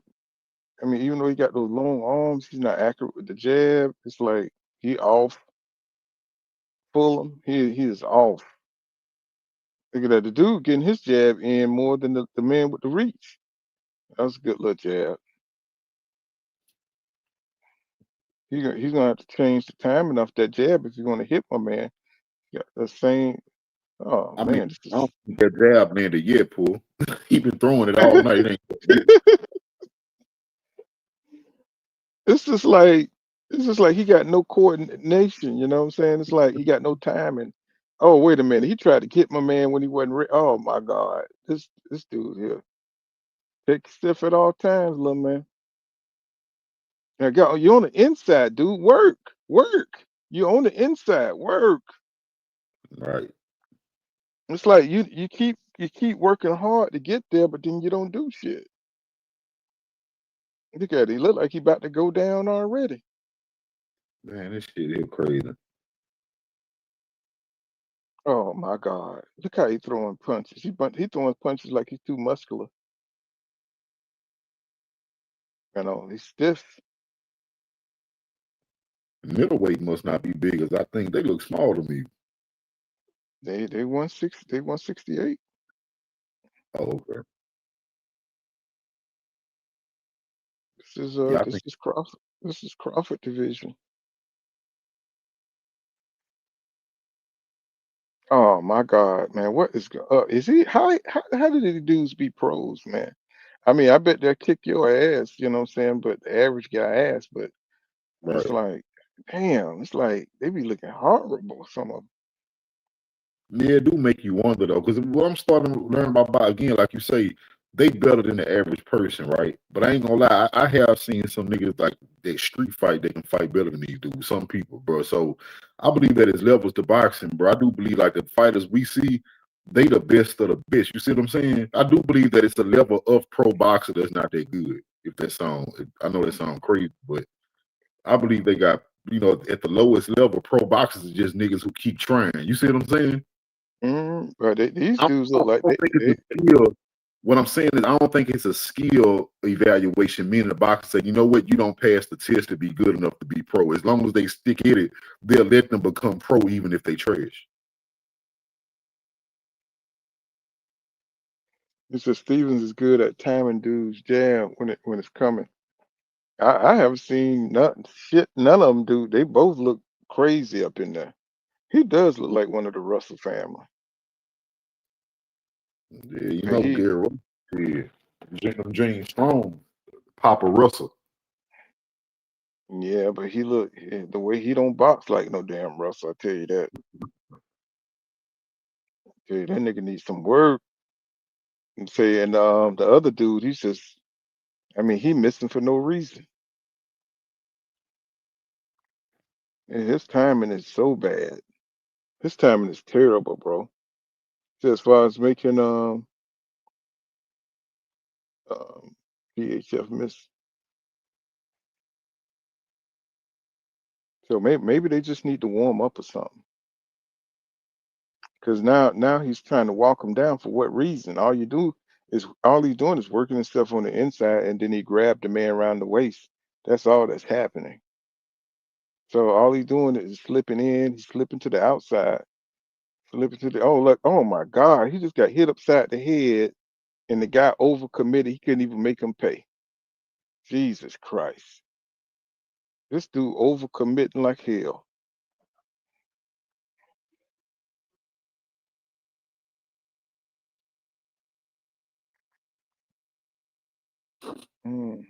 I don't know. It's like he got some kind of anxiety up in there or something. No, that was a good jab. Yeah, it's another good jab. Man, he's starting to settle down a little bit. Fulham. He's starting to settle down into a little groove and get to a little rhythm. Now, my man, he's trying to. Oh my God, that hook was so far off. I wonder why they grabbing each other like that. Why they not punching? That was a good jab. Yeah, my man, he gonna win this just because he's the more the more accurate fighter. Fulham. You know what I'm saying? He's not doing anything spectacular. Like all that extra shit he doing is like for nothing. He's controlling the fight with one single punch, with one single jab, right?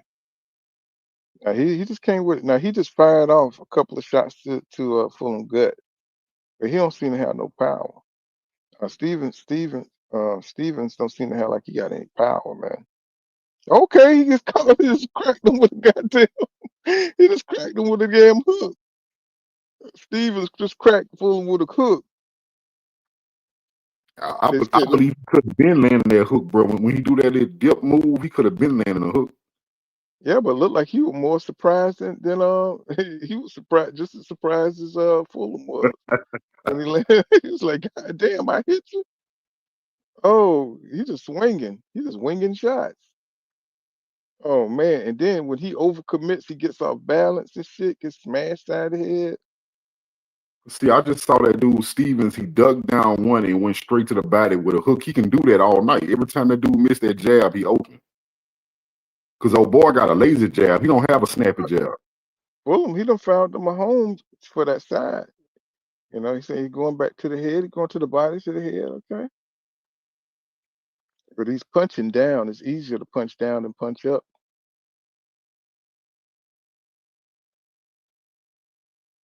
He said Fulham can't seem to block. Yeah, block. Stevens. Says okay. He said Fulham can't seem to back Stevens up because Stevens ducking. Yeah, yeah, his jabs. Yep. Now they're showing Vergil Ortiz finally.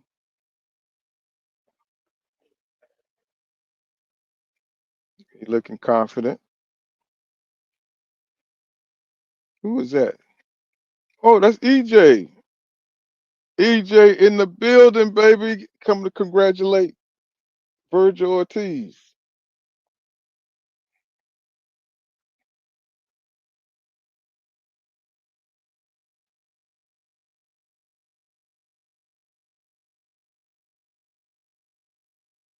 that is in Dallas for that's Fort Worth uh, area. So that is he at the fight.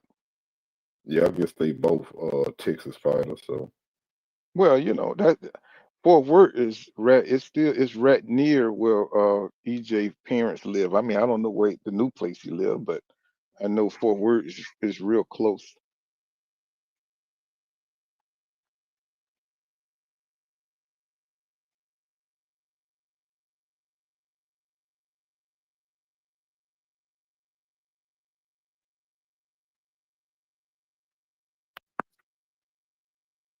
Man, this dude's style is terrible. I don't even know what he's trying to achieve, tell you the truth.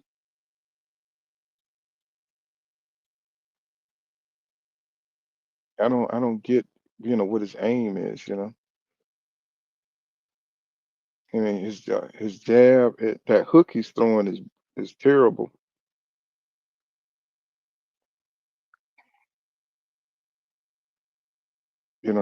His jab is not reaching. He don't have, my boy Fulham, he's trying to make adjustments.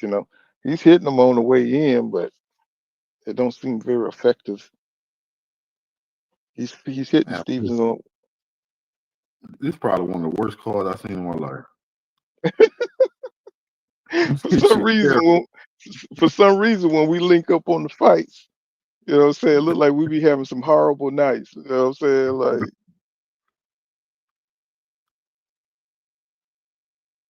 oh man, both of them lack power. Like both of them lack precision. It must be easy as hell to turn pro. That's what I'm saying. I really do believe that these fighters, it's no, how I want to say, it's no barrier to entry. Like, let's say the NFL, right? No matter how much you love football, if you're not good enough, you can't play in the NFL. Like, even in racing, like, I've been getting into racing, like, you have to have a certain skill level before you can be a pro. I don't think boxing works like that. I think in boxing, you declare that you're a pro and you have the fights. Even if you lose every fight, you still a pro. They can't bump you back down to amateur. You know what I'm saying? Yeah, You this still a this pro. dude, You just trash. he scrape out a couple of jabs and then he pushing this guy all over the place, and the ref is letting him mush him in the face. I mean, this is outlandish. I mean, he is just bullying this little dude. He putting his elbow all up in his throat. You know what I'm saying? He putting it. My man just bust his ass with it. Okay, okay, all right. Now they fighting now. Goddamn it. Okay, goddamn it. The little man tired of getting goddamn bullied. All right, that's what I'm talking about. That's what I'm talking about. He got tired of that shit. Okay, god damn it. This like when Rocky when they stopped fighting, nigga. When Rocky got tired. I was saying, my boy, he is tired of getting beat up. Come on, Roddy.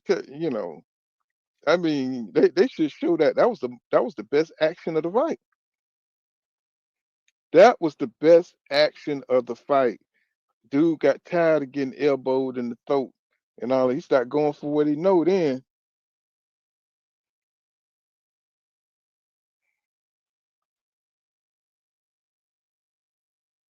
Uh, uh, uh. Let's go. Man, they wrestling all this. Man, this is an ugly ass fight. This is definitely an ugly fight. It says a real game on Box TV. What's going on? It says real game. What's going on? What is that? Some kind of spam or something? He says A link. I don't know. There must be a link. oh, a link. I guess. I mean, I don't know what that means. Real game on boxing TV. I don't know. This dude is trying to intimidate the smaller guy, Stevens. Hey, but They when gave they, when done Stephen let his they, hands go, gave Steven the last round. that's what I'm Gave saying. When he Steven. let his hands go, it looked like he getting the better of the exchanges.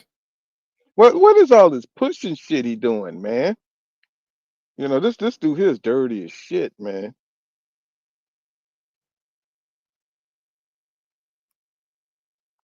This ref really don't know. This ref really ain't reffing. I think he's so shocked at how unorganized they is. He's not used to this shit. I mean, this dude is using his forearms. He's mugging them with his gloves.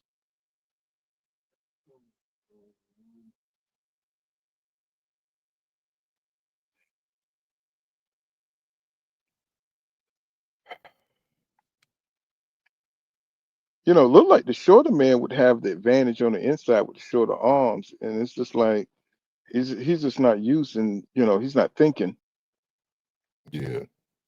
He's not letting his hands go because, like I say, when he do, he getting the better of him when he do let his hands go.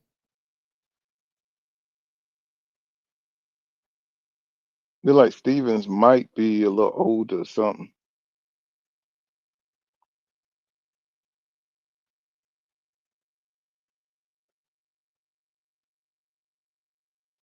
Oh, you're right. You're right. When he do let them hands go, man, it's like he put one or two together, but he can't maintain it. Okay, let's go, man. All y'all have to do is work it out, man, and let each other go.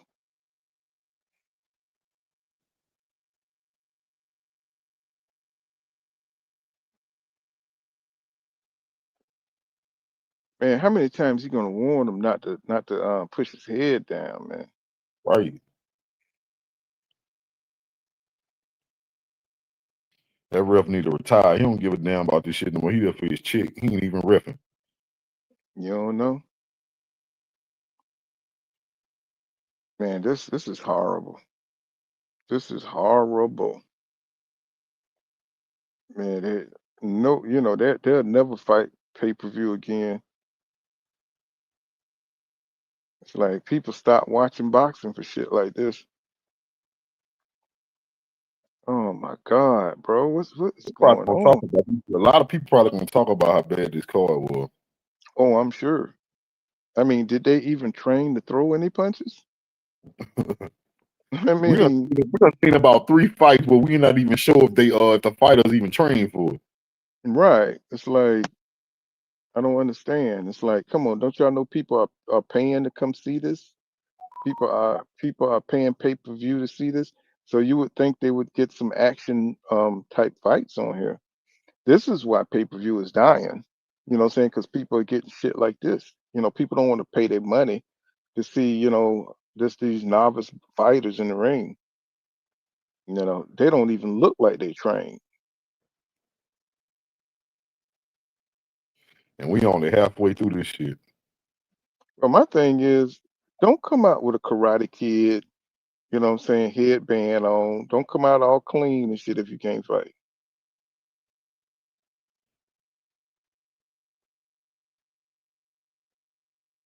And that was probably the most action in the fight.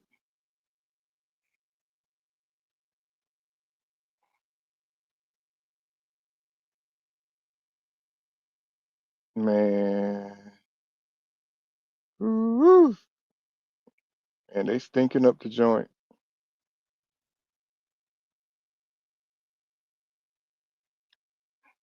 That little combination was good though. Stevens got off. Yeah, he'll get one or two in, but he just so awkward. Look at his balance. Look how he have his feet. The way he position his feet. His feet side by side. You know what I'm saying? It's like look how he stands, man.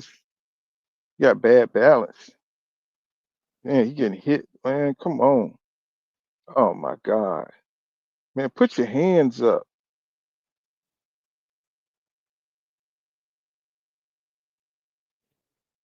Uh, oh man, see this dude is raking him across his head. He reaching out, raking Stevens across his head. You know what I'm saying? This shit is crazy.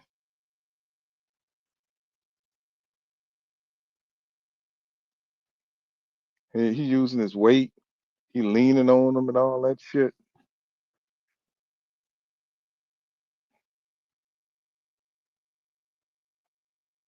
You know what though? I see that. I see an overhand right that's probably could end this. I could Steven throw an overhand right, bro. with all his might, the way this dude leaned over his front foot, man, he could end this.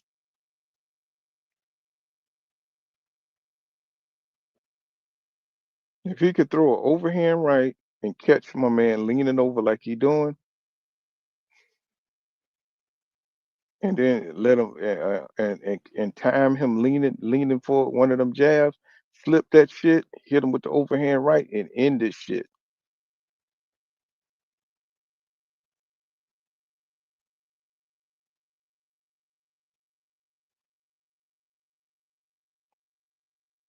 Yeah, that was a good jab by Stevens. This is fine. Oh, nice body shot, but I don't know why he just don't keep working.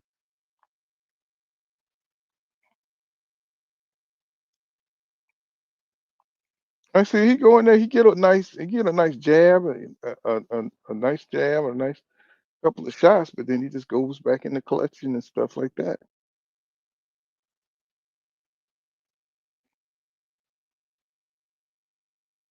I don't know why he waits to let this Fulham guy get off. He wait for him to get off. This is a weird fight. Just really bad pros.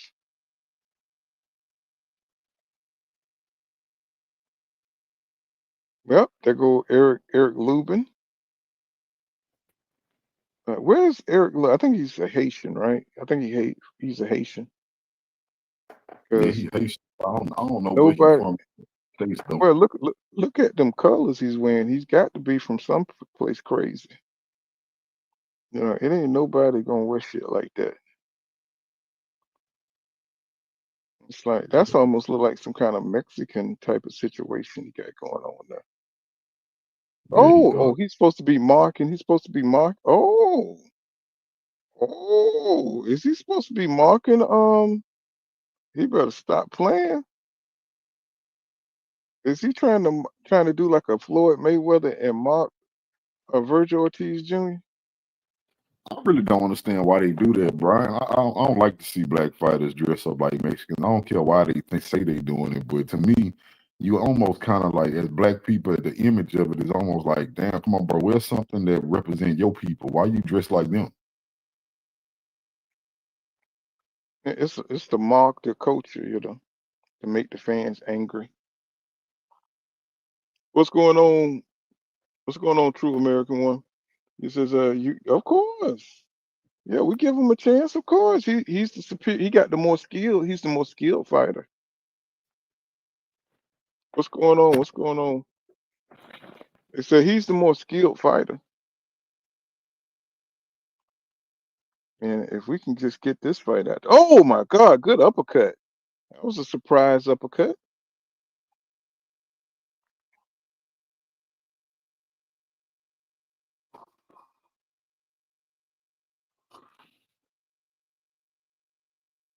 They got it tied up.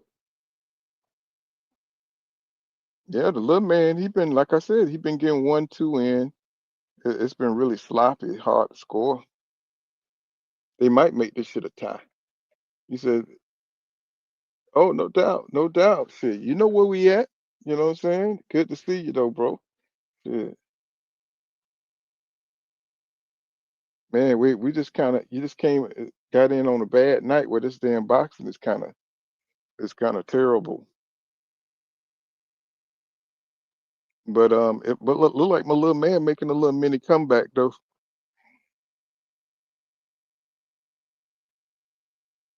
You know, as far as getting off first. And looked like he hit him in the balls. Damn.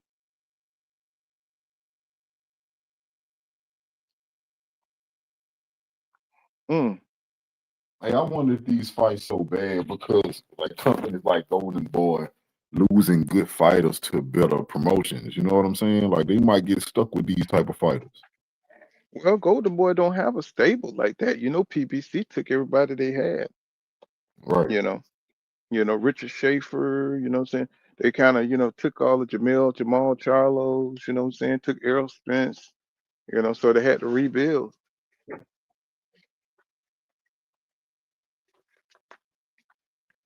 Basically, you know what I'm saying? So they really, besides Ryan Garcia, Vergil, they left with Ryan Garcia and Vergil Ortiz. And they had what's his name too? What's that black fighter with the fast hands? What his name? Oh shit, I don't know. Not Garrett Russell, huh? Yeah, the one that they chefed. Um, Talking about Speedy, yeah, Rashidi. Rashidi. Yeah, yeah. Mm-hmm. So that's really all they had left. Rashidi Ellis. Yeah, he ain't fight shit. I ain't seen Rashidi He just in had a 5 fight. years. Oh, you He did? just I was had. about to say I didn't see that fool in 5 years. Yeah, he just had a fight. I don't know what the hell he been doing. He just had a fight though. You know what I'm saying? I don't know what's going on with Rashidi Ellis.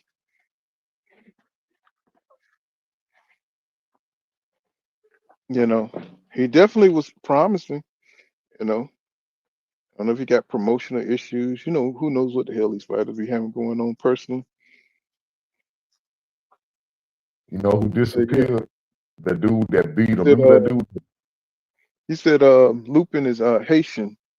You know what I'm saying? Oh, I didn't know you were Haitian, my brother. We all black people any goddamn way. I wonder if he's I don't think that's a Haitian outfit he got on. I think that's a Mexican outfit. I think he's mocking Vergil Ortiz.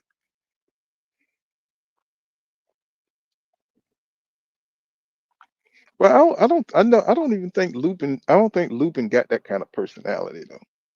Yeah, maybe that's just something he want to wear. I don't think he really got that kind of troll personality. I mean, at first I did because he was talking cash shit to Jamel Charlo. He was talking cash shit to him. But that was the last time I seen him act like that. I guess he got humbled once he got knocked out. But the next time he came out, I just see him display all kind of just different skill sets and defense, and I mean he just his fight game was just so intricate. The next time I saw him, he just had so many angles and moves, and I said this dude is skilled, man. So this is going to be a good fight, man. If Vergil loses, it's going to be very educational. This will be the fight for him to lose if he's going to lose one, because you know if Erickson Lubin, if he gets in a groove and he puts everything together, he's a hard dude to beat. And the same with Vergil Ortiz. Now, if Vergil Ortiz get into a groove, it's going to be over.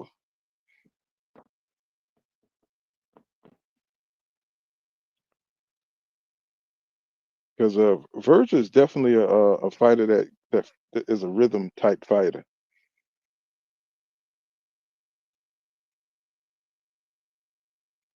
And you know one thing, the one thing that can throw off your rhythm, right? Is Timing. that jab. And Erickson Lubin got a beautiful one.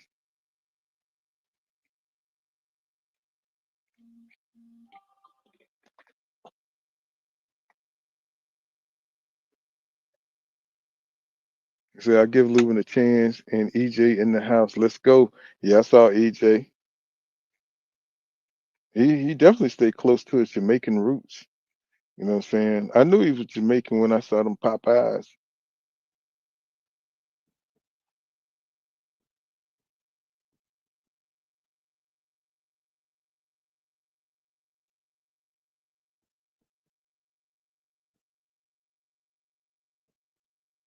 And old EJ been trying to grow them locks out for a while.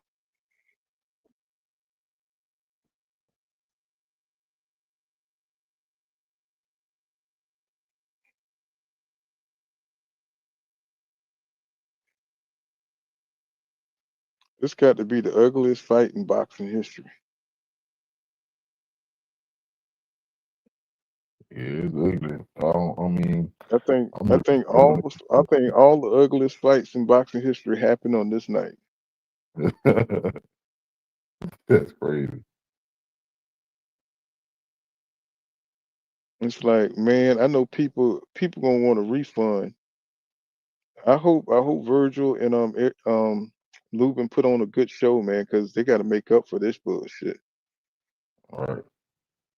This These- dude just missed a whole punch, all with his body all the way sideways, and dude didn't even make him pay. He just looked at him.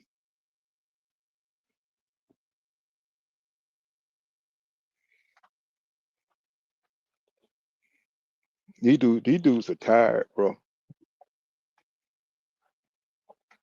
They letting opportunities go by. They just trying to catch their breath.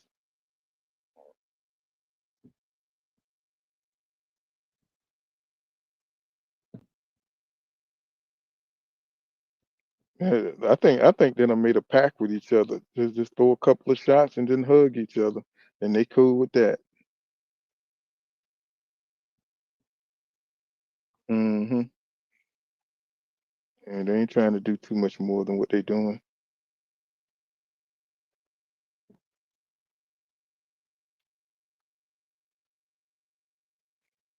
I'm gonna tell you, this would be a different fight if they were the same height.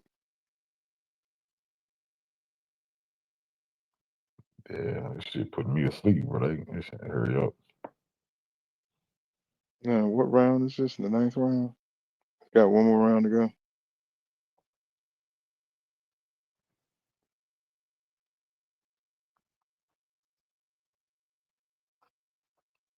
That's why I say people be talking about boring fights when they say people not engaging. I'm telling you, I can get put to sleep by shit like this, where people just throwing nothing, mean nothing, all this Yeah. rap. That shit put me to sleep. Yep. Yeah, you're right about that. Yeah, but imagine being a fighter the next day. You got to see what the reviews, on your performance.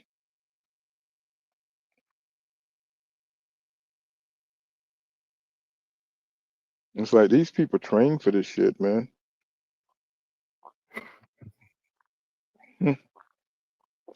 Oh yeah, I had to come on though. True America.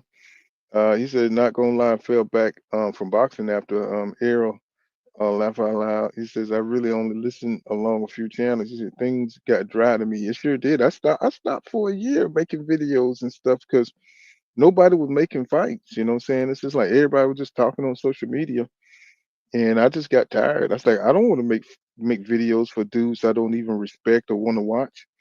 You know what I'm saying? So I fell back for about a year, you know what I'm saying, just to rest my nerves and shit and, rejuvenate. You know what I'm saying? It takes a lot to make these videos, you know. He said this fight got me ready for yeah. It's only one more round, so we done sat through it this long.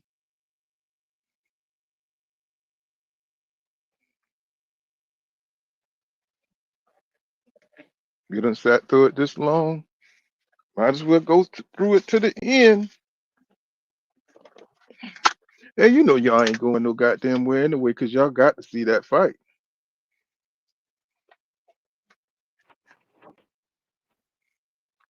You know goddamn well you want to see that Vergil Ortiz fight. 628. Yep. Yeah, I want to see what Lubin gonna look like. If he talking about it, if he win this fight, he won't boost next. I want to see what he look like. He says, I'm waiting for the main event. I can't. No, I know. Hey, all the real boxing heads, nobody. We done sat through all these shitty ass fights, and everybody's just cool and just chilling because they know the shit gonna be good, right? You know what I'm saying? It's like everybody's like just chilling. You know what I'm saying? All these terrible fights. Look at Teofimo Lopez. What your ass doing there? Clown, straight clown behavior, and he Who? got people convinced. He got everybody fooled that he actually gonna fight Shakur Stevens. Well, they say it's been announced, so they say it's on the books. Fighters can pull out, bro. It ain't nothing for him to say he hurt and just pull out the fight. That's what I was saying to that, but I say he'll never have another. He would only be a champion name only if he did that. Because look at the Schofields right now. If you look at how the Schofield moving, I don't even know what to think of them. Straight clowns, bro. Straight clowns. What this motherfucker said he had a goddamn spider bite. Nah, he This say time, he say they poisoned him. Somebody touched him or no. did something. I'm talking about that. He pulled out of this one too with JoJo Diaz. Oh, I didn't He even know pulled. they had. Yeah, he pulled out the JoJo Diaz fight, bro. Who pulls out a fight for JoJo? Mojo Right. JoJo. JoJo a stepping stone. Like, if you pull out that fight, dude, you don't want to fight nobody. You know what I'm saying? You pull out a JoJo, that's an easy money fight. Like, you don't want to fight nobody, my brother. Oh yeah, yeah. I kind of got down, man. It was real bad, because I was like, I don't even like these dudes. And then what happened was I saw Vergil Ortiz fight Boca Chuck, and I saw the Mandrinov fight, and I saw the Bucket Chuck fight. I said, man, let me see what's happening. But by then I was rested up. I said, let me get back into my shit and see what's really going on. I said, I'm not one of them type people that could just come on and just talk about nothing, you know. And a damn show. I wish I could get some interviews from these fighters, but these fighters are so fickle. I don't want to be in and be in depth to a fighter, that you got to say good shit about them. You know what I'm saying? If they ain't moving the way, if they're not moving right, I want to have the autonomy, what I'm saying, to say what the hell I believe. He says, yep. He says, T.O. better not duck him, son. Man, if they don't end this goddamn fight, Right. I was like, every time I keep looking, that damn 45 minutes look like that shit going backwards.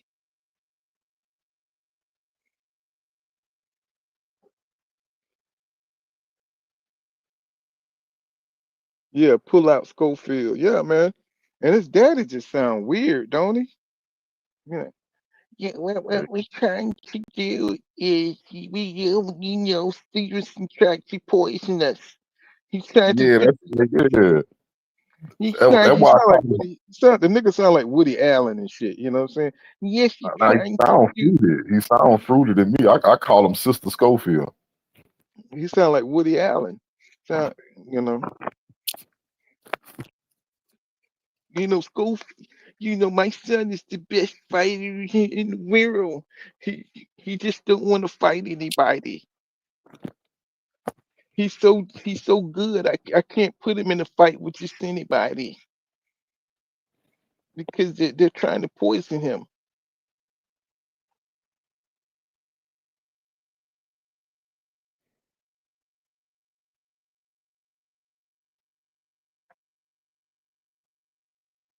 Goddamn Floyd Schofield.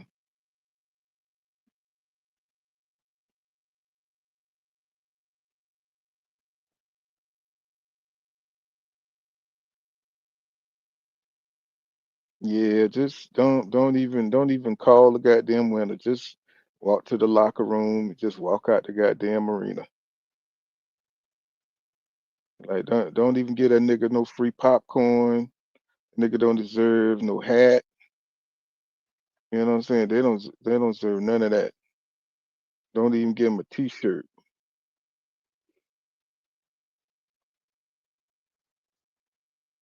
Don't even get him a damn refrigerator magnet.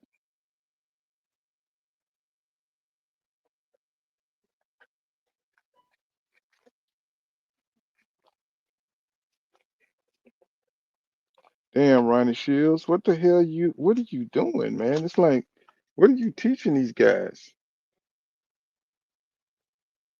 He's supposed to be like a legendary trainer, man. Cause you ever notice when Emmanuel Stewart, when he trains somebody, you can see that aggressive style. You know what I'm saying? What was the name of his gym? What was the name of that gym? Crunk gym style. You know what I'm saying? You could see it in Tommy Hearns. You could see it in Lennox Lewis. You could see it in his fighters. You know what I'm saying? That crunk style. You could see it even in Tyson Fury. You know what I'm saying? That attack style. And, it was very beautiful. With Ronnie Shields, it's just kind of hard to kind of see what his fighters, what the aim is. It's like I didn't see, anything polished about this guy, that Ronnie Shields guy. He just seemed like he's kind of raw. You know, he seemed like he's kind of raw. Oh, that's his guy. Okay. Yeah, yeah, yeah, yeah, yeah. He sucks. This dude sucks. That was a terrible performance, my brother. What was it? This his first fight? What the hell? I didn't hear No, him wrong. no. He can't get no Texas refrigerator magnet. The welcome to They Texas call that refrigerator. shit, they call that shit a draw. They say they were both was equally ass. Mm. What did I say earlier? Yep. What did I say? I said they're gonna make a damn draw out of this shit because this shit too hard to score.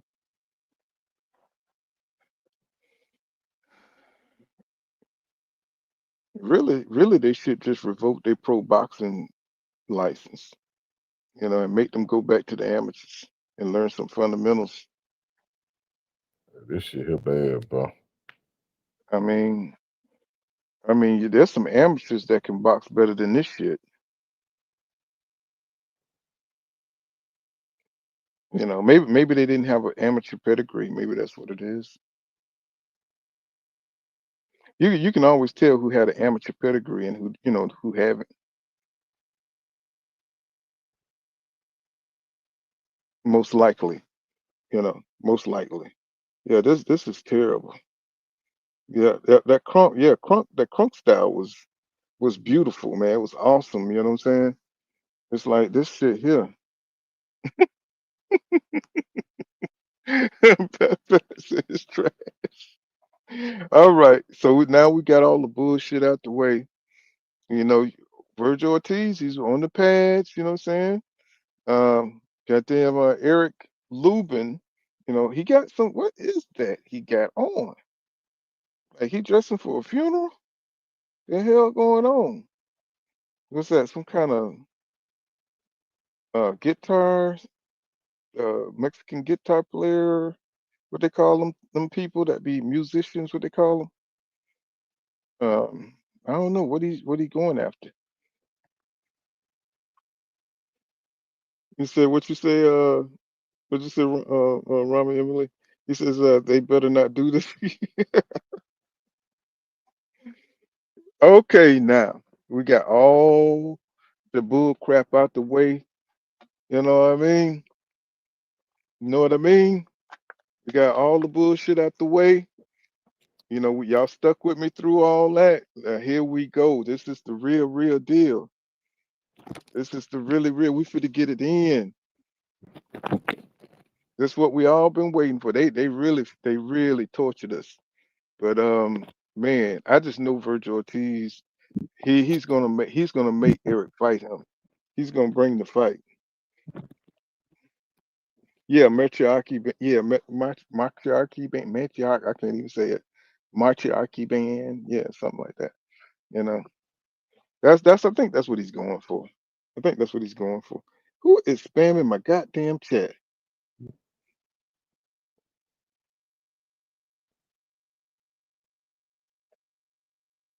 Who is spamming my goddamn chat with this bullshit?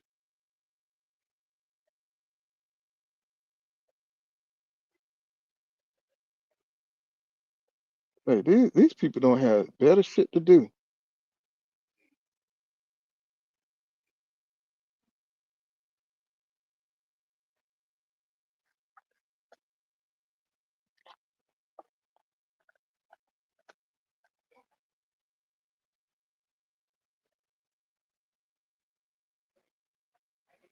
Yes, sir. So put your bets in.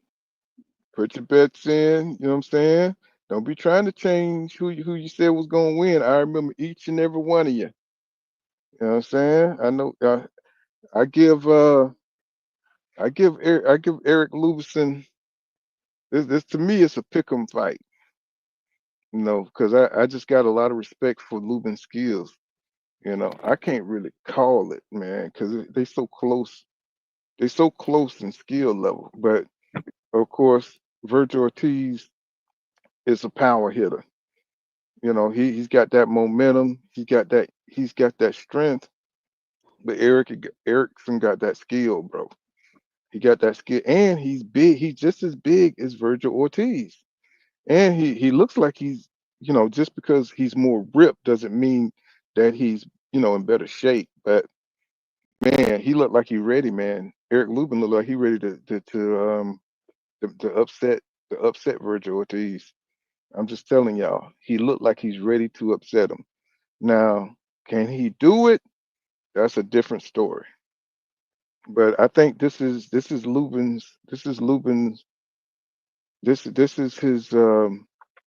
defining moment.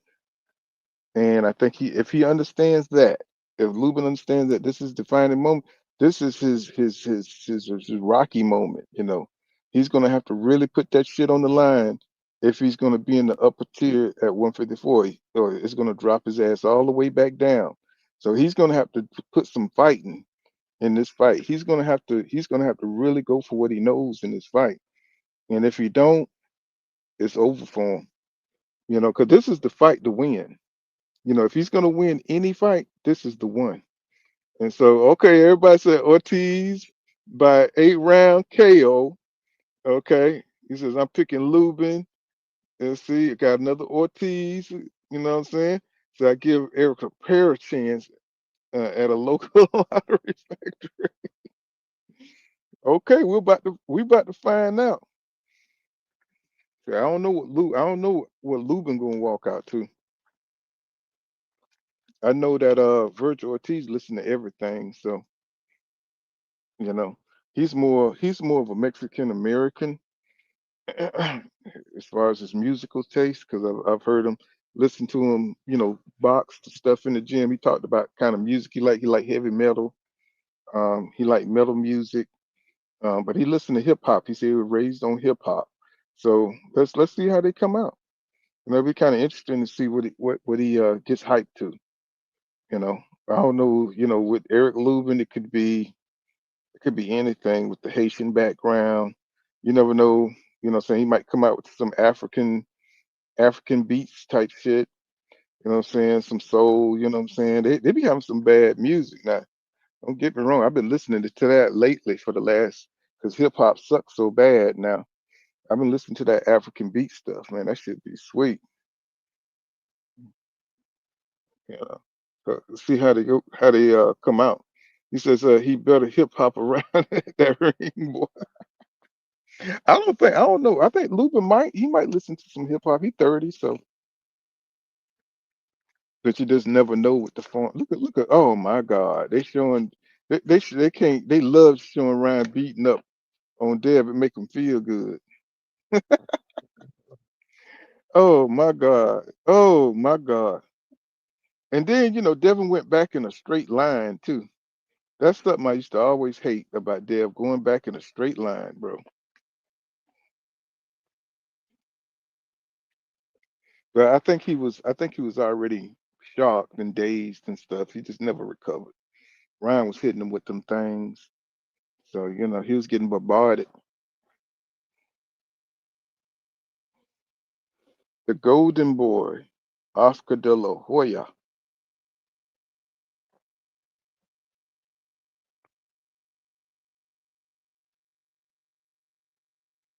I tell you, Oscar think he a big deal, man. Oscar really think he's a big deal, man. He says, oh shit, says he got that, oh my God. But that was the golden boy. Shit, before you was in the boxing, boy, Oscar was out there knocking people out.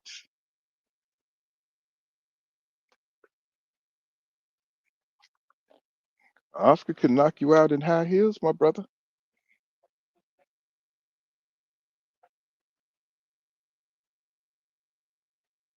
And don't underestimate that left hook he got. Got him out of a lot of trouble in the past. And I can't stand that Chris Maddox guy, man. He looks like another weasel. Yeah.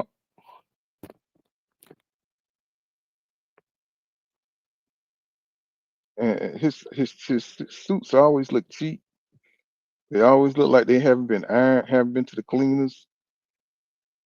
He always dressed like he's like he just lost $1,000 in the stock market. He says, yeah. He says, Oscar is a G. He said, but Said that cocaine and dress code crazy work. Yes, sir. Over time, these fighters just get into vices, you know, get into vices. He was a pretty boy. Look at Ryan Garcia. Look at Ryan Garcia. I mean, for a while, it looked like Ryan was on some shit. You know what I'm saying? They be so damn they think they so damn pretty. They think they on a whole nother level and shit. You know, they get into all kind of stuff. Look at Boots.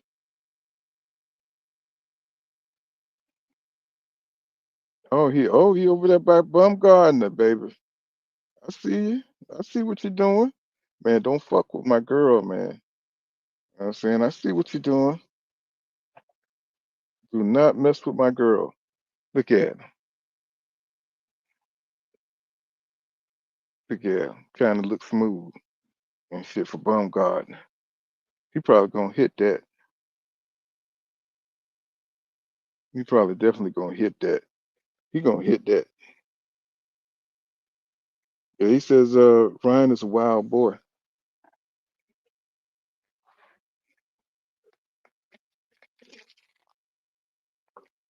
All right, they running all the fights and all that.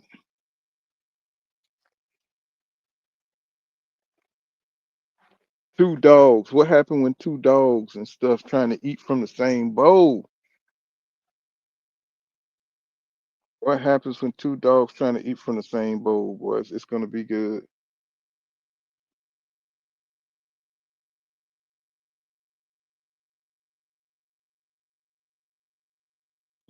Yeah, they showing that knockout. Oh yeah, they showing all his losses.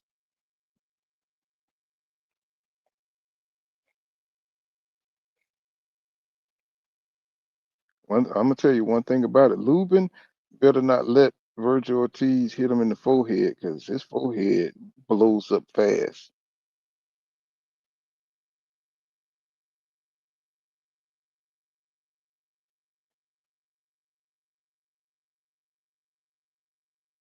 Mm-mm.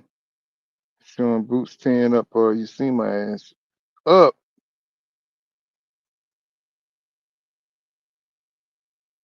Mm-mm. Let's go, let's get it.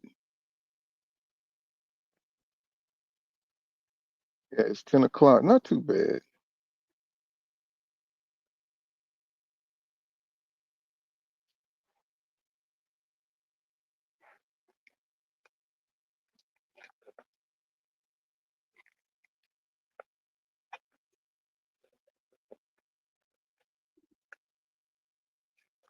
All right, let's go.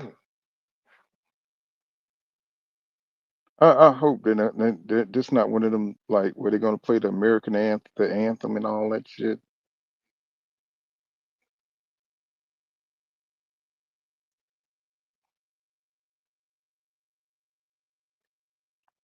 There you go, Eric.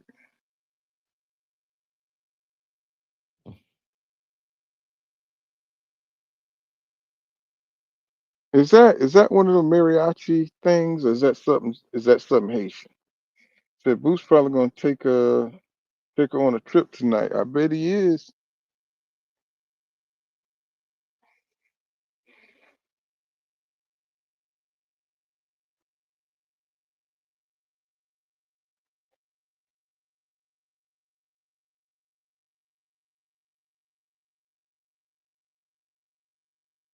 Mm-mm. My boy warming up. Vergil Ortiz hitting the pads.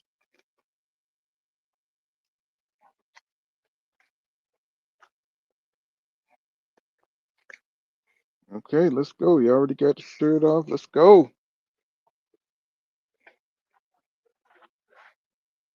Like people do not want to hear these three guys talk. It's like we've been waiting all night long. They just need to just pack it in. They need to pack it in there. They just need to go straight to the fight.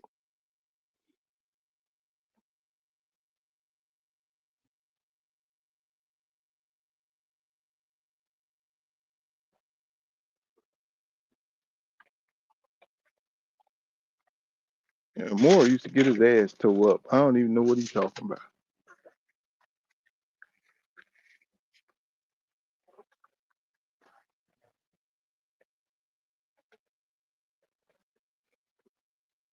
$27 old, 5'10", came in at 153.8 pounds. You got Lubin, 30, 5'11", came in at 154 pounds.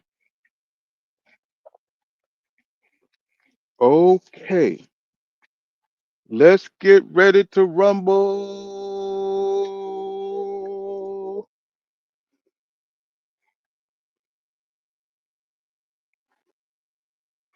Them ring girls ain't hitting on shit.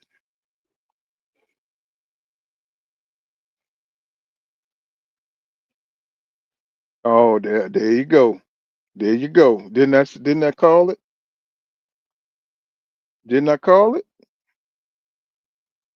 Nobody want to give me my flowers. Nobody want to give me my flowers. Didn't I call it?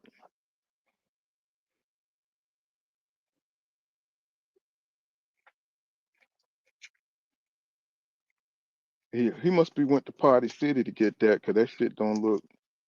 That shit look like it's cheap. You know, he must have went to Party City or something. I told you that's what he was doing. Didn't I tell y'all that's what he was doing? Did I not tell y'all that's what he was doing? Mm-hmm. Look at that damn sombrero done came off his head and all that. Mm-mm.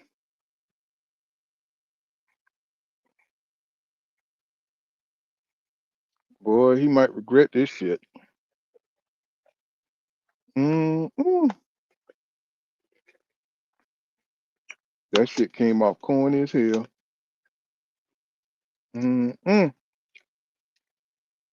Boy, I hope you fight your ass off, cause you know came in there with that bullshit. You know what I'm saying? I hope Lubin. Ooh man.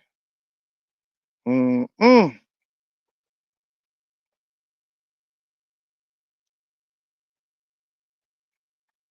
Y'all don't understand. Fort Worth is Mexico. You know what I'm saying? There's black people there, but Fort Worth, Dallas, shit, Texas, shit. Mm-mm. Mm-mm. Mm-hmm. Y'all just don't understand. And that was some bullshit right there. Mm-mm. People don't even know you like that, bro. They probably actually think you Mexican. They don't know Lubin like that. So it don't mean nothing to them. They don't know Lubin like that. They probably think he a black Mexican.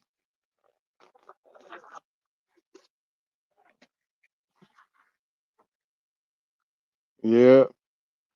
Yes, sir. Yeah. Yeah. Yeah. Yeah. Yeah. You never seen Jamel them try to do no shit like that. Jamel or Jamal. They know better than that shit. But he must be fit to fight his ass off.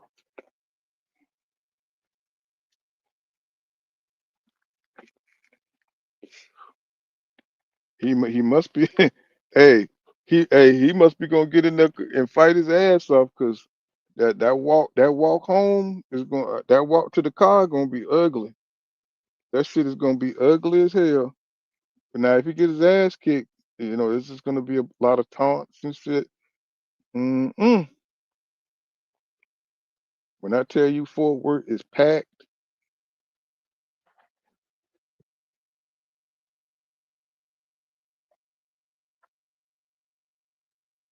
I drive through there all the time.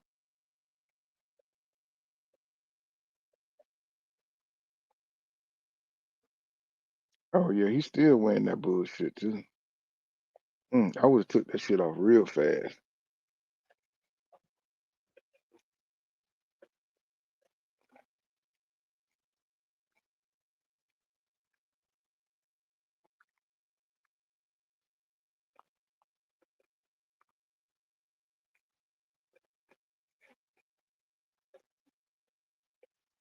Well, we finally got him up in here.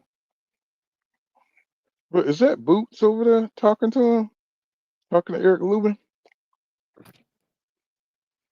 Is that Boots up in the ring?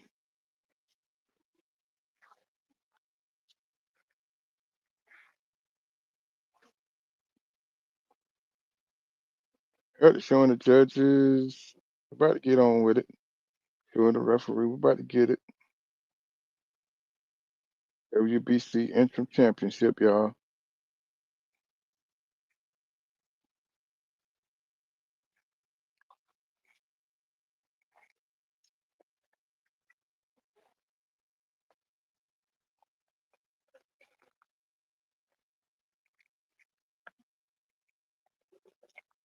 Well, here we go. Let's get this thing over with. Been waiting too long. Anticipation's too strong. They still hopping around.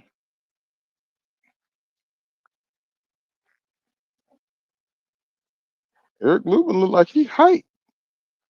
You know, he look like he hype. He like he ready to go, man. This could be an upset. Do y'all smell an upset? Do you smell an upset? This fight, I hope, represents what should be, what we'll be seeing all the best fighters fight each other. Hopefully, 154 pack with so much talent. So there's not a whole lot of excuse. You know what I mean? You know, this might be an early. Shit, I still got to work after all this. So shit.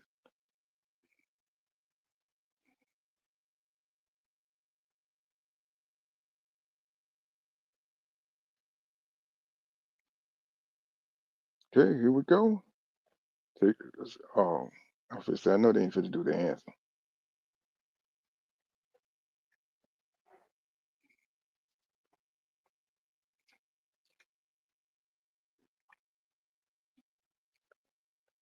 Man, let me tell you something. Vergil Ortiz look very loose. Looks very comfortable.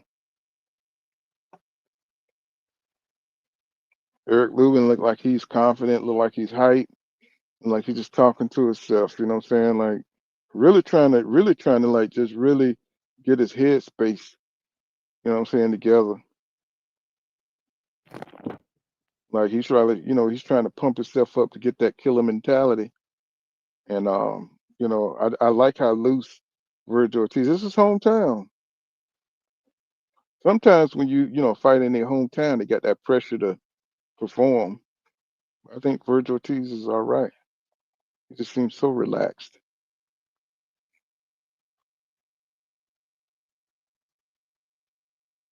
All right, here they about to touch him up. About to touch him up. Mm. I'm a Lubin look like you on death row. Yeah, this might be an upset. Okay. Mm. Mm. Mm. Mm. Here we go. Mm. Mm.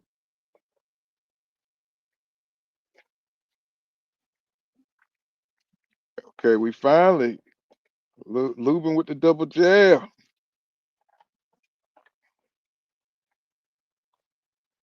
Okay, Vergil, come out miss with a miss. Uh, Vergil already parrying the jab. A Lubin trying to take that jab away.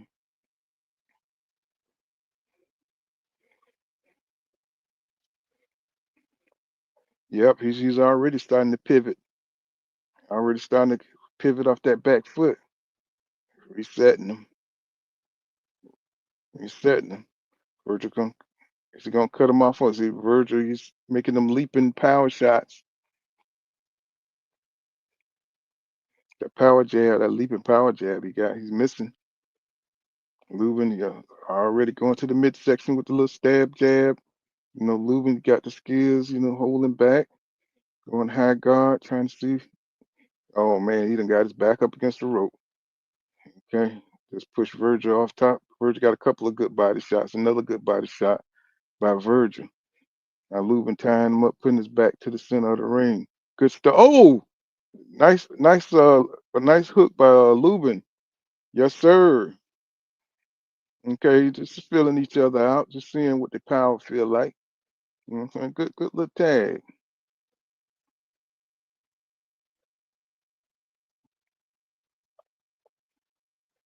Told you Lubin got a good shot to the gut. He likes to throw. Cool, Lubin doing them pivots. He's circling around the boxing. You know, Vergil better figure it out.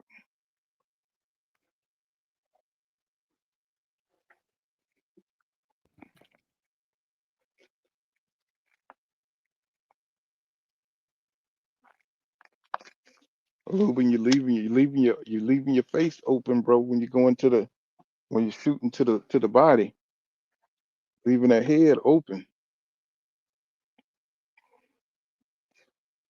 Lubin going to the he going to the corner on his own. Like he walked up out of there. Nice shot by Vergil. Like another shot by Vergil. You know what I'm saying? Another jab. He's killing these power jabs that Vergil Ortiz got. They be heavy, man. You know, the crazy thing is when Erickson flinch, Vergil goes to the damn punch. You know, he don't flinch away from the punch. He goes towards the punch. Now you got Lubin corner, let off a couple of shots for Vergil Ortiz. I don't know why is he in the corner like that. Why is he doing that? Yeah, maybe he's trying to make him lose some energy. Why- That was crazy. Like, why is he going on his back to the damn? What's up, Blaze? What's happening? Why is he going back to the goddamn corner like that? That was crazy. He said, shit for Lubin's ribs on sale tonight. He said Lubin is freezing up. You think so? Say, yeah, he better stay off them goddamn ropes. It's like he went to the ropes on his own though, so I'm wondering if it's a strategy. You know, trying to get Vergil to burn up some energy. They definitely gave Vergil Ortiz that first round.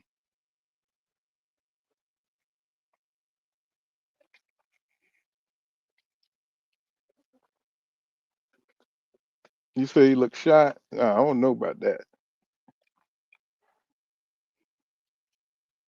I don't think he got hit with nothing to be,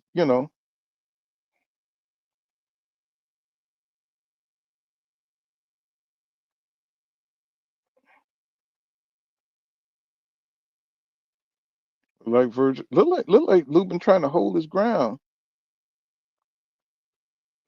Got then Vergil over the top with a straight right. I thought the pace would have probably been a little quicker than this.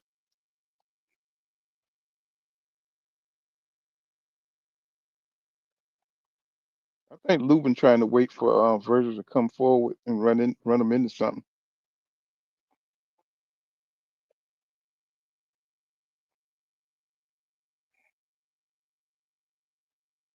Good hook. He better get off them ropes. Good body shot. Vergil going to the body. This is gonna pay dividends in the later round. I don't know. Lubin looks slow, man. It's like where you speed at, bro? But it look like he's trying to get Vergil to throw something. He's trying to get him to expend a little bit of energy. Look like they just being pros right now. Look like they just being pros, just conserving energy.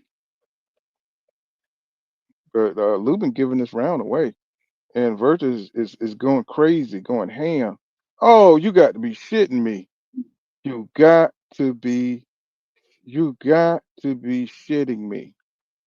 Wow, man! Somebody said that he looked like he was freezing up. No, no. What's going on, PGH Big Dog? What's happening, bro? I see you out there. Wow, man. I got to see that again. When the hell did he get in trouble? Oh, he's stunned. He fucked up. Wow. Wow. Man, I could have went to sleep. Bro, did you see that? Bro, did y'all see that? Did y'all see that? King, King sleep. Wow. Man, man. Wow. This is crazy. Well, I told you if he stayed on them fucking ropes, and that's what he did.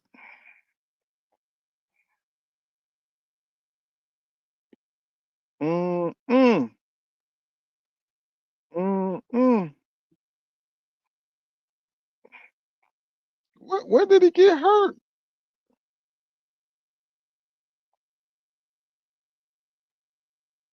He went out. He got put out right there. Mm. Mm.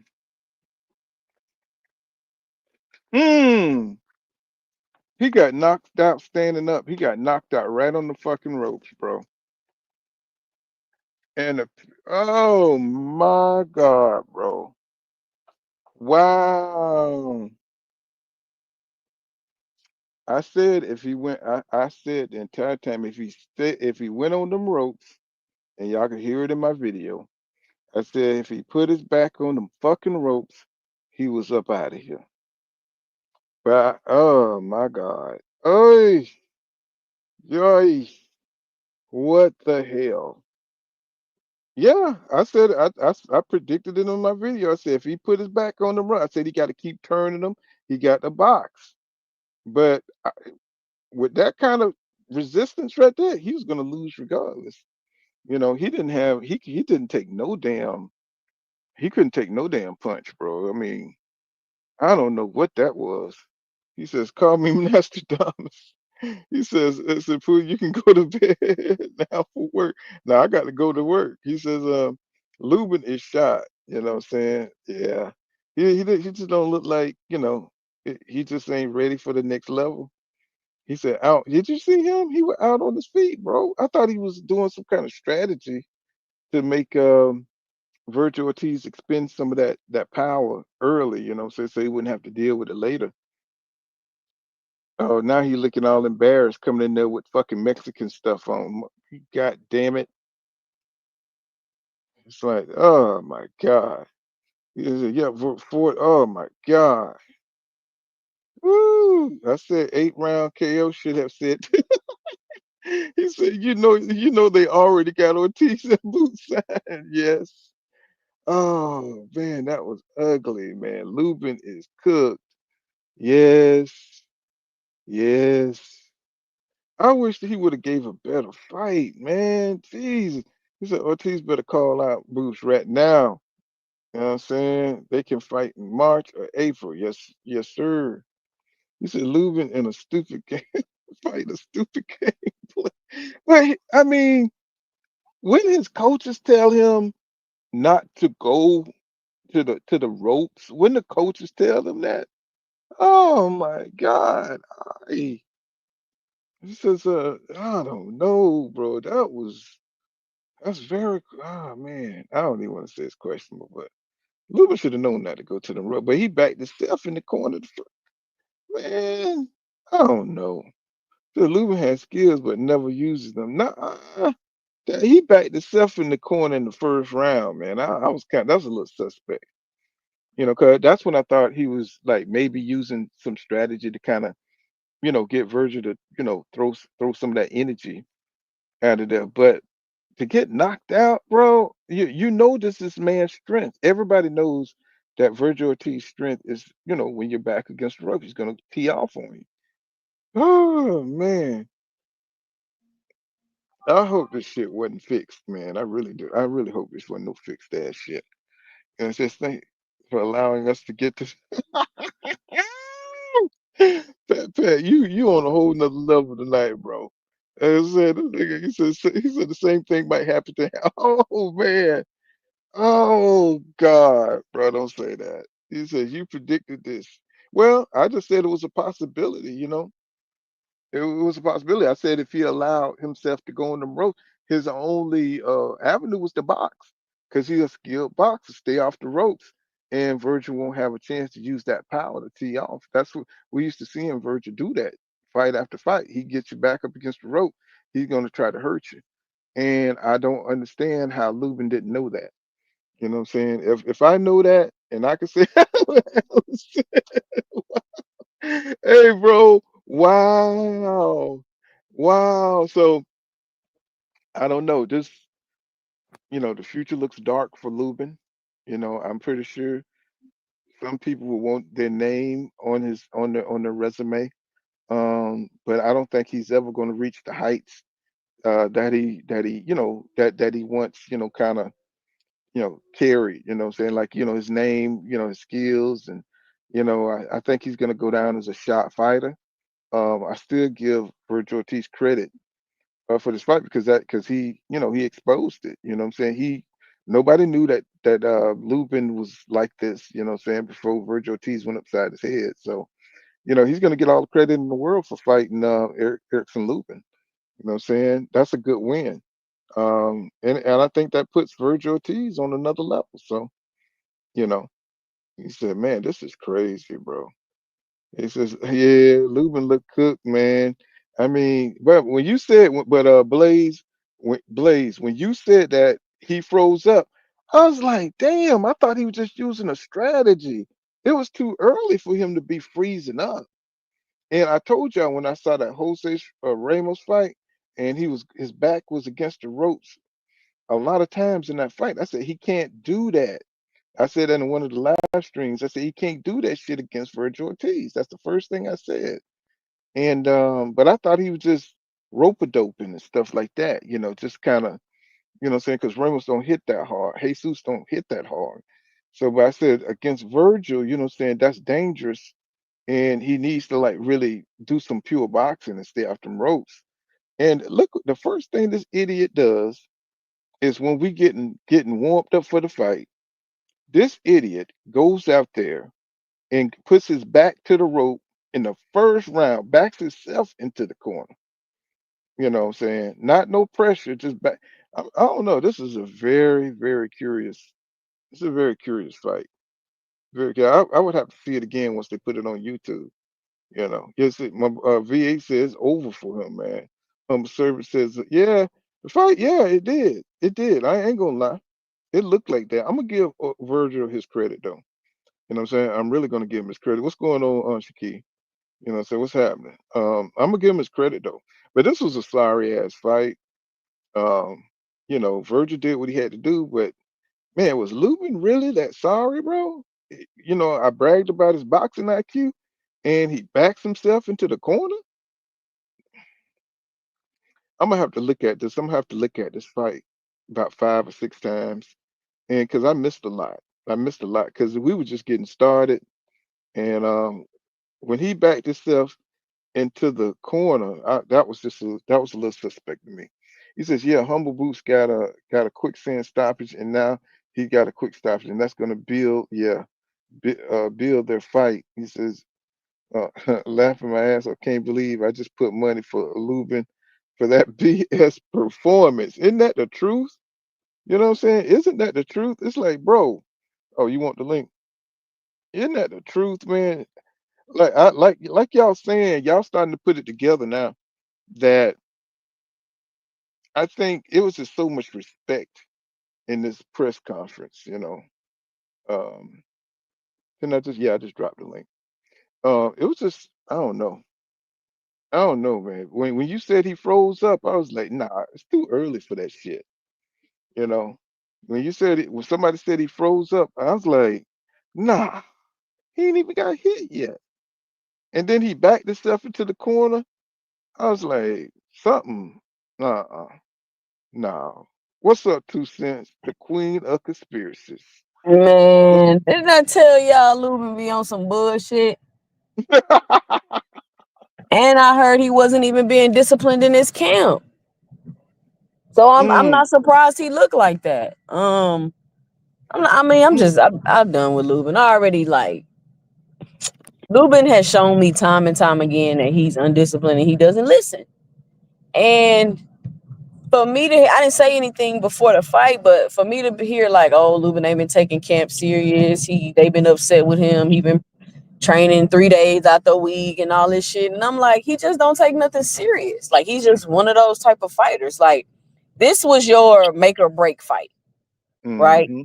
And even if you lost but was competitive, you still could have made it. Like, you still could have, because people got Vergil on this high pedestal for, well, what's up, King Judah? People got Vergil on this high pedestal for whatever reason. So even if you was more competitive with him, that would have been better for your career. But you went in there and did nothing. You didn't do nothing, Lubin. Mm-hmm. You I didn't just do nothing. I just don't understand why he went back into the corner in the first round. I didn't see anything putting him there, and But that's it's like even when he got stuck before the stoppage, when he was stuck on the ropes, he could have easily got out the ropes. It wasn't like Vergil had him and he just couldn't escape. He right. could have got out them ropes. Like, what?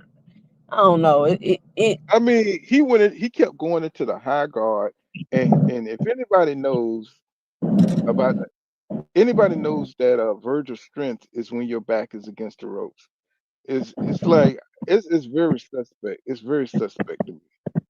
You know what I'm saying? The way he fought that fight, very little resistance. Very little resistance. Vergil didn't Again, even push him to the ropes. man, do you think this was fixed? I'm gonna just put it out there. Do you think Do this you was fixed? see? Did you see the first round how he kept spinning him and spinning him? Like, he could have just kept fighting him like that. Why did he get his back to That's the what rope? that's what I thought he was doing. I said he's already pivoting. Yeah, you know, 'cause I told him what I said on my video. I said one of the things he's gonna have to do, he's gonna have to keep pivoting. He can't let Virgil push him back to the ropes. He's gonna have to do what he gotta do, clinch, whatever he gotta do to stay off them ropes. You know what I'm saying? Because that's Virgil, that's where he get down at. That's where he do his work.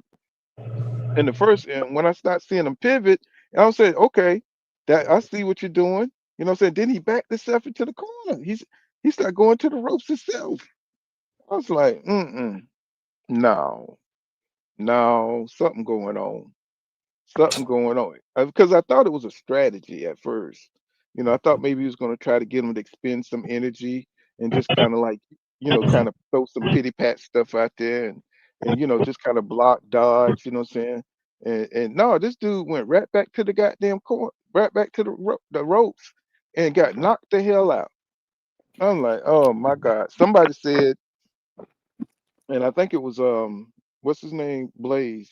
He said he was freezing up. I was like, so he must be was having like a what you call it, a PSD moment, a He must be a PTSD. shot fighter. He got to be a shot Yeah, fighter. yeah. And I think it's more that probably what it was, rather than just being a fixed fight. I think he just when He those punches, was. yeah, Yeah, he was. yeah. He have had some tough full wars. He got dropped by Charlo. He had that tough Well, fight with Fundora. Even the Ramos fight, even though I thought he won that fight, that was a highly competitive fight. But I felt like Lubin would have never exceeded to the top of the 54-pound division. I feel like he was always like a step below the elite fighters, and maybe even 2 steps below. yeah, yeah. Like I was asking you the other day, like, what champion do you think Lubin could beat at 54? Xander Zayas was a good one, but I don't Hmm. even know if he would be able to pull that off. Yeah, yeah. Well, even Barros, because he's a new champion stepping up. Abbas Barrero, I think he's a new champion that's just coming into the league. So I thought maybe that was a belt he could have probably contended with. But He not man, serious. I don't think he, like you said, I don't think he got it no more. I don't think he got the resistance anymore. I think after Pandora hit him with 65 uppercuts, I think that I think that broke him. You know, I haven't seen him fight on that level anymore. That night he dropped Fundora, shit, he was in phenomenal condition. He was throwing shit like fire. You know what I'm saying? But tonight he just looked like he couldn't handle the incoming. He couldn't handle the pressure. You know, I was just like, wow. When somebody said he froze up, I said I didn't see that. I just thought he was backing up. You know, I said I thought he was just trying to, make him burn some energy.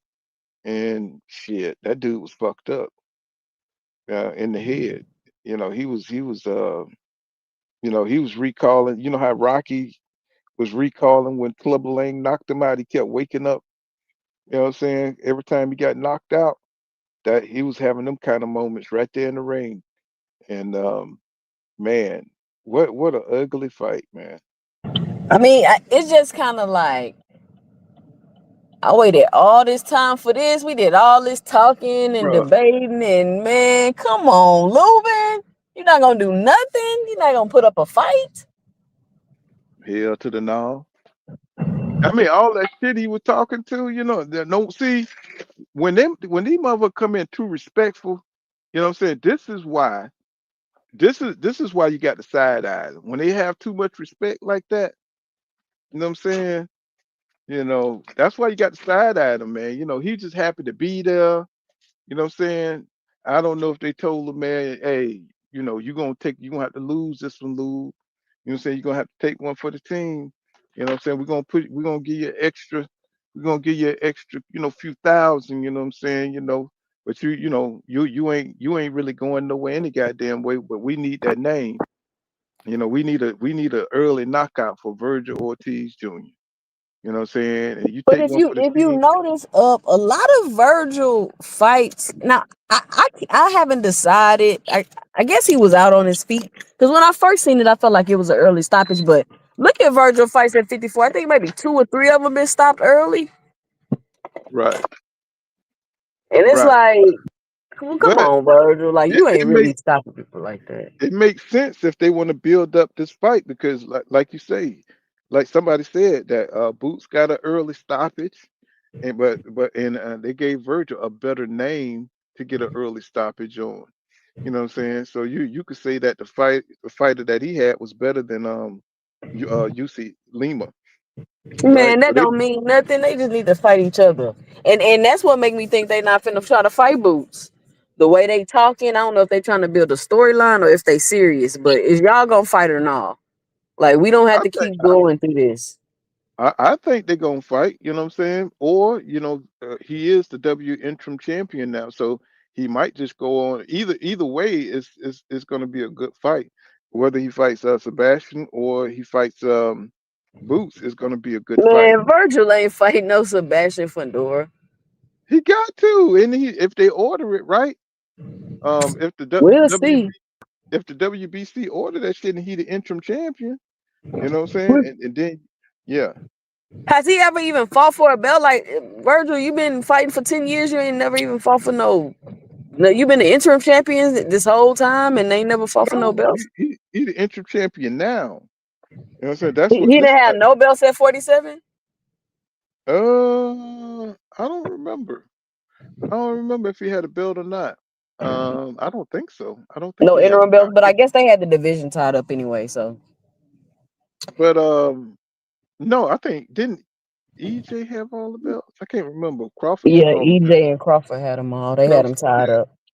hmm Um, I just I'm tongue tied because I just I'm still shocked. I'm still shocked.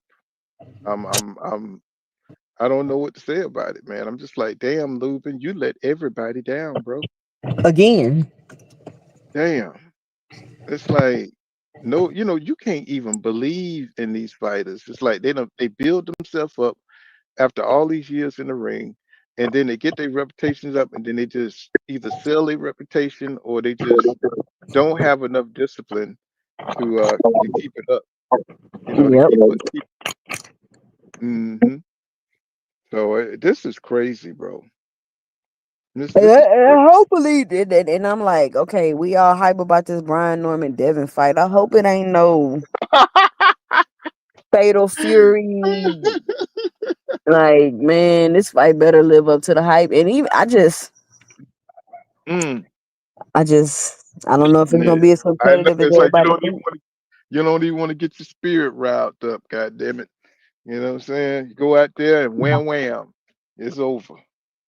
It's over. It's hard to get a classic. a classic fight, you know what I'm saying? Where you got two fighters that's, saying they so highly skilled, evenly skilled that you have a damn good chess match in a rock'em sock'em, you know. It's hard to get those kind of fights. A good matchup. I wonder why Vergil Ortiz was so relaxed. He seemed like he was not worried at all about this fight. It's like he was going to a picnic. And that's another thing, you got to look at too. This press conference was so lax. It was, I Yep. don't know. It was just so, You're not it buying was, it, Paul? hey, it's a lot of money on the table. You know, if But you a hungry fighter, that's the zone, and I feel like PBC cars don't be like that. Even though people complain about them, they be pretty competitive.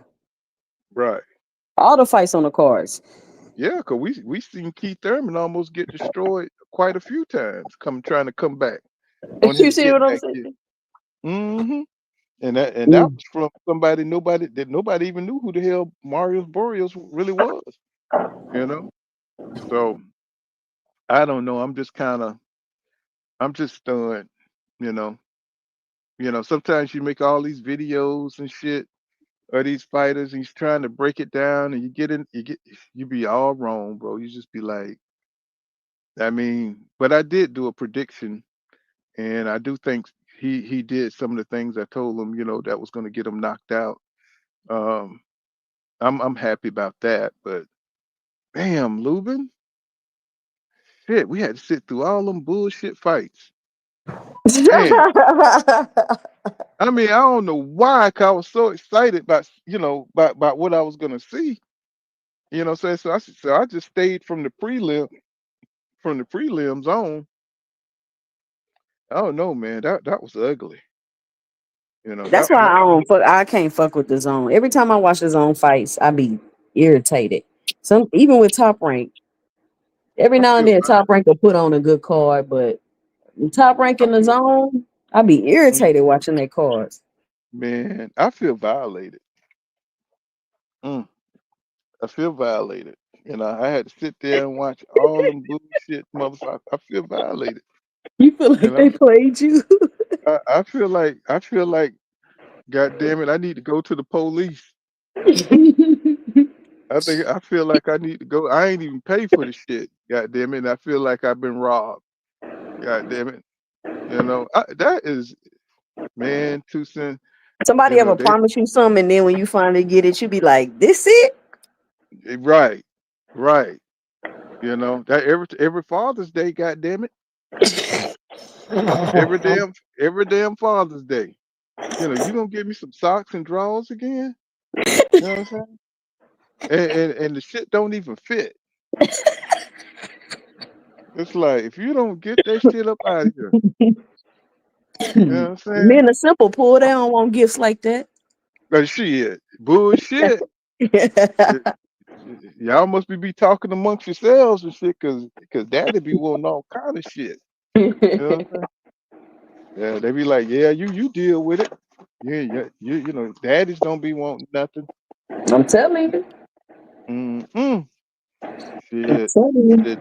Dad is about to check up out of here. We want some shit too, goddamn it. He You know say what every I'm Father's Day. saying? Shit. I do But feel violated. That's a very good. I promise that was my sentiment exactly. Like, man, feel like I got scammed. yeah, man, and we probably was, and just cause I'm just looking at Vergil Ortiz demeanor. It's not, it's you could tell when somebody's in a competitive, you kind of worried about their skill. He wasn't worried about none of that shit. Because he probably heard the same stuff I heard about Lubin. Mm, that he's a shot. Now I'm worried. I'm worried of EJ shot. You know what I'm saying? I'm worried of because EJ. You saw him there congratulating um um Vergil. your boy. Yeah.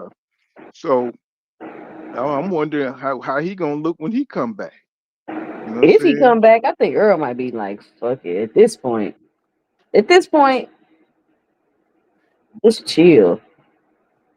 At this point, just chill. Like, It's too Yeah, many question marks around you.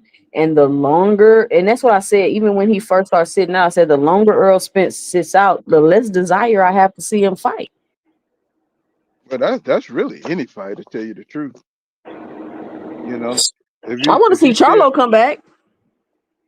but shit, you don't know what version you're gonna get of him because he's so big on the money now. I mean, He's he so should big. be though.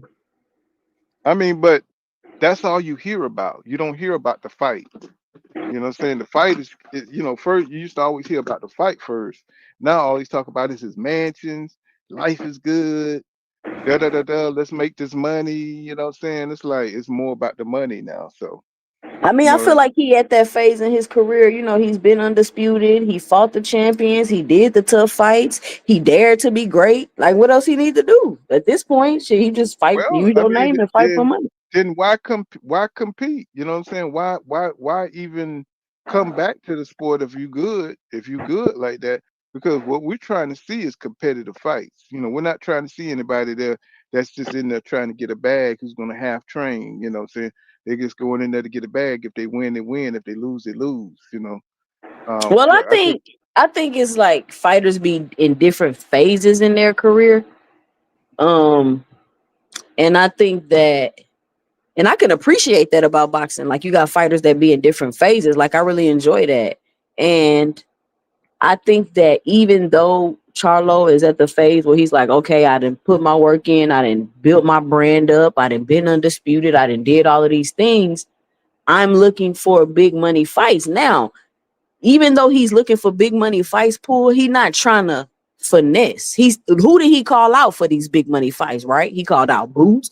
He called out for Bill. So he's still looking to make competitive fights. He's just not going to be so, oh, you got this belt, or you the top contender, yeah. let me fight you. Is gonna be more so, okay, I'm looking for a competitive fight, but I'm also trying to get that bread too at this point in my career.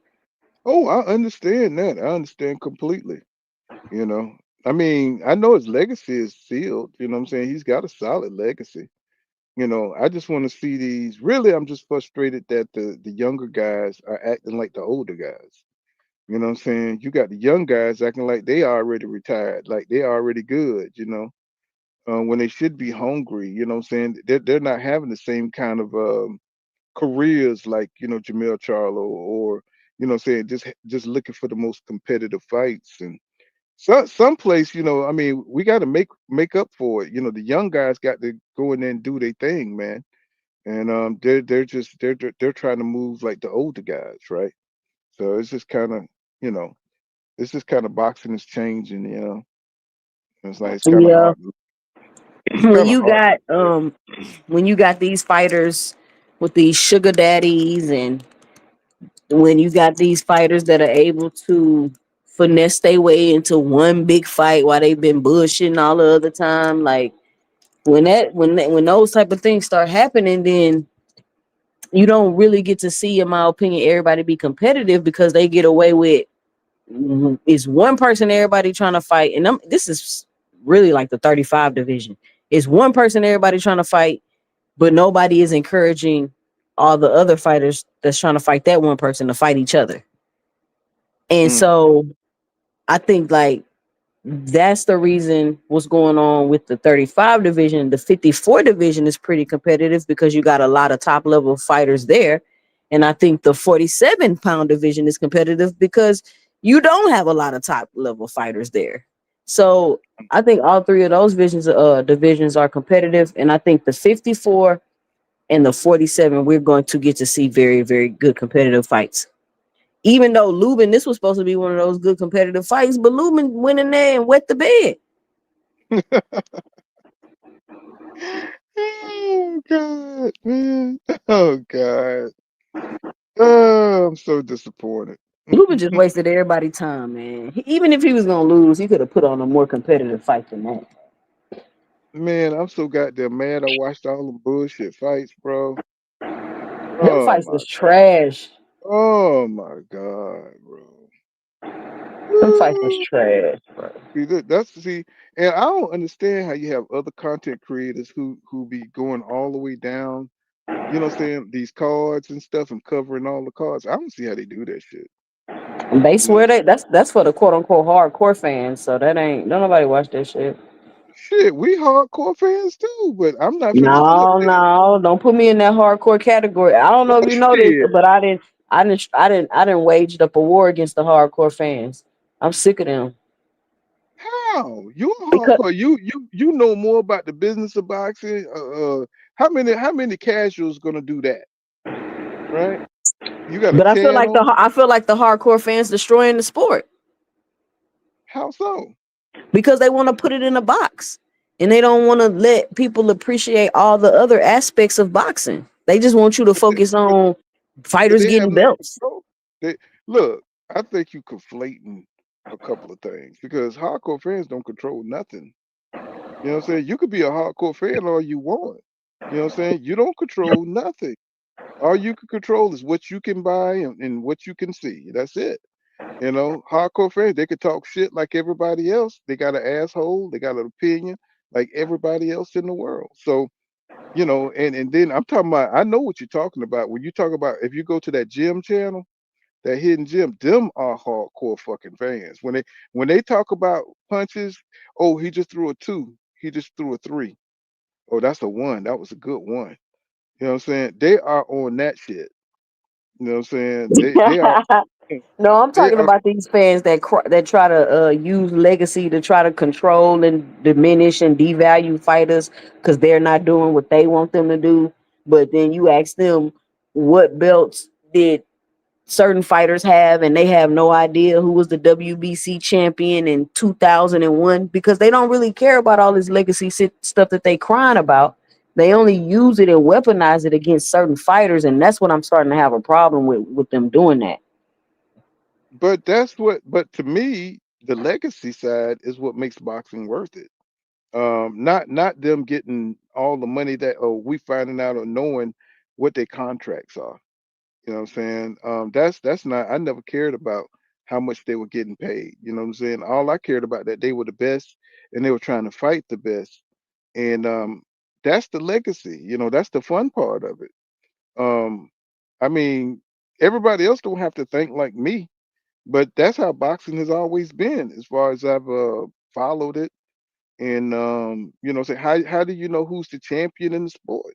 You know what I'm saying? If they're not going for belts, you know what I'm saying? Um, but I see boxing changing, and I keep an open mind.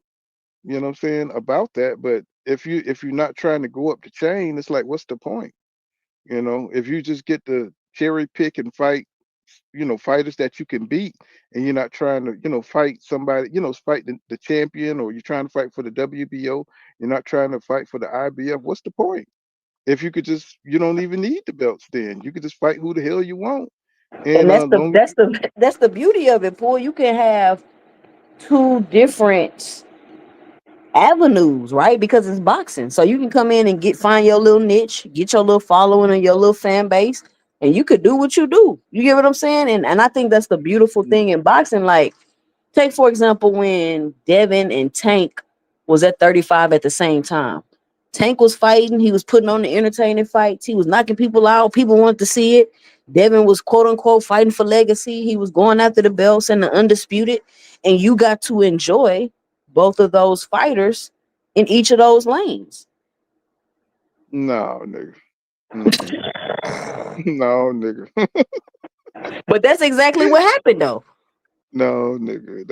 I want to see them fight each other. Goddamn it! I don't care about all that shit. Yeah.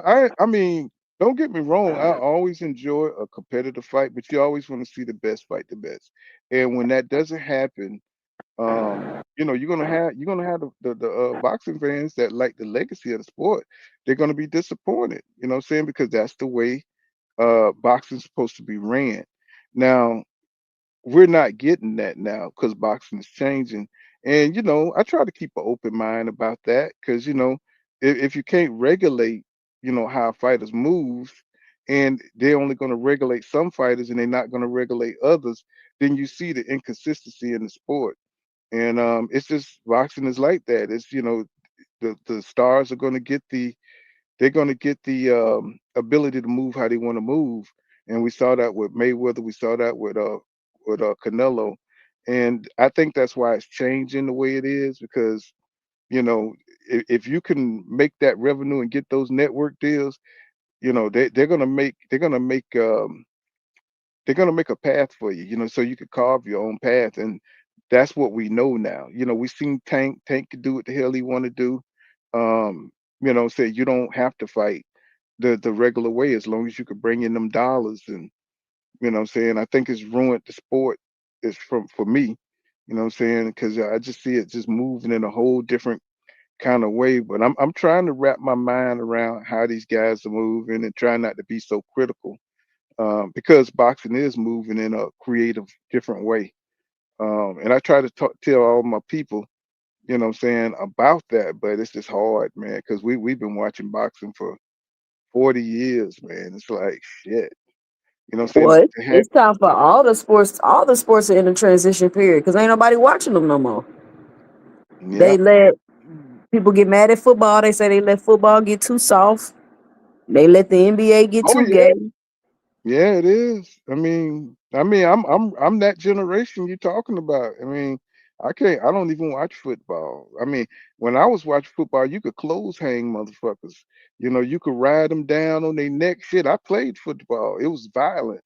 It was a man's sport. Everything's getting pussy punk ass now. You know what I'm saying? So, but it's my time is almost over. I'm gonna let y'all have this wretched ass world. God damn it. I'm gonna let y'all have this wretched ass, soft ass world and stuff. You know what I'm saying? Man, I'm gonna eat my pork bacon until I leave this bitch. I'm gonna eat my bacon. I'm clog up my arteries. God damn it, I'm gonna eat hamburger and chicken and pork until I get the hell on. God damn it, and y'all can have all the vegetables and the beautiful flowers and gardens. All y'all after Poor, I'm you not going. eating your vegetables no more, Poor. No, I'm eating these raw ass vegetables. I am. I got a damn 2 stalks of celery in that son bitch right now. But but I'm trying to be healthy, and it's just different. I come from I'm Generation X, so it's just hard for us, man, to see how soft this shit is. All this information I hear, and it's just better ways to do things, and I understand that it's just hard to accept it. To see how it's Well, changing. they take the essence away, like the competitiveness, Mm, not everything gotta be corrected. Like you trying to correct every single like some stuff. It's like one thing happen, y'all want to make a new rule type of thing. Like, why are y'all doing that? Like, just mm, let people play. And they were saying, or my husband was telling me they're like letting them play, be a little bit more physical in the NBA, and the ratings have went up because people got tired of seeing that flopping and whining and crying. Nobody want to see all that. yeah, yeah. But Shooting see, 1,000 3-pointers. see, my generation. See, Kobe came in from my generation. He's kind of in between the Generation X, and so he was the last of the hard players. That really was dedicated to the game, like obsessed, like toxically. What I'm saying, committed to the game. That's Generation X right there. Jordan, crazy competitive type shit. You know what I'm saying? That's my generation. Just stupid, crazy. Don't like the other team, hate the other team, could never play for the other team because they hate them. You know what I'm saying? And I don't think we got the generation we got now. Everybody's friends. Everybody got pretty hairdos. It's like The boxers coming up even softer. yeah, yeah. These little I amateur don't. boxers are soft, boy. They soft. I'm like, this can't be If boxing. if you saw how Frazier hated Ali, you know how he wanted to die in the ring rather than let Ali beat him. You know what I'm saying? He was willing to die in the ring, and almost did. Both of them almost killed each other. And I can't say that people should put their life on the line like that, but we had that. You know, we had those personal beefs, that competitiveness like that, and unfortunately, it infected us all. You know, so I now knew we're I knew sports was cooked when they gave people a pass for sitting out in the Olympics for mental issues or whatever the fuck. that girl had going on. I'm like, Well, do you remember the sit out, the NBA sit out, and then the president called LeBron James and told him nope, end that shit. And those billionaires told him to end that shit, and they did. We were cooked in, man. It's like nobody stand. is that how that ended? Yeah, They didn't let them nobody. do the lockout of what they Right. call it, strike. Nobody stands on nothing except for Kaepernick. I think Kaepernick was the only one to like really stand up. You know what I'm saying? For something, and you don't Kaepernick, the have reason the ratings went down with that kneeling shit. That's what made the ratings right. go down. Right, but he stood for, but he stood for something despite the consequences. People don't make stances like that no more. People's all for self. They go with they go with everybody else now. You know what I'm saying? There's no more rebels.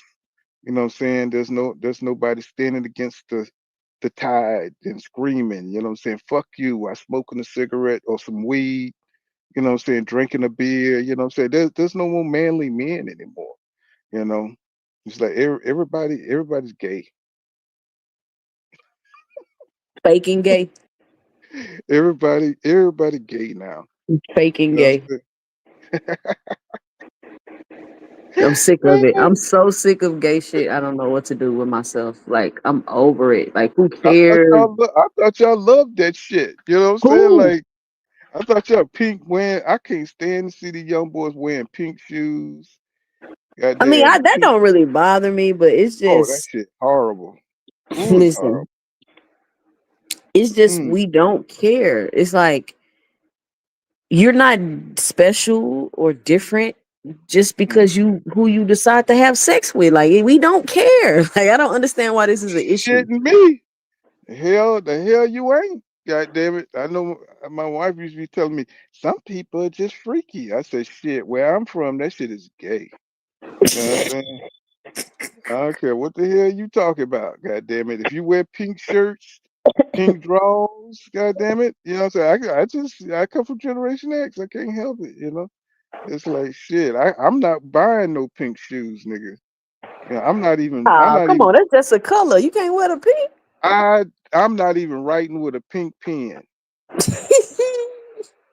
I'm just saying, I grew up watching John Wayne movies and shit, like, That's funny. I'm telling, I'm for real, man. I'm so shocked when I see these kids. I don't even know what the style is. You know how you could tell what the style is by, It's no by seeing. style. It's no There's style. no Pool. style. It's no more Yeah, style. You can get away with whatever and you want. I said, what is the style? I see the kids wearing. Everybody's wearing goddamn them what they call them pants, those sweatpants, those baggy sweatpants and some tennis shoes and a ugly ass shirt. And You the know what little I'm crop top looking wide shirt, fat shirt. Like these, I don't know what they wearing. saying? And they wearing Crocs. I see guys wearing Crocs everywhere. Oh, you don't fuck You with know, the Crocs? hell no. Hell no. That's leading to Gatum. No, not the Crocs, Pool. Come on now. Oh, the Crocs will open your ass up. That's a common shoe. Everybody wear Crocs now. I don't wear Crocs, but Man, everybody wear I mean, Crocs. I see truckers. I see the truckers wearing Crocs and stuff. I Yeah, just, I think it's because you never wore a pair. That's why you feel like that. and I never will. I think if you tried on a pair, you'd be like, "Damn, this is what I've been You know what I missing." wear? Those old kung fu shoes from back in the day. Those old Japanese, those old Chinese shoes, Mm-hmm. black. Mm-hmm. That's what I wear. Those are comfortable to me. You Man, know, them house shoes. right? And I wear those. When I'm driving. I got my other shoes, but I wear those when I'm driving. I got my boots and all that stuff. But when I'm driving, So you can't do no Crocs. So if your wife got you some Crocs for Father's Day, will have to give them to another man. She better give them to a side dude. Give them shits to a gay ass side dude. That's what the hell she better do, because I'm not wearing them shits. You know, I don't know. They just, for us, we had a lot of they got bad connotation to certain things, and Crocs were like a hippie shoe. You know what I'm Mm. saying? Kind of shoes like hippies wear. You know, any kind of open toe or closed, you know, open foot kind of pussy punk ass. Because you know, it looks like it's got that latch on the back. You know what I'm saying? That was kind of like lady shoes and shit. You know, Oh, you know that's the new direction the shoes is going in. Like everything is I looking like see, Crocs. I see. I mean, I be seeing guys wearing them. You know, I just like, man, how can you, you know, how can your balls hang when you wearing, you know what I mean? How can you like walk as a man and you got them kind of shoes on? You know, you might as well put lipstick on. You know what I'm Oh saying? no! Oh no! You be mad I at a lot. mean, You be looking at a lot of dudes crazy then, because everybody be rocking Crocs. no, I don't even fuck with a lot. I don't even look up. I see a lot of crazy shit. You know, I see a lot of guys twisting around here, and you know, I just keep it moving. You know, they be trying to look to see if you're looking at them. It's like, no, no, no. They And everywhere too. Then you got the ones out, and you got the ones that's DL. It's a whole epidemic. man, you know, Houston turning into the new Atlanta, right? But they gotta cut that out real quick. Man, Houston, because everybody from Atlanta done fucked up in Atlanta and bringing all the STDs down to Houston. I Everybody came coming to Houston. Well, I came from Atlanta, 10 years ago, and I came to Dallas, and then I moved to Houston, and I just started seeing everybody from Atlanta coming to damn Houston. I was like, cause they done fucked up the reputation up there in Atlanta. They come down to Houston with the same bullshit. You know, they just done got too old now. They done partied out in Atlanta and did all the devious shit in Atlanta. Now they want to come to Houston to hide. You know, Man, Atlanta is the upside down. man, Atlanta done turned into San Francisco. That Atlanta shit. is a very strange place. Oh, I lived there for what, 25 years? I lived there for about 25 years. So, you know, I raised my kids there. So, you know what I'm saying? I know. And I had to leave that den of iniquity, you know. I mean, that it's so bad there now, they snatching dudes off the street. You know what I'm saying? Yeah, yeah, that's a thing, you know. I Yeah, don't know, they got boy. hey, I'm halfway up out here and happy about it. You know what I'm Damn. saying? And you be driving I'm them trucks, you be everywhere. Yep, Chicago. I'm in Chicago right now. I'm up here with King Von, them people at. Mm, 63rd. You on 63rd. yeah, yeah. I'm right down the road from that shit. I mean, but they really, you know, like I don't get out to like go walk around. I don't be wanting to see none of that shit, you know. And it's all messed up here too. So, you know, there's nothing really to look at, you know. It's like I done been to hoods all across America, especially St. Louis, you know, where Sexy Red and all of them. That is a shithole. It's like, St. Louis? Yeah, ain't nothing out there, yeah, huh? I ain't man, never that been out there. thing. Woo, don't ever go. You ain't missing nothing. The roads are so towed up. You couldn't even walk barefooted in East St. Louis. That's how bad the roads are. I'm What? talking about, yes, yes, will tear your tires to shreds. Yes, they roads are so bad that the buildings are dilapidated. Have you ever seen the Good Times? You know what I'm saying? Hmm. Ain't we lucky you got 'em? Them goddamn buildings be told the F look like rotten tooth, look like rotten teeth and shit. Wow. I'm talking about it's bad, Be like you a know, war zone. like a war zone. Shit look like I forgot what that little place that got bombed out back in Iran. I Man, that's forgot the all little, them democratic cities falling apart. but they gentrifying everything. You know you'll see a dilapidated area, then you'll see great mall. You see, you know what I'm saying, you see these nice apartments, you know what I'm saying, with all the little Starbucks and right across the street from that shit. You know what I'm saying? So basically all they doing is running out all the hood people and rebuilding and making it so expensive. It'd be $300,000 apartment that you could buy. You've seen it, you've seen them before. Yeah, they doing it in Hmm. Atlanta. They doing it They in do it out Atlanta. here. They do it everywhere. Yeah, that gentrification bullshit, and they make them so high that those places be empty, you know, and you get like six. You got these children now get out there in the world, and they got to get 6 roommates to be able to live in one of those high rises, you know, so they can look like they fancy and shit. It's like, and all of them nasty as hell. None of them know how to clean up behind themselves. It's like they never had any home training or responsibilities. You know, it's like, whew, I don't know. Like I said, I'm glad I'm about up out of here, man. It's like, you Come know, on. I'm looking forward to it because this stuff here, these kids are not raised right. They're emotionally unstable. You know what I'm saying? You know what I'm saying? They overreact to every goddamn thing. You know It's what I'm saying? ridiculous. It's like I can't deal with it. They disrespectful. You know what Very. I'm saying? It's like, nah, I'm not with that shit, bro. Cause you know, I'm not the one, bro. I can't. It's a lot of OGs getting their ass tore up around here too. You Man, know them what I'm saying? kids ain't playing. They slapping everybody, bro. You They know. ain't got no respect. None.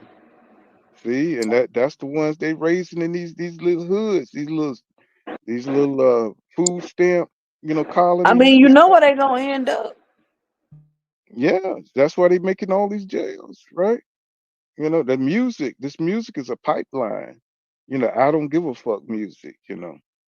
That's all they making. It ain't even about bars now. It's just that I could probably make a #1 song and just say I don't give a fuck on it, you know, with a good track. You know what I'm saying? And that shit would be #1. You know, basically, how many ways can you say I don't give a fuck? You know what I'm saying? Mhm. And then it's like the kids be talented. They just want to make serial killer music. That's what I'm talking. And drugs. I mean, black people wasn't into popping no pills and doing Zans, but they put it all in the music to make it cool, right? I Hmm. have when I grew up, I've never seen a black person pop a pill ever. That was like some white people stuff. You know Yep. what I'm saying? Popping pills, putting tattoos on your body, that was white people shit. I've never seen black people with tattoos. You know what I'm saying? Until later, till like maybe around 2000. Um, hell, even 2000, I don't remember people putting tattoos on their bodies and stuff. It was somewhere around up in there where people stopped putting tattoos on their ass and stuff. You know, I thought the shit was strange, you know. But then I am old, you know what I'm Right. saying? I thought the shit was Yeah. You gotta strange. ask yourself: Am I just getting older, or are they Oh, really I tripping? know that's what it is. I know because But I'm no, complaining they're about really everything. tripping at this point. They're really tripping. You know, I think what you're a millennial, right? Yeah, I'm a millennial. Yeah, I could tell. I could tell. You know, y'all more understanding about all this shit. You know, we come from that granddaddy. Because we in the middle of it. Like we was in the old because we was raised by the old school, Mm-hmm. but we at the beginning of the technology. So as the Mm. technology grows, we grow with the technology. We understand it. We No, still we got we we grew with the technology. Y'all got the better technology. You know, we came up with the computers, the personal computers. We came up with the internet. You know what I'm saying? Y'all got the social media side of it. You know what I'm no. I saying? came up with AOL. Okay, okay, I came okay. up with AOL. Yeah. So Yeah. Well, I remember when it wasn't no internet. You know me what I'm too. saying? I remember when the first hip hop song I was remember made. when it wasn't Hmm. no Nintendo. Oh, okay. Well, shit. How old is you? Goddamn, you might be lying and shit. You might be my goddamn age up in this question. Why you I was bullshit? real little though. I was really little. No, I was, shit. Me, goddamn it. I think you was. I think you was watching Schoolhouse Rock, rap with me, eating cereal. Goddamn it. I did watch Mm, Schoolhouse Rock, but I was small. mm. I'm a So you I'm sound a I grew up in the 90s. okay. Yeah, I was grown in the '90s. Shit. Shit, I was what? Shit, 20, 20? You know what I'm saying? In my I 20s. grew up watching Family Matters and Steve Urkel. Mm-hmm. Yeah, I saw all that. And step by step and all that when we had good sitcoms with people with families and all that type of stuff. The Cosby. Mm-hmm. So you like my nephew and stuff. You're an older millennial. Mm-hmm. Yeah, my nephew. I just talked to him today.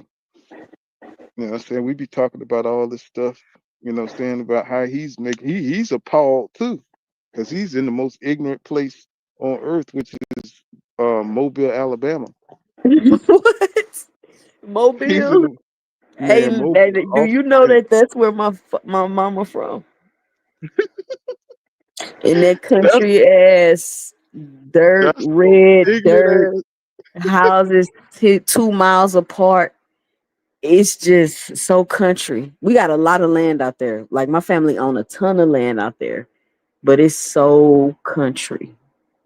that's the most ignorant place on earth. Most ignorant place. I mean, they be shooting so many wars. You know, people getting shot for no reason, cheating. What is up with the cheating now? Everybody's talking about cheating. Everybody expect to get cheated on. It's like there's no loyalty. There's nothing. And people hate marriage. You know, there's nobody wants to be a husband. Nobody wants to be a wife. You know what I'm saying? This is the most messed up black community I've ever seen in my life. It's like I think social media is just a propaganda machine that's destroying everything. Yeah, you know they started the gender wars, and then you got a Hmm. bunch of DL guys on the internet trying to give straight men advice, even though they hate women, so they find every excuse to not like them. It's all weird. It's like, I don't think that. I think see the problem with these young men, they don't understand that you got to go out there and get experience with women. You know, you got to go out there and get rejected.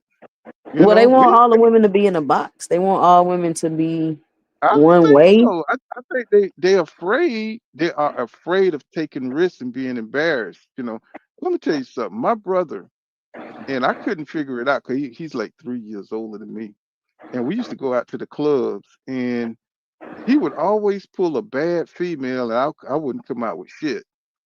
And I was like, how the hell do he always pull a female? You know what I'm saying? And he was such a fucking hater. He would not tell me, you know. And so I just had to watch him. And I said, you know what? He went to every woman in the club and talked to every woman in the club. Got rejected by 90% of them, but that it's always that 1% that somebody's gonna be interested. And I learned that shit. You know what I'm saying? He just played the numbers. You know what I'm saying? He didn't He care if they just did. played the number. Hey, that's good though. That's a good lesson to learn, actually. I had to teach my nephew. You know, my nephew when he came along, I had to tell him about the nature, you know, of how women move and how they think. You know what I'm saying? I told him, don't go in there with that pussy punk ass nice shit now. I said, you gotta let her know. But You know see, what I'm saying? now the sentiment is like it's almost like, man, the women should come talk to you. You're the prize. We always was the prize. It's just that our generation, we catered to women because women was still, the perception was still that women were special, you know, but then the players learned that really women ain't shit. You know, they they just like us. I mean, you know, to learn the game, you got to know that women ain't shit. You know what I'm saying? They just like niggas with no dicks, But you basically. got to be able to separate, because all women, just like all men, ain't like that. Right, right. And But now and now is no separation. It's like they put all the women in the box. That's what I'm saying. I don't think I think that's them, what they call them, the men that be on the computer and be, you know, really don't want to experience shit. And they always on the Incels. phone. Incels. Yeah, you know, because you know, you got some of them young guys got game. You know what I'm saying? Some of them, you know, some of them they just players. You know, they you know, some of them got the riz or whatever they call it. Um, some of them got riz. You know, some of them got it naturally. You know, but a lot of those guys they just so afraid of their feelings. You know, that's not something my generation really dealt with a lot. You know, about Feelings. about feelings and just expressing your feelings to other people, um, especially the women, because women will use your feelings to fuck you up, to destroy you. You know what I'm saying? As soon as you soft as hell to a woman, she gonna use that shit. You know what I'm saying? You're like, anything they know about you and they get mad, it's coming out. It's coming out. When a woman get pissed, most men should know that shit by now. You know, it's like that's why your mama dead, nigga. You know what I'm saying? Your mama pissed on herself. Your mama wasn't shit. It's all coming out. You know what I'm saying? So, no. I know you might be different, but I'm talking That about. is so immature. Now, that's what women are. They fucking immature. And if they can hurt you, But poor well, the men ain't no better. That's the shit. problem. Well, men of my generation, we was expected to be stronger, and not. I mean, we would clap back, what I'm saying, if you was trying to roast or something shit like that. But some men would just go upside your head and reboot you. You know what I'm saying? So that's how it was back then. Saying women didn't dare try to embarrass men like that back then because you didn't know what you was gonna get. You know what I'm saying? Most men would walk away. But you had the crazy motherfuckers that just they got on your level and matched your energy. These dudes today will match all of them will match your energy. And they petty. You know what I'm saying? Yeah, They they too feminine. right. But They no, too that's feminine. They say the women too masculine and the men too feminine. Like, what's going on? I don't think that the women they masculine, but at the same time they still women.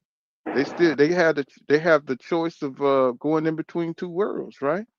But it's a double standard because you don't want a man to be able to be feminine and masculine. You know what I'm saying? That's why they saying they could be feminine now, because it ain't fair. It's a double standard. They should be able to be feminine.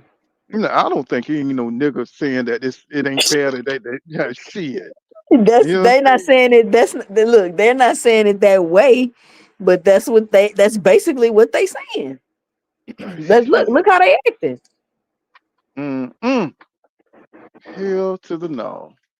You know what I'm saying? I mean I can't I and they so happy to be fuck niggas. Some of these dudes Yes, they absolutely, are they are so happy to be fuck niggas. I can't stand that shit. absolutely. Like yeah, I had one dude. He was talking about yeah I'm a fuck nigga. I show in. I told on you. You know what I'm saying? I'm snitching. It's like what are you gonna do with that? It's like man I can't destroy you without losing my job. You know what I'm saying? It's like it's a whole new world, man. It's, What? it's yeah, yeah. You used to get stitches when you snitched. You know what I'm saying? So Oh no. shit, these motherfuckers will snitch on you in a minute in front of your face. You know what I'm saying? Let you know they will let you know they did it. My name is Todd Smith. I live at 244. I'm the one who told on you. You know what I'm saying? I'm the one who told on your ass. So you know what I mean? They would do it.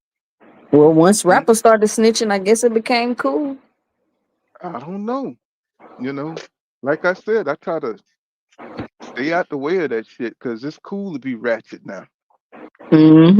It's cool to Eh, be dumb. Well, dumb, ratchet, you know what I'm saying? Anti-intellectual that just believe all the lies and people bear fault witness on you. You know what I'm saying? It's like the Ten Commandments get broken crisscross every day.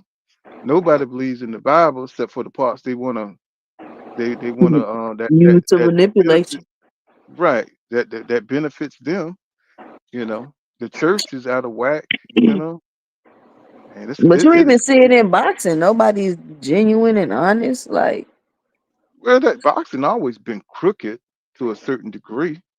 You know what I'm saying? But at least you got competitive fights out of it. You know what I'm saying? You always had enough athletes and enough crazy folks to get in there and beat on each other, you know what I'm saying, to entertain the crowd. It's just now that we just got such soft ass fighters now that they don't even want to do that. Oh, I don't want to be talking crazy like lights out Tony. I heard Shakur Stevenson saying that he don't want to be like Lights Out Tony talking crazy and can't understand what he said. Well, but nigga, you don't even fight. You don't even fight enough to goddamn nigga. You don't even get hit in the damn fights. You know what I'm saying? I mean, Zepeda probably is the one fight he got hit more times in that fight and in still all the almost fights. got dropped. And I'm just like, bro, I know you ain't complaining about getting hit. It's like, bro, you can't even compare yourself to fighters of yesteryear. You know, they don't even let them get bloody no more. You know what I'm saying? Like that. You know, they don't, you know what I'm saying? Like they don't let it, because you could never have the classics that you had from the past, because you know, guys, you know, they were getting dropped 2 and 3 times and still coming back to win the fight. You'll never see that time again, you know. So it's gonna be hard for these dudes, you know, if they're not taking rematches, and you know what I'm saying, they don't want the competitive fights. You know what I'm saying? They just want to make money fights and just move on. You know what I'm saying? Boxing is gone. You know, at least it's how I know it. You know, but I Yeah. try to keep an open mind. I try not to put my values on other people. You know what I'm saying? I really do. You know what I'm saying? You You know, think I the rather Lubin fight was stopped too early?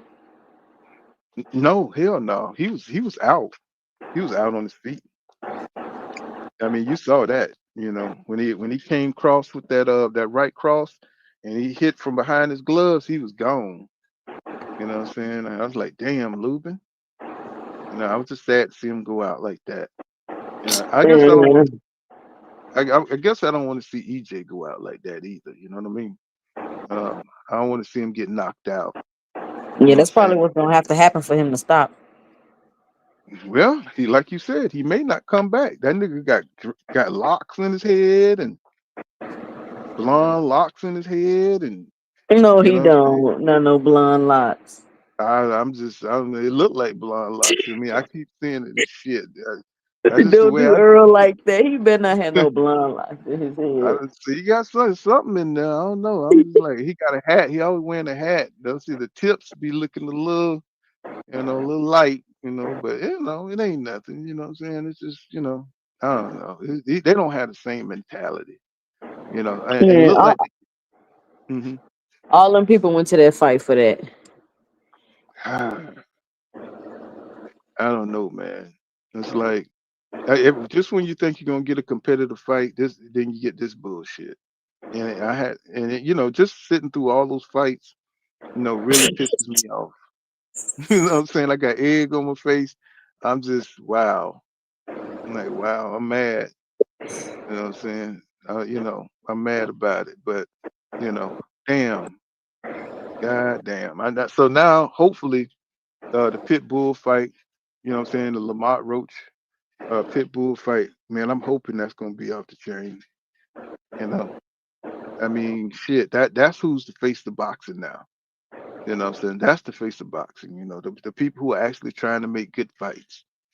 Um, that's the future right there. Hopefully we can get more fights like that. And Well, I hope then that too, I think another reason the truth is, right, and this is another gripe I have with the hardcore fans. In my opinion, another reason why things, I know it's gonna sound crazy, but people started getting so focused on accolades, in my opinion, that they would choose their fight for accolades than with someone where it's a more competitive type of fight available. You get what I'm saying? So but see, not all see you putting that on the hardcore fans. I don't think that's just hardcore fans. I think that's more casual shit. Because no, real that's the real hardcore sentiment. real hardcore fans want to see the competitive fight for the accolades. They want to see the fighter go to each champion and get a belt. You see what I'm saying? Not just get undisputed. You talk about man fans. You talk about fans of you talk about man fans of one fighter, that got particular, these guys that get attached to certain fighters and stuff. And I'm not saying it's wrong to have your favorite fighter. What I'm saying is, if you want that fighter to just go for nothing but the belt, one or two belts, or say you don't want to see him go through the division. That's my thing. I want to see the fighter go through the division, and prove that he can reign at that division. You know, I don't want to see him just go for undisputed at the end and don't fight nobody or try to wait out till everybody's all broke down and kind of like what Bud did. You knew that was Kinda. coming, did you knew that was coming. Mm-hmm.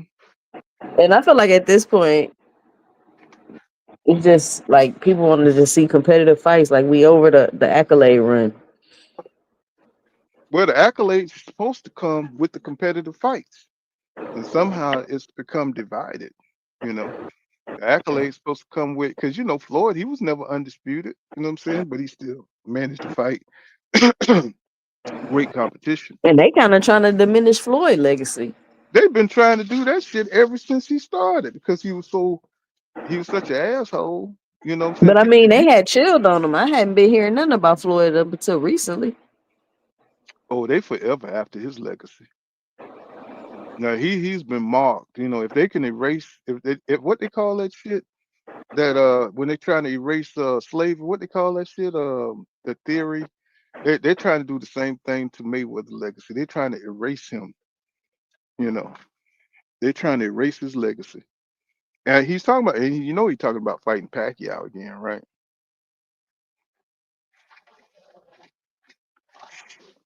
You heard me?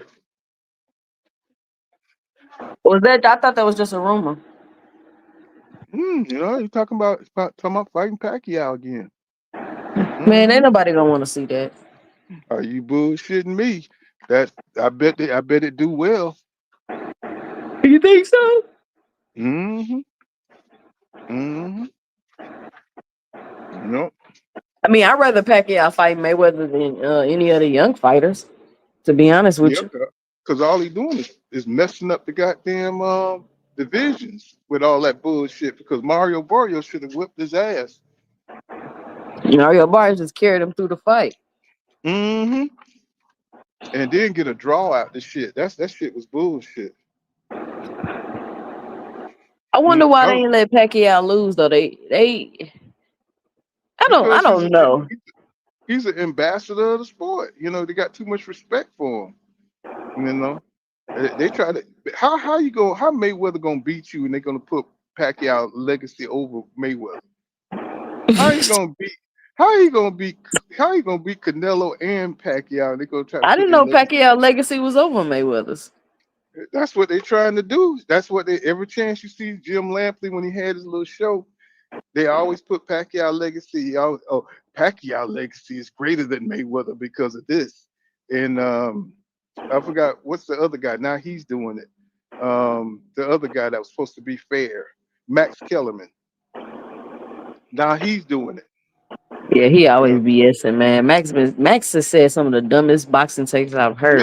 Max done sold the fuck out. Is what he did. You know, because he was down with Canelo the. had to check Max Kellerman. You know, he was a break dancer, right? Mm-hmm. Mm-hmm. Did you know he was a failed rapper? I didn't know Max Kellerman was. Yeah. He was black as he was trying to be black as hell. You know what I'm saying? He was a failed break dancer, a failed rapper. You know what I'm saying? And he was down with he was all up on Roy Jones Jr. nuts. You know what I'm saying? He came up all up on Roy Jones Jr. You know what I'm saying? Everything black. And as soon as they opened the door and Jim Lampley and Larry Merchant got old, they needed another gatekeeper, and here he come. You know what I'm saying? So, but you have to talk bad about black people. That's the only way to make it. Man, that nigga said Javante Tank Davis has never been a champion in any division. Javante Tate. Oh shit. Wasn't he the didn't he have a belt? He had a belt at 135, right? Yeah. He Had a had 3 couple belts belts. Yeah, had a simultaneously. He had couple to of them. drop. Yeah. That's what I'm saying. So why would you say that Mm-hmm. on your ring show? Because he owned that propaganda shit, you know. That they done gave him a shitload of money, talk shit. He know he's respected. His name carry a lot of weight in boxing, so they got to keep that propaganda going. So the new people can believe that shit. But the people who And live the through way people sell their integrity is like wow. Like you still got to look at yourself in the mirror, but I guess they don't give a fuck. they don't. You know what I'm saying? Anybody can be brought. You know what I'm saying, in America. You know, people always talking about they got the integrity. You let somebody come over here so you don't have to work no more, offer you $5-10 million and shit, you gone. You know what I'm saying? You ain't got to get up no more. You know what I'm saying? A lot of people talk that shit. No, I would never do that. Shit. You know what I'm saying? As soon as somebody offer you that damn check, shit, and all you have to do is sell out a few niggas that you don't even like anyway. Oh my God. Shit, you already hate these some bitches too? Shit, them niggas ain't never did nothing for me. You know what I'm saying? Shit, you be talking shit about niggas on the internet every day. That's funny. Mm-hmm. That's just what it is, man. We done sold ourselves out. You know what I'm saying? For a little bit of cash. If you got that mouthpiece, you good. You got that Somebody mouthpiece. say what they say. Somebody just said how Lubin go from beating Ramos to looking like that. Man, I'm just I'm disgusted. You know, I'm All that shit disgusted. Lubin was talking, I slap Lubin. You know, I mean, and then he hyped it up. He came in like jumping up and down and like he really do something, and he really sold that shit, man. He really sold that shit. And I think EJ knew he was fucked up too, you know. Why you say that? Just the way Oh, you he talking about the Crawford fight? yeah, I think he Yeah, knew he he was knew. fucked up. And the way he was talking in the interviews that he ain't the same, and he was saying little cryptic things, you know. He thought people wasn't listening. I was listening. You know, I'm not He the just was same. being honest. I'm just saying, you know, this shit ain't the same, man. It's like, oh man, it's like just trying to, you know, let a little reality creep in, you know, little reality what's going on. We getting hustled 2 ways to Sunday. He said them niggas looking in the mirror. Somebody, what you say? He said them niggas been looking in the mirror and seeing somebody else for you. but but yeah, let me get my ass on to work. Let me see. Let me go pick up this damn load, y'all. I appreciate it. Everybody Peace out. stopping by. Yes, sir. You know what I'm saying? We'll probably come back when I get on the other side, when I get on back down to Texas. You know what I'm saying? Y'all pray for me, you know what I'm saying? It's raining, you know what I'm saying? Lubin done fucked up the whole goddamn night, evening, you know what I'm saying? But, you know, there is a hope, you know what I'm saying? We got other fights coming down the line. So join me then, and I'll see you guys probably what the day is. Probably see you on Tuesday or Wednesday or something like that. Maybe Sunday. I don't know. We'll see. You know what I'm saying? But right now, I got to get my ass to work. I'll see you guys in the next one. Peace out, too. Peace out, everybody. Thank you for coming through. What's going on, App Crack Carry? I see you out there, bro. He says, I'm not over the accolade run. Yeah, but see you guys in the next one, man. I got to actually go to work, man. Peace out, y'all.